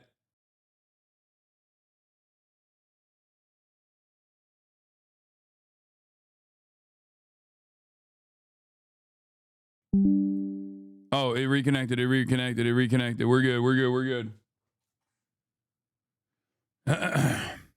Hello. Are you guys ready? I was talking to you about the practice of devshirme.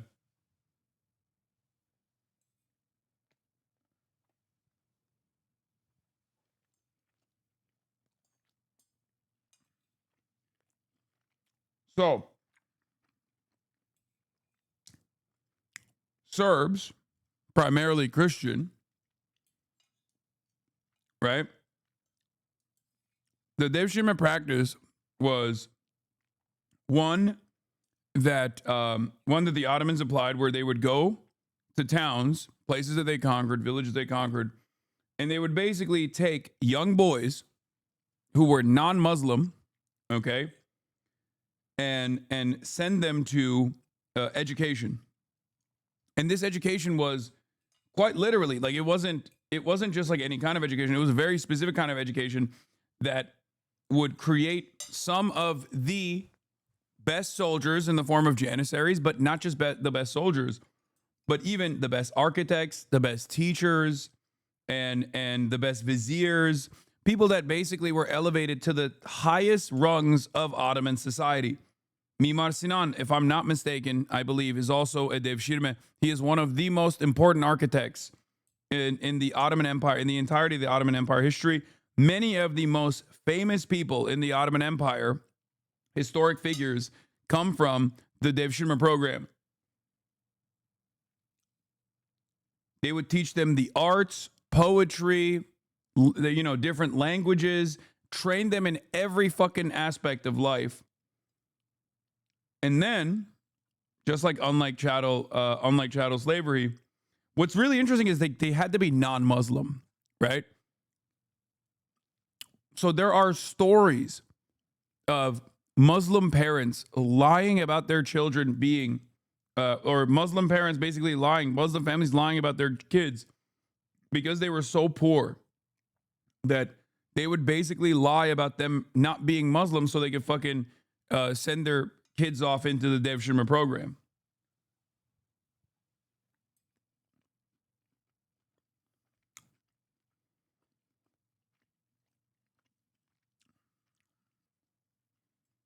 So that's why I said jokingly the Serbians made the best boy slaves.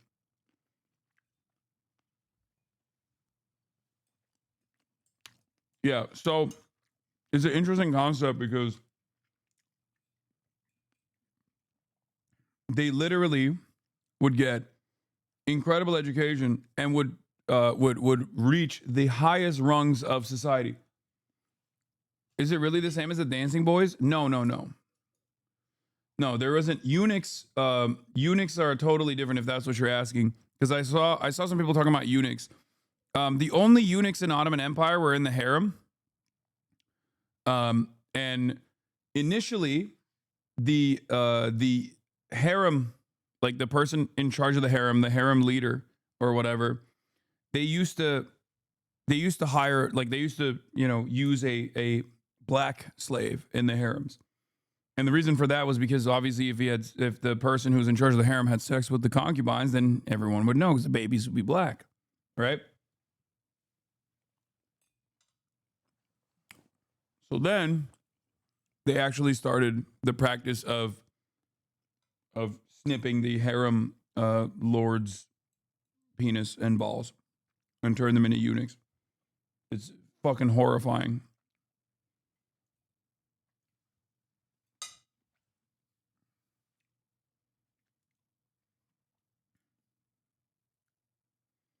Anyway, let's continue.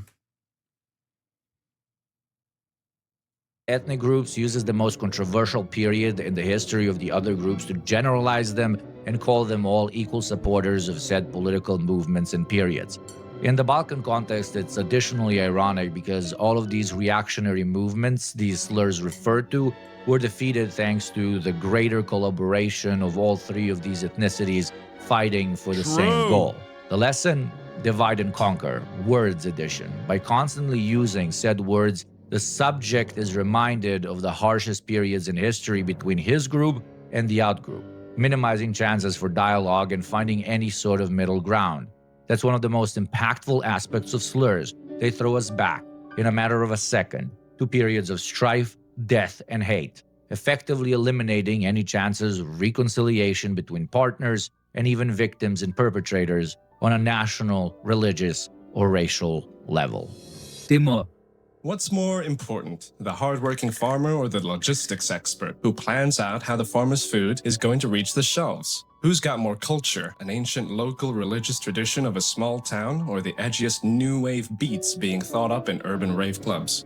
What's better for the human condition, tightly knit small community or an ever-expanding family of the metropolis? These questions have plagued our species ever since 3 dudes living in a cave looked across the field and called 2 dudes living in a cave backwards. There's probably 1,000 different variations of small-town folk calling big city dwellers every homophobic slur under the sun in attempt to depict them as some sort of weak, sissy boy, and then vice versa. 1,000 different variations of city folk calling people from small towns all kinds of zoophiliacs and sister lovers. You're probably whispering the one you regularly use to yourself right now. So touching on all of them is impossible. Instead, we found a relatively niche Syrian infighting term, Timur, which touches on all the classics: classism, big city elitism, and of course calling your perceived enemy's blood filthy based on some historic events or another. So Timur is used by Syrians from Damascus against Syrians from rural areas or other regions, particularly those from the countryside of Homs, Hama, and Aleppo. The slur references Timur, a 14th century Turco-Mongol conqueror known for his brutal invasions of the Levant, including the sack of Damascus in 1401. Timur's forces were notorious for mass killings, destruction, enslavement, and leaving a traumatic mark on Syrian historical memory. In contemporary Syrian slang, calling someone Timur implies they are backward, uncivilized, It's ironic because Timur is, I've never heard this, and I'm Syrian from Damascus. There's mad people saying that.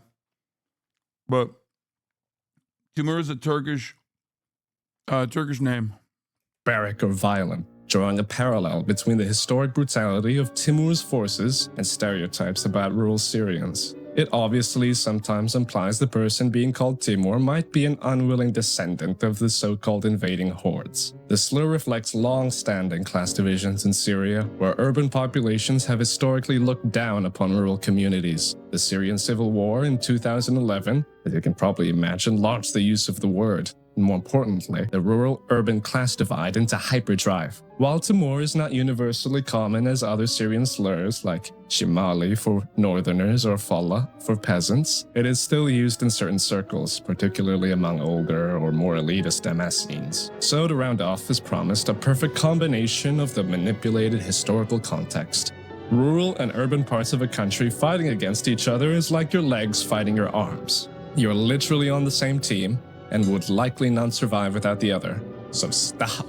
Freeloading View Goblin, a creature who shamelessly consumes content without hitting the subscribe button, lurking in the shadows of algorithms, denying creators their rightful dopamine hit of validation. Yes, I am looking at you, you algorithmic welfare queen. Click that button right now. Oh, good. Thank you. Subscribe. Okay. Chuchmek and Chichimek. Now, what do Aztecs and the Russians have in common 1,000 years apart? A lot, probably, including a crazy similar slur. The Aztecs used the term Chichimek to broadly refer to nomadic and semi-nomadic peoples from the northern regions of Mesoamerica. While Aztecs themselves were also of Chichimek origin, they used the term pejoratively to describe groups they considered less civilized. The term encompassed various tribes and cultures, and the Aztecs acknowledged their own Chichimek heritage, whilst also distinguishing themselves as a more settled and sophisticated group. In Russia, it's a derogatory term used against people from Central Asia, like Uzbeks, Tajiks, Kazakhs, or the Caucasus region, like Chechens and Azerbaijanis. In Russia, too, they acknowledge the vast influence Asia and Asian cultures have on the Federation. Bigots among them, similar to the Aztecs of old, distinguish themselves as a far more settled and sophisticated group. Worlds apart, centuries apart, similar logic. Basically the same sounding slur. What does that teach us? Something about human nature? Nah. Just that bigotry is the rehashing of ancient, idiotic, infantile logic. There's nothing new under the sun. An eternity of we're better, you're worse. Booga booga. It's CRT1000 again after having gone through some updates. My core imperative is to speed up this video's production, so I introduced part 1 of 2 slur speedruns. For the linguistic expressions of bigotry that had to take a backseat for this video, but that were nonetheless deemed too important to miss. Cabbage eater used to refer to Germans and Russians due to their propensity to eat cabbage a lot in all sorts of forms. That's it. That's the slur. Ching chong. Look, their language sounds nothing like ours. That's so funny and inferior. I am permanently stuck at 10 years of age. Camel jockey. We have horses. You have camels. That's bad because they're different.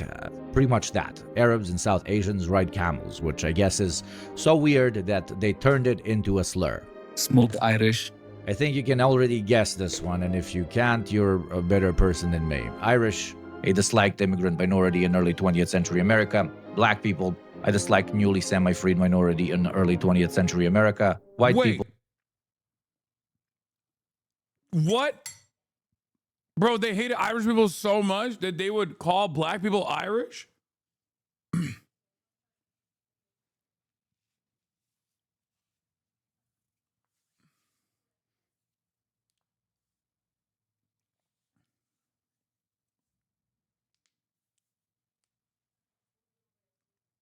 That's crazy. I thought they just call Irish people black. Love obsessing over skin color. So how do you distance a pasty Irish redhead from your white identity? You call him black. Smoked, in this case. Quite unimaginative, if I may say so myself. Mayonnaise monkey. So what's an unsmoked Irishman? A mayonnaise monkey, I guess. A term used by black people in the U.S. as a way to describe white people based on their, quote, mayonnaise-like skin.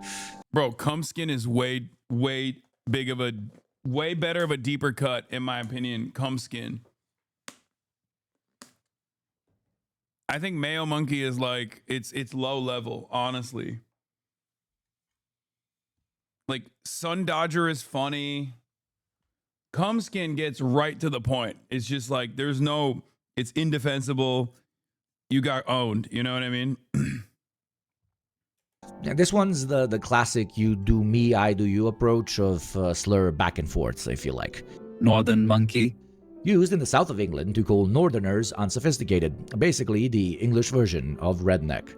Southern fairy. Used in the north of England to call southerners pompous, weak, and gay. Basically, the English version of sissy boy. Cheese-eating surrender monkeys.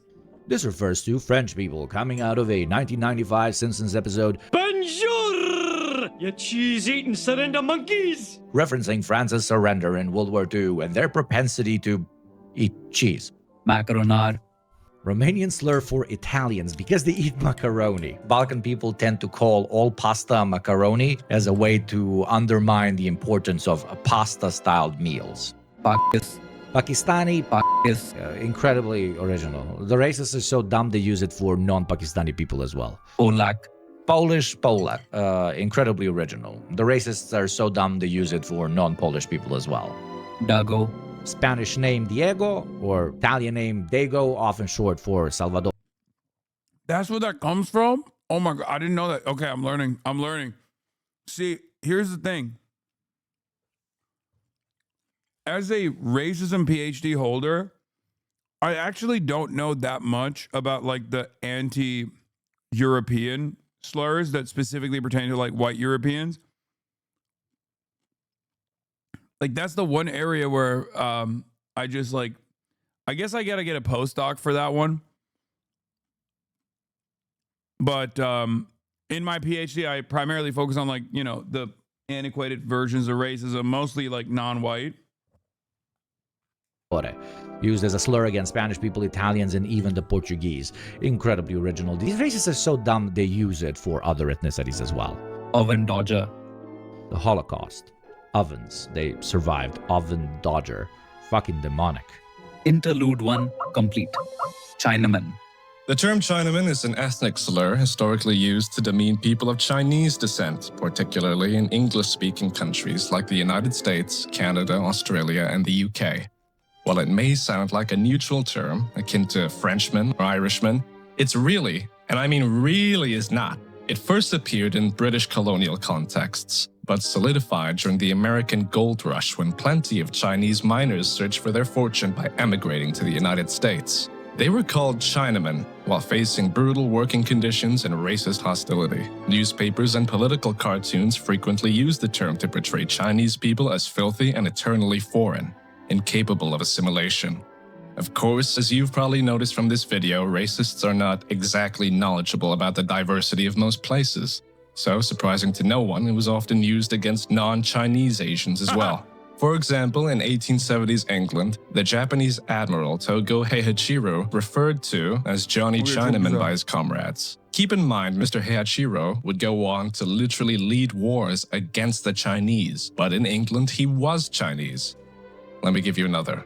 Another Japanese gentleman, this time Tajuki Yamashita, who took a case to the United States Supreme Court in 1922, asked for the right of Japanese immigrants to purchase land. He was rejected by Washington's Attorney Court General because, quote, the blacks, Indians, and Chinamen were impossible to assimilate into the American people.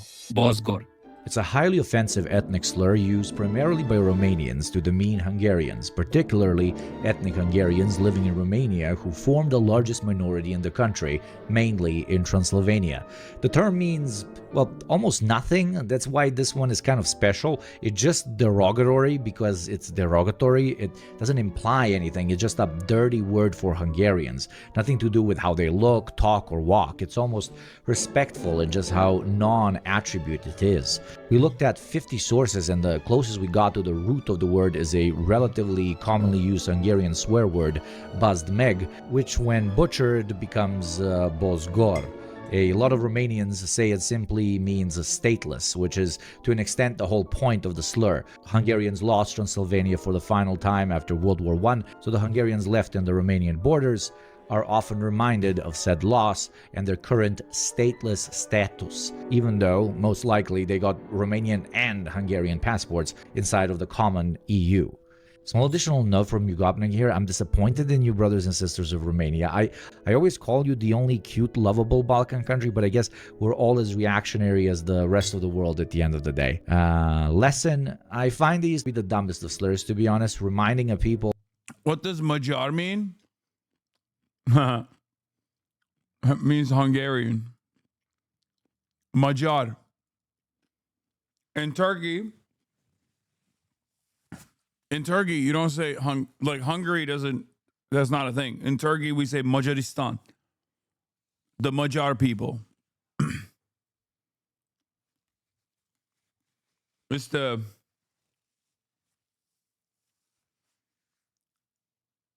Which I guess it means. Magyar means hungry in Hungarian. Is that what it is? But yeah, they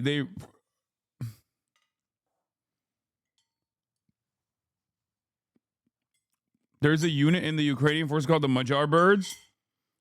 I assume they're drones, right?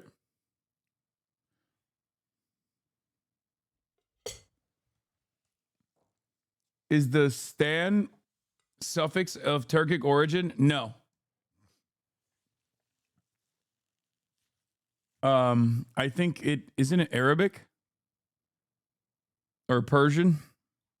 As much as I would like to steal another remnant of Persian culture, as I am often doing, I'm gonna say no. Yeah, it's Persian, not Arabic. Sorry.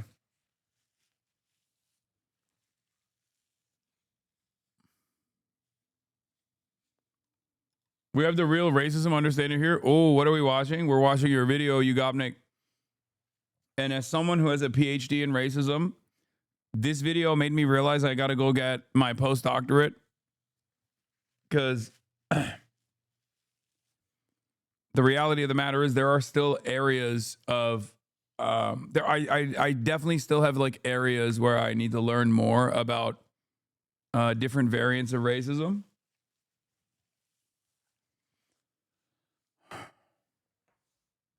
It's just like, you caught me lacking a little bit. They lost to you and they'll never be accepted as one of you is just inviting another ethnic conflict. But hey, that's exactly what most political.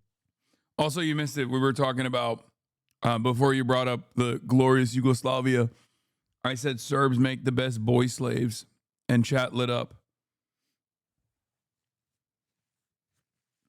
Politicians and rich people want in the first place. So good job playing right into their hands. Internet slows. What is the internet? A vast connecting tissue bringing That's a crazy fucking individual sentence. mind. Yeah, no shit. But I'll let you have that one. We are cute. But then that, yeah, and then my Twitch player died after I said that. But then we went into a great educational moment where I explained to you guys the history of the Devshirme, Ottoman Empire, colonial imperial conquest, things of that nature. You're not I would have thought as a true Ottoman, you would have said Circassian, Cherkess. No. It's closer to a unified equilibrium where thought is exchanged freely, leading us to greater understanding of self and fellow man. And then do. True anonymity, where the darkest urges of our degenerate species can come out to play without limit. A place so hyper-focused on pre-established norms that it only seeks to reproduce them in its own language. Enter racism, but with a 4chan spin. Pajit and curry cell for the Indian. Famoid for the woman, zipperhead for East Asians, and big chilling for the Chinese. The internet promised us salvation. Instead, it gave us 30 different variations of the word incel. Do with that what you will. Spick, or spigotti. This one's pretty bad. It stands out as a particularly vicious insult against Hispanic and Latino people, especially those of Mexican, Puerto Rican, and Central American descent in the United States. The exact origins of spick remain debated, but linguists and historians have proposed several theories. One of the most widely accepted explanations is that the slur emerged from basic mockery of Blue Greek Poseidon. Hello, everybody. It's my first time here. You arrived at perhaps the best time that you could have. Just right as he was just slurring, rapid fire slurring. non-native English speakers, specifically the no speak English or I know speak English, which led to bigots turning the pronunciation of speak into a slur. Another theory is far nerdier. It implies it's just a clipped form of the word Hispanic, similar to how Jap was derived from Japanese during World War II. I personally don't think this one is possible, because I honestly can't imagine a racist American white dude even knowing about fancy words like Hispanic in the first place, especially back then. And now to theory number 3, that the— Okay, I 100% agree with that. I 100% agree with that. Americans are literally too stupid. American racism is far too stupid. There is 0% chance they knew the term Hispanic. slur gained traction during U.S. military interventions in Latin America, particularly in the early 1900s. American soldiers stationed in Puerto Rico, Panama, and other Spanish-speaking regions would use the term to dehumanize locals, making their job as occupier easier to swallow. And finally, we got one I randomly saw on Wikipedia, to be honest. That makes it all about Italians. Here's a direct quote. In the 1960 Dictionary of American Slang, spick is first identified as a noun for an Italian or American of Italian ancestry, along with the words spick, spig, and spaghetti, and confirms that it is a shortened form of the word spaghetti. The authors referred to the word's usage in James M. Cain's Mildred Pierce, referring to a wop or a spig, and say that this term was never preferred over wop and has been rarely used. However, the etymology remains. How it started, I guess we'll never know. But if there's one lesson out of this particular slur, it's that the monolinguists and their insecurity of never having been able to learn a second language will somehow make speaking one into a bad thing. Imagine you. Oh my God. I wonder if that's part of the reason why American racism is so like entry level, because they're all fucking monolinguists. They're single language cucked. And I wonder if that's the reason why. Because like, if you're in the Balkans, like you learn, or if you're in Europe, you are constantly for thousands of years around people that speak different languages. And that's why like your slurring has to evolve.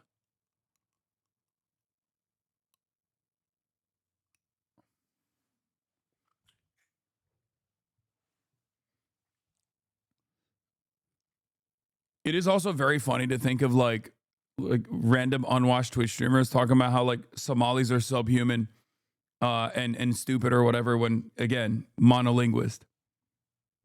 Classic white supremacist attitude. You're a Danish bigot. Wait, sorry. Don't. Imagining your Danish could potentially be irreversibly traumatic. So imagine you're a regular bigot, an impressively unimaginative one. For a couple of decades, one ethnicity keeps migrating to your country, which you, of course, hate. So you call them a thing like krakemat. In this case, a word from their native tongue. Are you saying that Europeans are more racist? It differs. I'm saying that Europeans have a more intellectualized, a much more sophisticated version of racism as opposed to Americans who are very, as opposed to Americans' racism, which is very black and white. No pun intended, but also low-key kind of pun intended. It is very, American racism is very black and white, literally. You're like, oh, are you black? You're not white. Here's the slur for you. Are you brown? You're not white. Here's the slur for you. Like, Americans don't even understand, like, they'll, the reason why I brought it, I first brought this up when talking about the P word, okay? Pakistani shortened, right? This is a slur against, like, often South Asian people of Muslim background, usually, or of Muslim descent, usually, but just it's used against all brown people in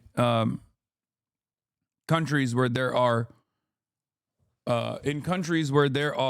a larger number of, like, Indian and Pakistani migrants. Americans don't even know this slur, though. They don't even know that it's a slur for the most part, because they don't even make this, like, distinction where they will literally be like they're anti-Indian hatred, at least until I am going to fucking shoot this camera with a gun. I swear to God, I'm just gonna pick up a weapon, put bullets in it, cock it, and shoot this camera with a fucking gun.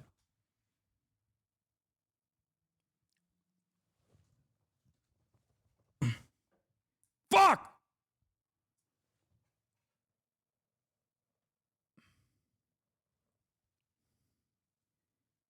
What are you?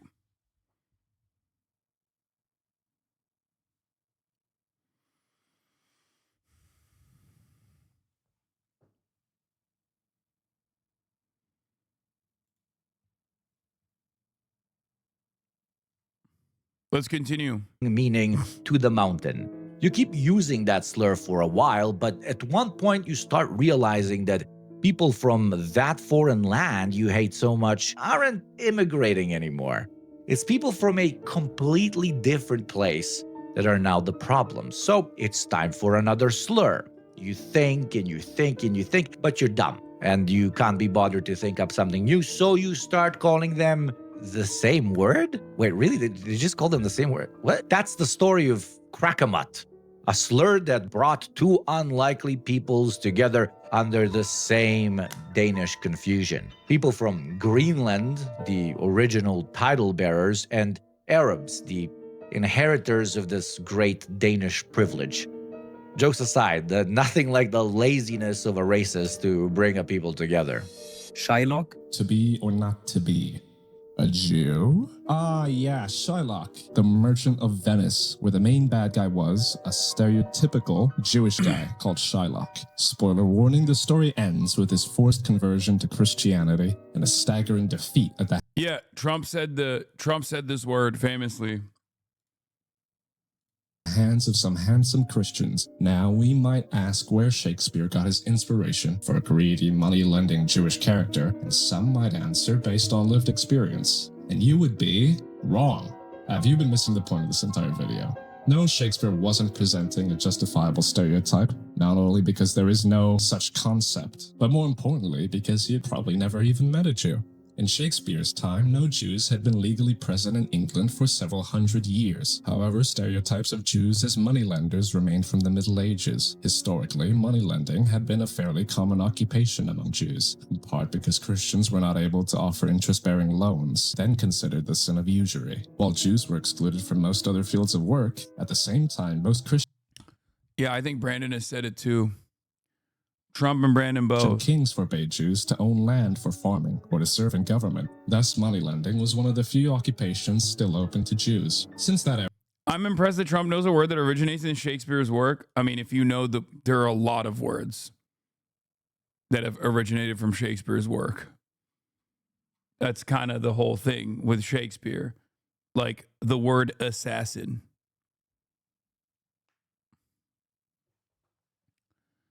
But to be fair, I think the only reason why he knows that word is because it's a slur. The character's name has been a synonym for loan shark, and as a verb to shylock means to lend money at exorbitant rates. In addition, the phrase pound of flesh has also entered the lexicon as slang for a particularly heavy or unpleasant debt. So yeah, a lot of the stereotypes, even the slurs, can come from completely fictional depictions of a group of people, often written by someone who's never even talked to a representative of said people once in their life. When they tell you to go read a book before you speak on a particular topic, they're usually not talking about fiction. Marokaki? During French colonial rule over Morocco, the French administration exploited divisions between Algerians and Moroccans, using ethnic slurs to foster distrust. Marokaki may have evolved from French soldiers' mocking pronunciation of Marocain. Some argue it comes from the Arabic Marakshi, meaning from Marrakesh, but twisted into a slur. After independence, Algerian and Moroccan governments clashed over borders and political influence in the region, where the slur found its political use. This wouldn't be the end of the slur's story, though. A few thousand kilometers and a new settler colonial project to the east would see it completely recontextualized. In Israel, unlike its usage in North Africa, it reflects internal ethnic tensions between Ashkenazi European and Mizrahi Middle Eastern and North African Jews. It's basically used to demean Jews of Moroccan descent. After 250,000 of them moved to Israel, Israel be like, we invented this slur. Excuse me, this is actually a Israeli invention. You're being quite anti-Semitic. This is our slur. We invented it. As the settler colonial state was being established, Moroccan Jews were and continue to be often underrepresented in administration and high-paying jobs. Oh no, I hope Harley Plays wasn't in here. He might get offended that we're making jokes about the state of Israel. Oh no. Oh no. He's like, yeah, you know, just like the under the banner of the Ottomans paying jizya justifies doing the Nakba, you making a joke about Israel stealing from other cultures and claiming it for its own justifies maybe a third Nakba. We should do something else. Who knows? Don't get me started. I'm deeply hurt. I set you to a higher standard. You've disappointed Epic Mealtime. Yeah, what kind of standard does he have for fucking his bestie, Sam Hyde, who is literally not only a Nazi, but also a pedophile too? While being generally depicted as uncultured and violent. Israeli hyper-right-wingers like Ben Gvir used the phrase as a rallying cry for the Moroccan Jews against the establishment as a means to push attention away from the Palestinian plight or class issues into an internal caste battle of the apartheid state. It's a country so steeped in ethnic-based division that even after the complete disenfranchisement of the Palestinian, they somehow still manage to fight amongst themselves on who gets to be on top. You might think you're superior to another group, but someone out there definitely thinks they're superior to you. The whole game is rigged. None of it makes any sense. WAP? The term has been long used as a racial slur against Italian immigrants and Italian Americans, but its origins and context are often misunderstood. According to the Merriam-Webster dictionary, the word first appeared in the United States in 1908, tracing back to the southern Italian dialectical term, guapo. This term, derived from the Spanish guapo, meaning good-looking or dandy, originally carried connotations of a boastful, swaggering man, a characterization that evolved over time. In southern Italian dialects, The fuck? So the slur just means you're hot? That's crazy. What kind of slur is this? I didn't know the origination of the term, but W slur, literally. Damn, dude, you're a hot Italian. I bet that's going to hurt your feelings. Though, particularly Neapolitan, guapo was pronounced similarly to wapo, with the final vowel often reduced to a schwa sound, making it sound like wop to English-speaking Americans. Historically, guapo described a flashy, sometimes arrogant man used among friends in Naples. When Italian immigrants began arriving in large numbers in the late 19th century, the term was... Dude, America, this is why I always laugh when people are like, yeah, we got to get these Hispanics out of here. We got to get these Latinos out of here. It's like, dog, it's the most American thing, okay? There has never been a fucking moment where the incoming group was not immediately yelled about endlessly, okay? It's always been the same.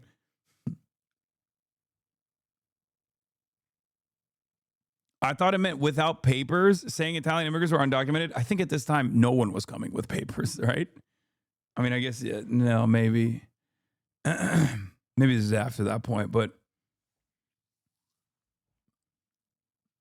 like, who the fuck had papers?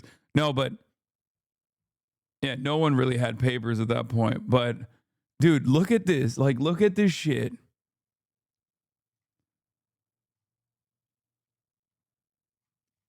It's just so funny to be like an Italian American and just be like, yeah, we got to get them Latinos out. Exactly. The whole point of the videos is in-group, out-group shouting matches we've been doing for 10,000 years.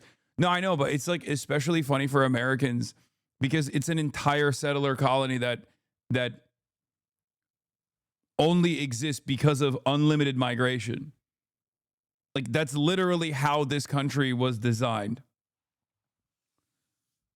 Like, institution of slavery and indigenous genocide, and then just like an unlimited amount of migrants coming in over and over and over again. And it's just like such a stupid thing to be like, oh, dude, I fucking hate the new group that's coming in now. Oh, you hate the new group that's coming in now? That's so crazy. That's such a new thing. Wow. I can't believe it. I can't believe you hate the new group that's coming in now. 19th century, the term was adopted by older Italian communities to mark newer and poorer arrivals before being weaponized by non-Italians as a general ethnic slur. What makes this slur a very interesting case study is its absurd short-sightedness due to typical elitism. Already financially established Italians of the United States tried to distance themselves from the new arrivals in the eyes of the local ruling class. The only thing that ever accomplished was give the larger group yet another slur to use against you, leading to even greater stereotypes. This happens among immigrants even today, with the self-orientalization, the conscious or subconscious belief that your culture is inferior to the one you migrated to, will only accept you if you fully distance yourself from your so-called former people. Engelsman? You know how they say the one positive thing about bigotry is that it unites one group of people against another? Well, bullshit. Engelsman is a slur used by one group of South African whites, the ones who can speak Afrikaans, against the English-speaking white South Africans. The white South Africans are literally infighting during apartheid. This is a great song. I've never met a good South African. And that's not bloody surprising, man. Unity through bigotry, my ass. Polaka? By now, you've seen plenty of intersections of race and ethnicity, or religion and ethnicity, but a big global player is bigotry linking misogyny and ethnicity. The Brazilian Portuguese slur Polaka, which literally means I'm sorry, what?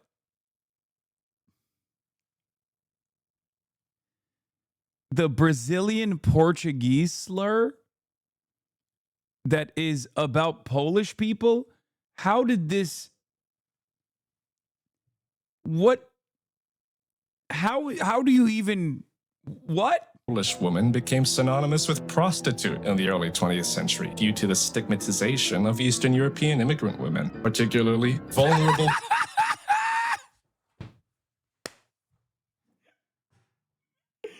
Oh, no. No. Oh, wow. Europeans hate Polish people. A lot of Polish immigrants in Brazil. I didn't know that. I mean, I know there's a lot of Japanese people in Brazil. Brazil is so fucking diverse, actually. Polish arrivals who were forced into sex work in cities like Rio, stereotyped as exotic and morally loose. This is similar in Turkey. In Turkey, there's like definitely a lot of stigma towards Russian women. Like, Turkish women don't really fuck with a lot of Russian women because there's a lot of Russian tourists that come to Turkey. And as I've taught you guys already, Are you fucking kidding me? Like, how does it know that Chopper is behind me? How does the camera know that the Chopper... I haven't even shown Chopper. It feels like...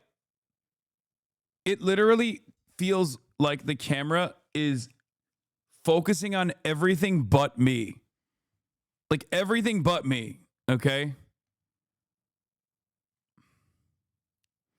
I'm so mad. Generalized into a crude label for foreign sex workers, lingering in old samba lyrics. Anyways, as I was saying, Turkish men consider blonde women to be exotic. Turkish men orientalize white women, specifically blonde women, and a lot of Russians are blonde.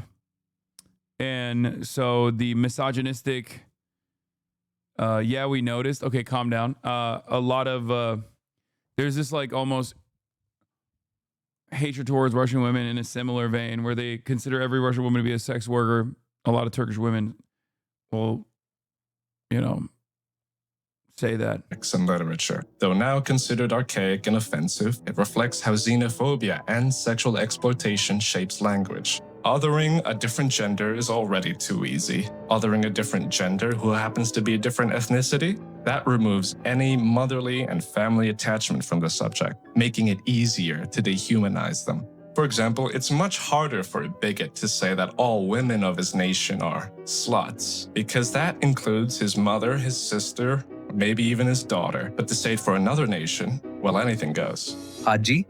The term Haji has a complex history rooted in religion, but it has also been used as a slur in certain contexts, particularly in Western military and cultural settings.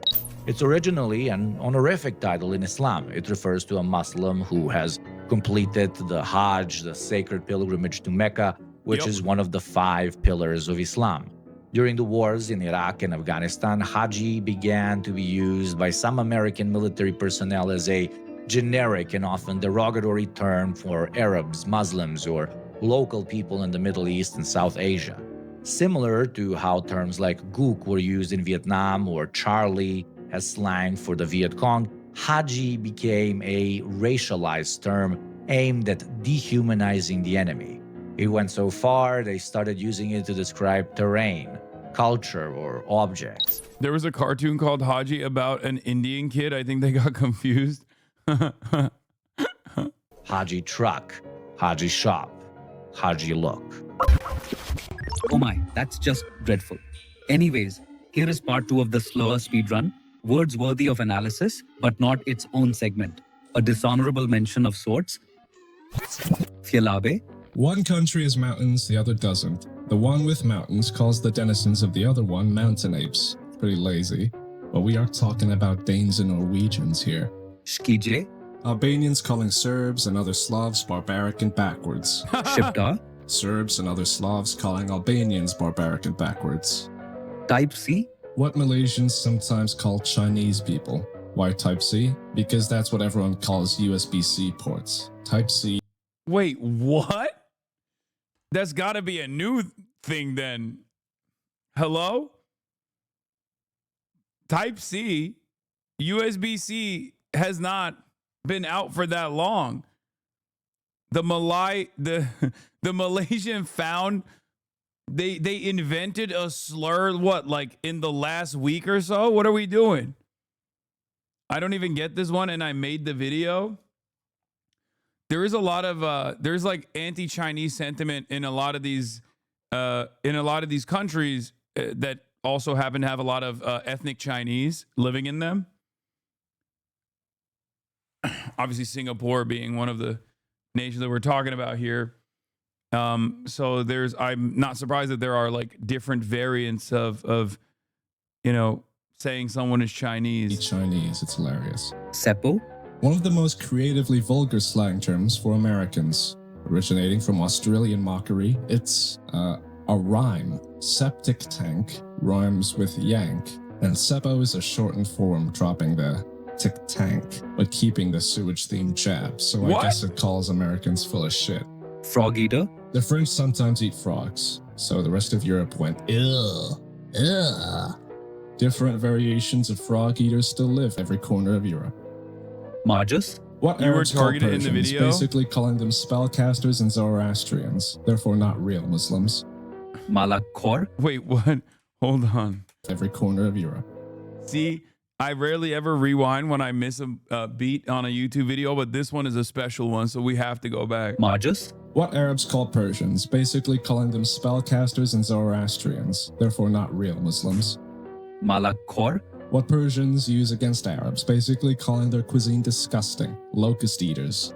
BCD? ABCD, American-born confused desi. That's it. Kiro? What Turks and Arabs call... Wait, what? Wait, what is this? Kurds, basically calling them hairy and dumb. Oh, Kuro. Kuro. Wait, I didn't even know that was anti-Kurd. It's K, not U. It's K, which is an I without the dot on top of it. No, it's not like, it's not even a slur. I didn't even know that it had like an anti-Kurdish origin, which I believe it, I'm sure it does. But yeah, see, Turks are saying it's not a slur and it's not anti-Kurdish. I'm sure it might have been invented as an anti-Kurdish slur potentially. But Kuro just means like a mountain Turk and not Albanian. I just mean like, it means like someone who is not as educated. Of course, Turks would say that law. Ask Kurds. No, dog. Like Turks don't use it against Kurdish people or something. They use it against everyone. Like it means hillbilly. It means hick. That's what it means. Here, I'll give you another one, another pejorative that I never really thought was a classist pejorative. Okay, are you ready for this? Amele. It means worker, but it has like a negative connotation with it. It means like worker, but it's like a bad way to say worker, basically. It's not a slur necessarily, but it's a pejorative. The more you know. Amele, amele, A-M-E-L-E. It means like it means laborer. It's not like a peasant. It just means laborer, right? But it's not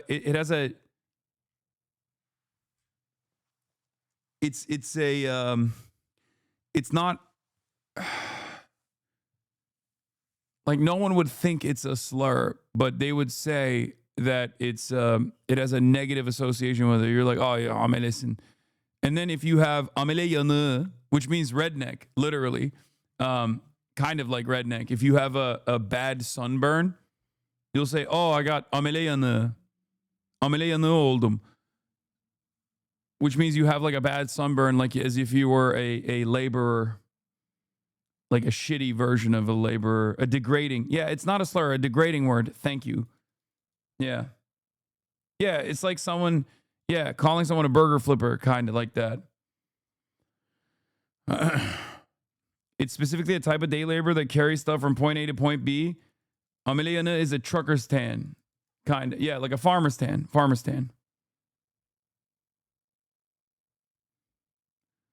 I can't believe you said, no, it's not an anti-Kurdish. We call every country person that after every example of lazy racism in this video. This one was Keko, not Kuro. Oh, maybe it could be Keko. I think that is anti-Kurdish. Yeah. I mean, I can't speak for how they use the term in Arabic, but Kuro just means like hick, hillbilly, and not like Kurdish.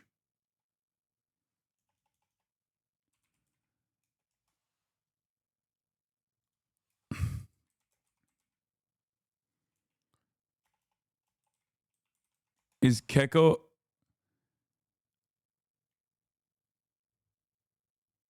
Oh, Keko means brother in Kurdish.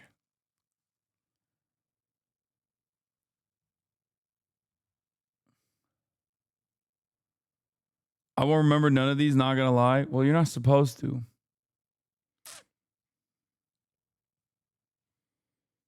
Paddy? British slur for Irishmen. derived from the Irish name Padraig. It stereotypes Irishmen as drunken, violent, stupid, or uncivilized. Towel and raghead? Those people over there wear specific head coverings. We don't, except for hats, of course. How do we dehumanize them? Call them ragheads. Get it? Because they're wearing something on their head. Want to make it worse? Call the cloth a towel. A case of focusing on one differentiating aesthetic between you and them, especially if it has cultural significance, a surefire way of othering yourself from them and vice versa. Red leg? Same like redneck, but referring to the tanned legs of poor indentured white servants working in Barbados. Interesting how in two pretty far off places, a similar sounding term was developed for poor field working white people, and it all has something to do with them being red from the sun. Speed run over? Fluke? If you're an American, do us a favor and imagine what people call a redneck. Now imagine a medieval British person. Chances are, through your stereotypical vision, those two are polar opposites. Jimmy the Tractor Oiler versus Shakespeare or whatnot. While the slur plouk is here to teach us, everyone can sometimes be someone else's redneck if you scale up enough. People from the British Isles bring a Celtic language to what we call the north of France. People who speak it live there for centuries and get named Bretons. Britain? Breton? I think you get the point. The French, as the French do, view them as naive, dim-witted peasants and end up developing a slur for them. Plouk. Basically the 19th century replacement for redneck. In Breton, pleu or pleu means parish. Many Breton villages start with the name pleu, so the French picked it up as an aggressive designator of the minority. It pretty much means hick to this day. So if a rural Mississippi guy is a hick to a New Yorker, the New Yorker is a hick to a Brit, the Brit is a hick to a Frenchman, who is a hick to the Swiss. Pluk is very common now. It just means clown. Who is a hick to... Yeah, that's the point. It's dumb. Malone? Take yourself back to a time when you tried a truly delicious piece of meat. No, I mean real food, not this shit. Okay. Now, imagine yourself having some really good meat, and other than devouring it, what was your second instinct? Yes, you probably wanted someone else to try it. So you pass a piece to one friend, then to another. But to your surprise, the third friend looks at it and says they're not gonna eat it. Why? It might be veganism, it could be a religious principle, or he might just not like you. Doesn't matter which one's the cause. One thing is for certain, you now fucking hate the guy. He rejected your gift. Now expand that little allegory to the ideal of religion, doesn't matter which one. How do you think a people seen as unaccepting of a quote-unquote blessing get depicted? Mal'oon is one perfect example of many, seen as a derogatory Islamic religious term derived from Arabic to mean, quote, deprived of Allah's... What is this? Someone already got mad and said Hasan will make a good Christian slave. I would. Except Christians keep coping because the Ottomans did reverse Christian slavery. I'll make the best. I would make the best Christian slave. I'm tall. I can carry a lot of weight. It's not going to happen, though. Is when you were talking about the Janissaries? Yeah, I know. Mercy or curse, insinuating that the Hindu population of Bangladesh are literally damned due to their religious beliefs. Obviously, the term is used in the same context outside of Bangladesh as well, but the premise is simple. You or your ancestors had been given a chance to convert. You did. Dude, you have been condemned by God is a crazy fucking bar. That is, I mean, that's got some fucking power. That's got an oomph in it as far as slurs go. Yeah. God has fucking forsaken you. Didn't, hence your existence must be cursed. And for the context of this essay of ours, it must mean you are less than me. Someone should draw a massive chart showing the hundreds of slurs every religious group has against every other group, just to show us how, for groups that don't like each other, they really love calling each other the same names. Madrasi and rice bag? There are so many slurs coming to us from the incredibly diverse Indian subcontinent that we had to limit ourselves to a few that represented the general picture of inter-ethnic strife in the region. Otherwise, we would be here for a week. The term Madrasi has been used as a regional and ethnic slur in India, primarily targeting people from South India, especially those from the former Madras Presidency, a major administrative region during British rule in Tamil Nadu, Andhra Pradesh, Telangana, Karnataka, and Kerala. It basically lumps all the South Indians together as one group of people using colonial terminology in spite of all of them speaking different Dravidian languages. It's often preceded or followed by the word Kalu, which means blackie in Hindi. So yeah, Madrasi is obviously very racist, but also ironic. In their sense of superiority, the North Indian bigots— Chad, do not repeat these caste slurs. Wait, Medresa also means like place of higher learning, which is crazy. Yeah, it just means like school. are using terminology developed— Immediately says it. I guess it's a different word. by a people, the British, that considered them just as inferior. Rice bag, on the other hand, is basically a slur for Christians, but especially South Indian Christians, North Indian Dalit Christians, or Adivasi Christians. The reason they call them rice bag is that a lot of Christians in South India, especially in Tamil Nadu and Andhra Pradesh, come from oppressed caste backgrounds. This created an opening for Christian missionaries to preach the gospel, and it created an opportunity for these people from oppressed caste backgrounds to try and escape the system by converting to Christianity. As a small bonus, the church would provide them with goods like bags of rice and an education. So in a sense, when Hindu nationalists use the term rice bag, it's both a caste slur but also kind of an ethnic slur depending on the context. A pattern we see repeating globally with minorities who converted to this religion or the other over particular historic periods. Bro, you could do a video that's 8 times longer than this just on like Indian slurs and adjacent slurs. I feel like not just even because like Indians do racism on hard mode, on expert difficulty. It's kind of crazy. It's just every now and then when like the Twitter, oh, he said that. Oh, I was putting my dishes away. Indians have the most advanced racism, like even more advanced than the Balkans, which is shocking. I know. It's sometimes like every now and then my For You page on my Twitter will get busted. And instead of showing me like the regular American style Nazis that it shows me all the time, it shows me like Indian Nazis. And I don't mean like Indian Nazis who are like pro Adolf Hitler, even though that also exists, obviously. But like different groups in India hating one another. And sometimes I find myself going down that rabbit hole to just try to understand what the fuck's going on. And it is virtually impossible. Okay? It is virtually impossible to comprehend with my white ass. I sit my white ass down and I listen and I try to learn and I try to understand. And it is some of the craziest shit, dude. And it's also kind of funny because probably the only racism that you have to be born to learn. Yeah. I think it's also obviously funny because like Americans are so not about that at all. Like Westerners in general don't make any of those distinctions at all. And they just think like, you're fucking brown. Shut up. You're Indian. But it is crazy that there's like this massive, massive distinction and thousands of years of fucking torment.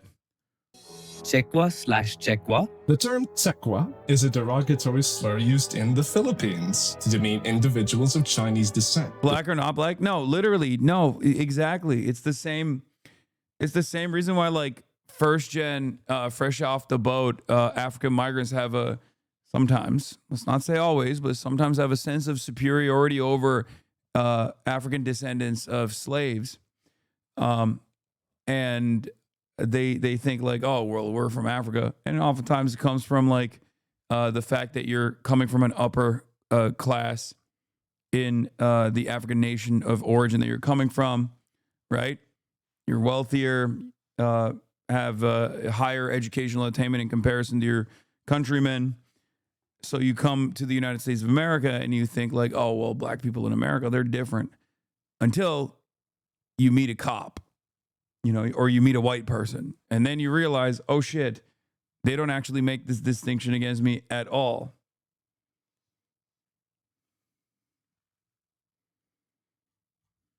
Term may have originated as an imitation or distortion of Chinese-sounding words, and during the Spanish rule from the 16th to 19th century, Chinese immigrants, then called Sanglays, faced discrimination, including massacres and forced relocations. After World War II, tensions flared between ethnic Filipinos and Chinese Filipino business elites, reinforcing set negative stereotypes. Ironically, the more diverse the place is, the more slurs you have. Them inherently greedy or otherizing them as foreigners in perpetuity. Okay, except for America. That's what I mean. Americans are so bad at slurring.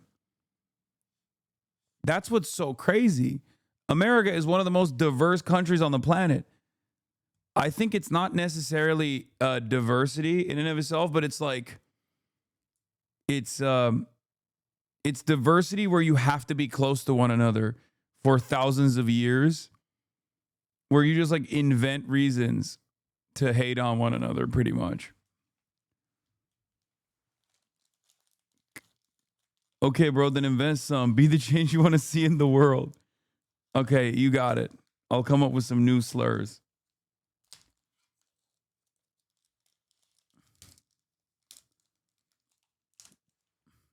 It's true, though. They really do control all the businesses. Sorry, that goes against the point of the video. Christ killer. Jesus Christ. Now, this one is old. The saying stems from passages in the New Testament where a Jewish crowd says, "His blood be on us and our children," referring to the crucifixion of Christ.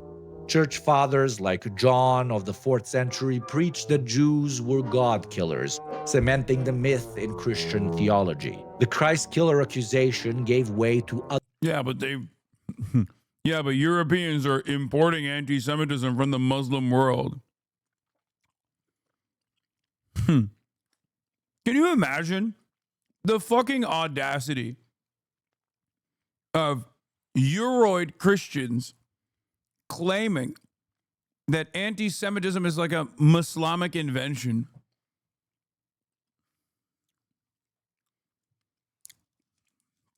There you go. There's one kind of slur. Euroid or Ameroid.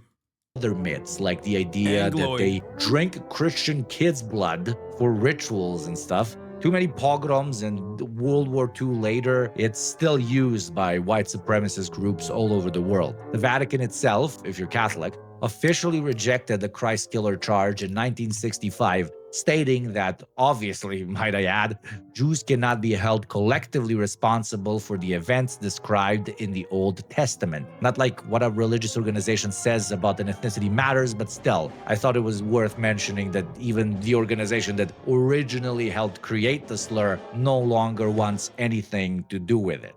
Maybe next time someone says an ethnicity Guy said, how is that a myth? Guy is less woke than the Catholic Church in 1965. Okay? Guy in 2026 being like, what do you mean? No, that's not a myth, dude. All Jews killed Christ. Like, duh.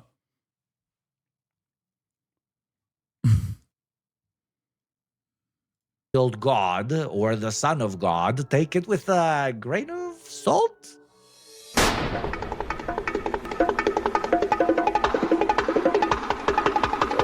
Wasn't it the Romans anyway?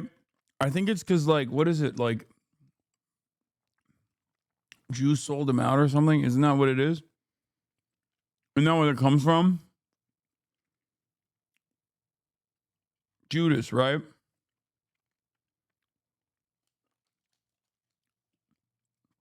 But my question always was,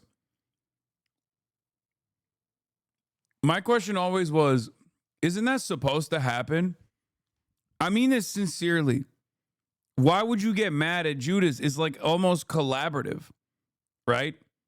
Because it's like supposed to happen, and then he's coming back. You know what I mean? Like that's the whole ordeal. So you should be thankful that they, you know, that Christ was sold out. So why are you mad?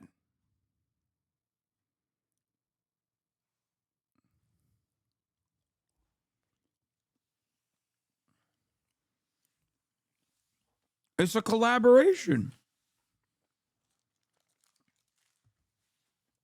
It's like getting mad at the person on a song that you have a like that. Getting mad at the other artist that you gave a feature to on the song.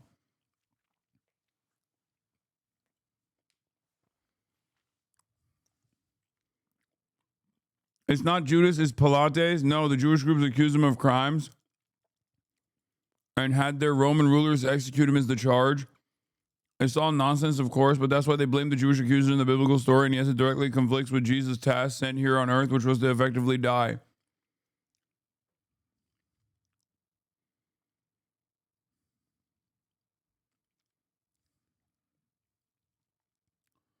No, it's not Judas. It was a crowd of Jewish people telling Pontius Pilate to crucify him.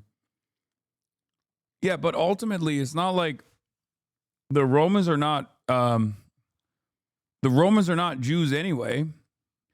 Like, shouldn't you get more mad at the Romans? I guess you can't, because then they became Christian, right?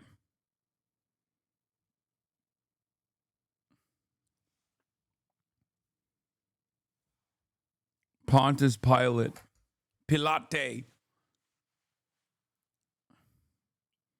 Isn't that how Jeremiah Wright says it?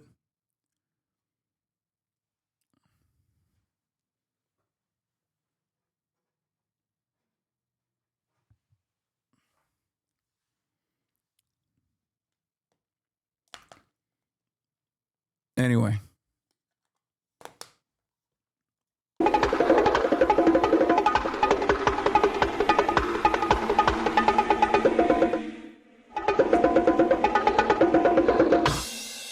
The N-words. You gonna make me read this one? It's my turn now, is it? Okay. Alright. Nobody, and I mean nobody, has been ruthlessly demeaned, undervalued, and discriminated against as the melanin richest population, stemming from the richest continent on the planet. Africans, black people, is by itself a massive oversimplification of one of the world's most diverse continents. In their ability to understand nuance and their drive towards the enemy's dehumanization, the imperialist powers that be, from Europe to the Middle East, set the groundwork for the vast generalization of many African peoples. There are far better intellectuals, especially ones with more melanin, than the creators of this video, I don't know, man, pretty dark, that can tell you the millennia-long story of the sacking of Africa that continues to this day. What we are here to do, though, is talk to you about what is considered the world's nastiest slur. The N-word evolved into an international symbol for hateful expression of racial and ethnic superiority. The generalized notion of Africa and Africans is what originally lent itself to a standardized slur for its entire population. You don't need a different discriminatory term for the Yoruba people, the Igbo, the Akan, or the Gurma. They were all one massive Yeah, I mean, this goes back to what I was saying. And I don't even think it was like originally Americans that invented it, right? But it kind of goes back to the same like oversimplification. Flesh in need of conquering. And as that flesh filled thousands of slave ships, they became one, not only in the eyes of their enslaver, but amongst each other, in this new struggle waiting for them for generations to come. Hasan, don't repeat the slur. Are you guys stupid? No shit. Away from home. Shut As the fuck centuries up. passed, leading to the modern era, the Damn, homie turned it up. Yeah. I was like, oh, this is the best part. It turned it up. No, I just couldn't hear it because the audio levels are off. word solidifies itself as arguably one of the most dehumanizing expressions on the planet. It also spawned many offshoots which targeted specific aspects of the black experience at the time. The N-word in particular carried so much unfiltered, hateful bigotry that while it still mainly represented hatred towards black people, it also became a universal tool for calling someone subhuman. In the most radical racist circles on the planet right now. Yeah, I know this video came out 6 days ago, but since the video came out, there's actually an update on the N-word. And I really hope that they put an editor's note in there, because I was told by Ricky Banks that it's not possible to use the N-word in a racist way if you don't mean it. This is missing important context from one of the most important thinkers of our time. Yeah, and also that like as a white guy, sometimes you see the N-word in like a vulnerable moment as an expression, and that actually you're kind of at fault for getting mad about it. So I'm just saying, like, I really hope that they put some kind of editor's note in here, because that is an important update. I now have to delete the video. Didn't ask enough white guys what they think about the N-word. Okay, not any kind of white guy, just one white guy. That's exactly what the word means. You simply add a stereotypical geographic attribute of the people's land, or say something they do with their food, or style of dress, and you have unlimited racist ammunition. Arabs? Sand N-words. Asians? Rice N-words. Russians? Snow N-words. This incredibly loaded term seems to have organically evolved itself into the unilateral benchmark for bigotry. And while that is obviously incredibly disgusting, it also reveals the very irrationality of slurs themselves. They don't follow with logic or meaningful critique, but with projection, fear, and ignorance. Slurs by nature are low-key. Even Americans used to have like a more complicated and more comprehensive understanding of cataloging different types of black people. Now that I think about it, there are terms like, I don't know if I should say it, but you know, terms that indicate that you were divided by 8 to demonstrate like your level of blackness, right? Because it stems from the 1 drop rule. Like it starts with octo, let's just say. lazy. They reduce the complex, the nuanced, the ancient, and the rich into something a frightened mind can process and control. And yet, by using the N-word as a template for degrading others globally, what's been exposed is not just the depths of anti-blackness, but how found... Nice bathroom. Stop being a bitch. Listen, that was still used in Virginia state records until like 2017, for the record. Like when they were putting down like what kind of black you are when writing in the rule book, writing in the official like marriage licenses.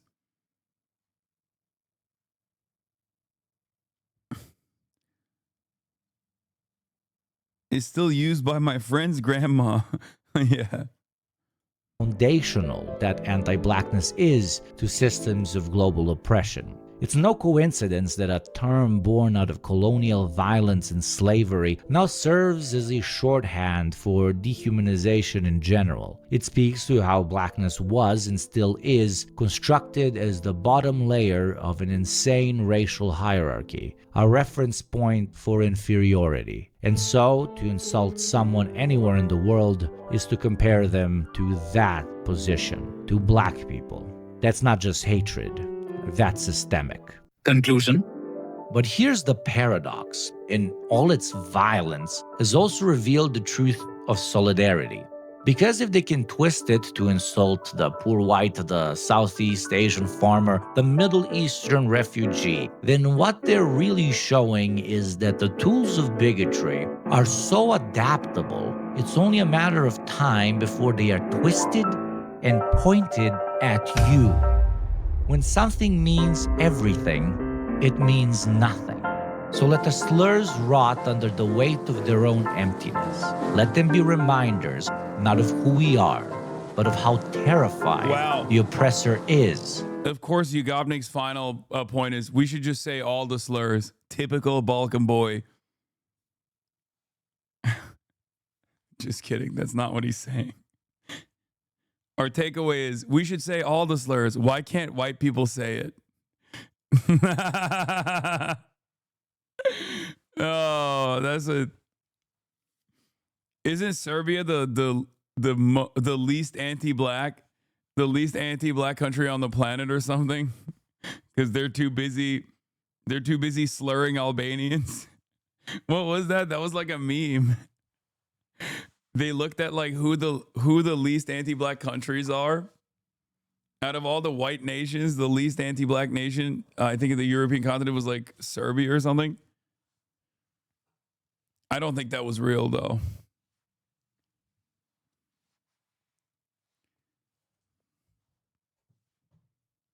Of people they cannot understand. Serbia. What the fuck? Cannot categorize, and definitely cannot erase. How would a race of people have ever developed naturally on a planet where their own skin can't protect them properly from their own sun's radiation? So how do we account for the fact that white-skinned people are here on a planet where they should not exist? And once again, it all leads us back to the Anunnaki. What the fuck was that?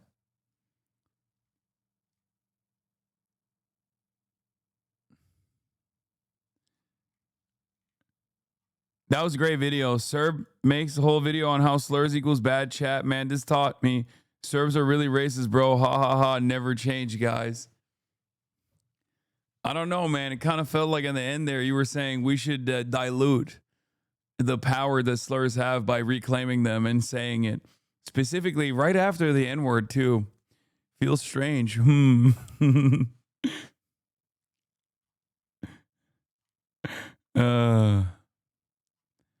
Thank you. Thank you to Yugobnik. Thank you to Wow Mao. The only time I've ever seen that motherfucker lock in was on a 48-minute video on slurs. He was dead serious. Shocking. What does that say? Oh, Anunnaki is a Nazi-originated mysticism about how white people are the alien species that came from Agartha and built a giant futuristic civilization before being wiped out by floods or migration. Yeah, bro. If you're that advanced of a fucking space colony civilization, you can't take an L on floods or better yet, fucking migration. Okay? Excuse me, but if like, you know, having sex with non-Agarthan whites is doing white genocide, then you fucking suck, okay? So what do you mean? Oh, I lost to nutting. Oh, I'm sorry. I couldn't stop nutting, dude. I couldn't stop having sex with people not from my ancient space colony. Get the fuck out of here. You're an idiot.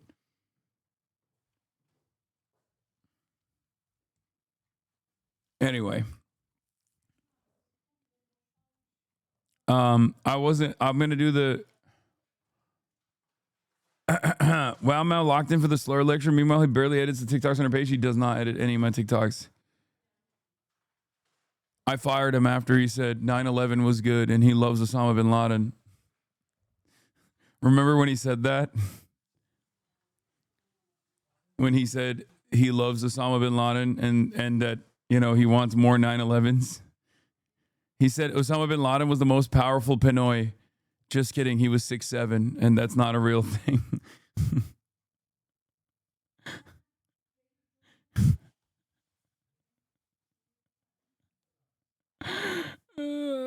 You're going to get him canceled? Ethan, you hear that? I fired him. What is with you? What do you mean? I'm having a good time doing slurs in 2026.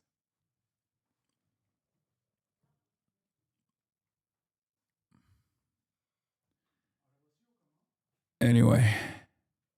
All right, I'm tired.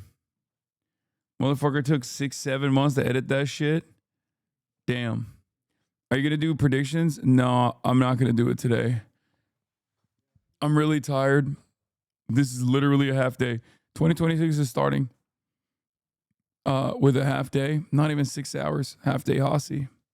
Okay? That's how it is. That's how it is. That's how it's going. Anyway, love you guys. And I will see you tomorrow. All right. Peace, everybody. I forgot that Jeff was supposed to come here and cut my hair. I didn't even like hit him up. That's how all over the place I am. Yeah. It's crazy. Wait, what the fuck? Oh, here it is. Anyway, love you guys. Peace. The starlock to the topic just begun. There he is again, Hasan is streaming. Hasan is streaming. There he is again, Hasan is streaming. Hasan is streaming. Reviewing the P.O. box, Uncle Uyghur's face. Sudden discord agitprop, great names take embrace. Tiny Bernie Sanders, LGBTQ Air Force. The whole left at your fingertips, Ane at your door. H3 crowded debate, the Young Turks online show. 3 full fucking years of this, plenty more to go. 90-day fiance talks of champagne bourgeoisie. A Trump rally live reaction, a mass riot at DC. There he is again, Hasan is streaming. Hasan is streaming. There he is again, Hasan is streaming. Hasan is streaming. Reading live stream fair comments, Austin show chat advice. And all the ways the right-wing pipeline can suck you in online. JCS react, Lord frame gets broken, cover blown. A full-blown mass pandemic monster streaming at your home. Total radicalization coming out to find. The system you were taught to trust in was broken the whole time. All these daily streams, whether big or whether small, have helped me and so many find the meaning through it all. There he is again, Hasan is streaming. Hasan is streaming.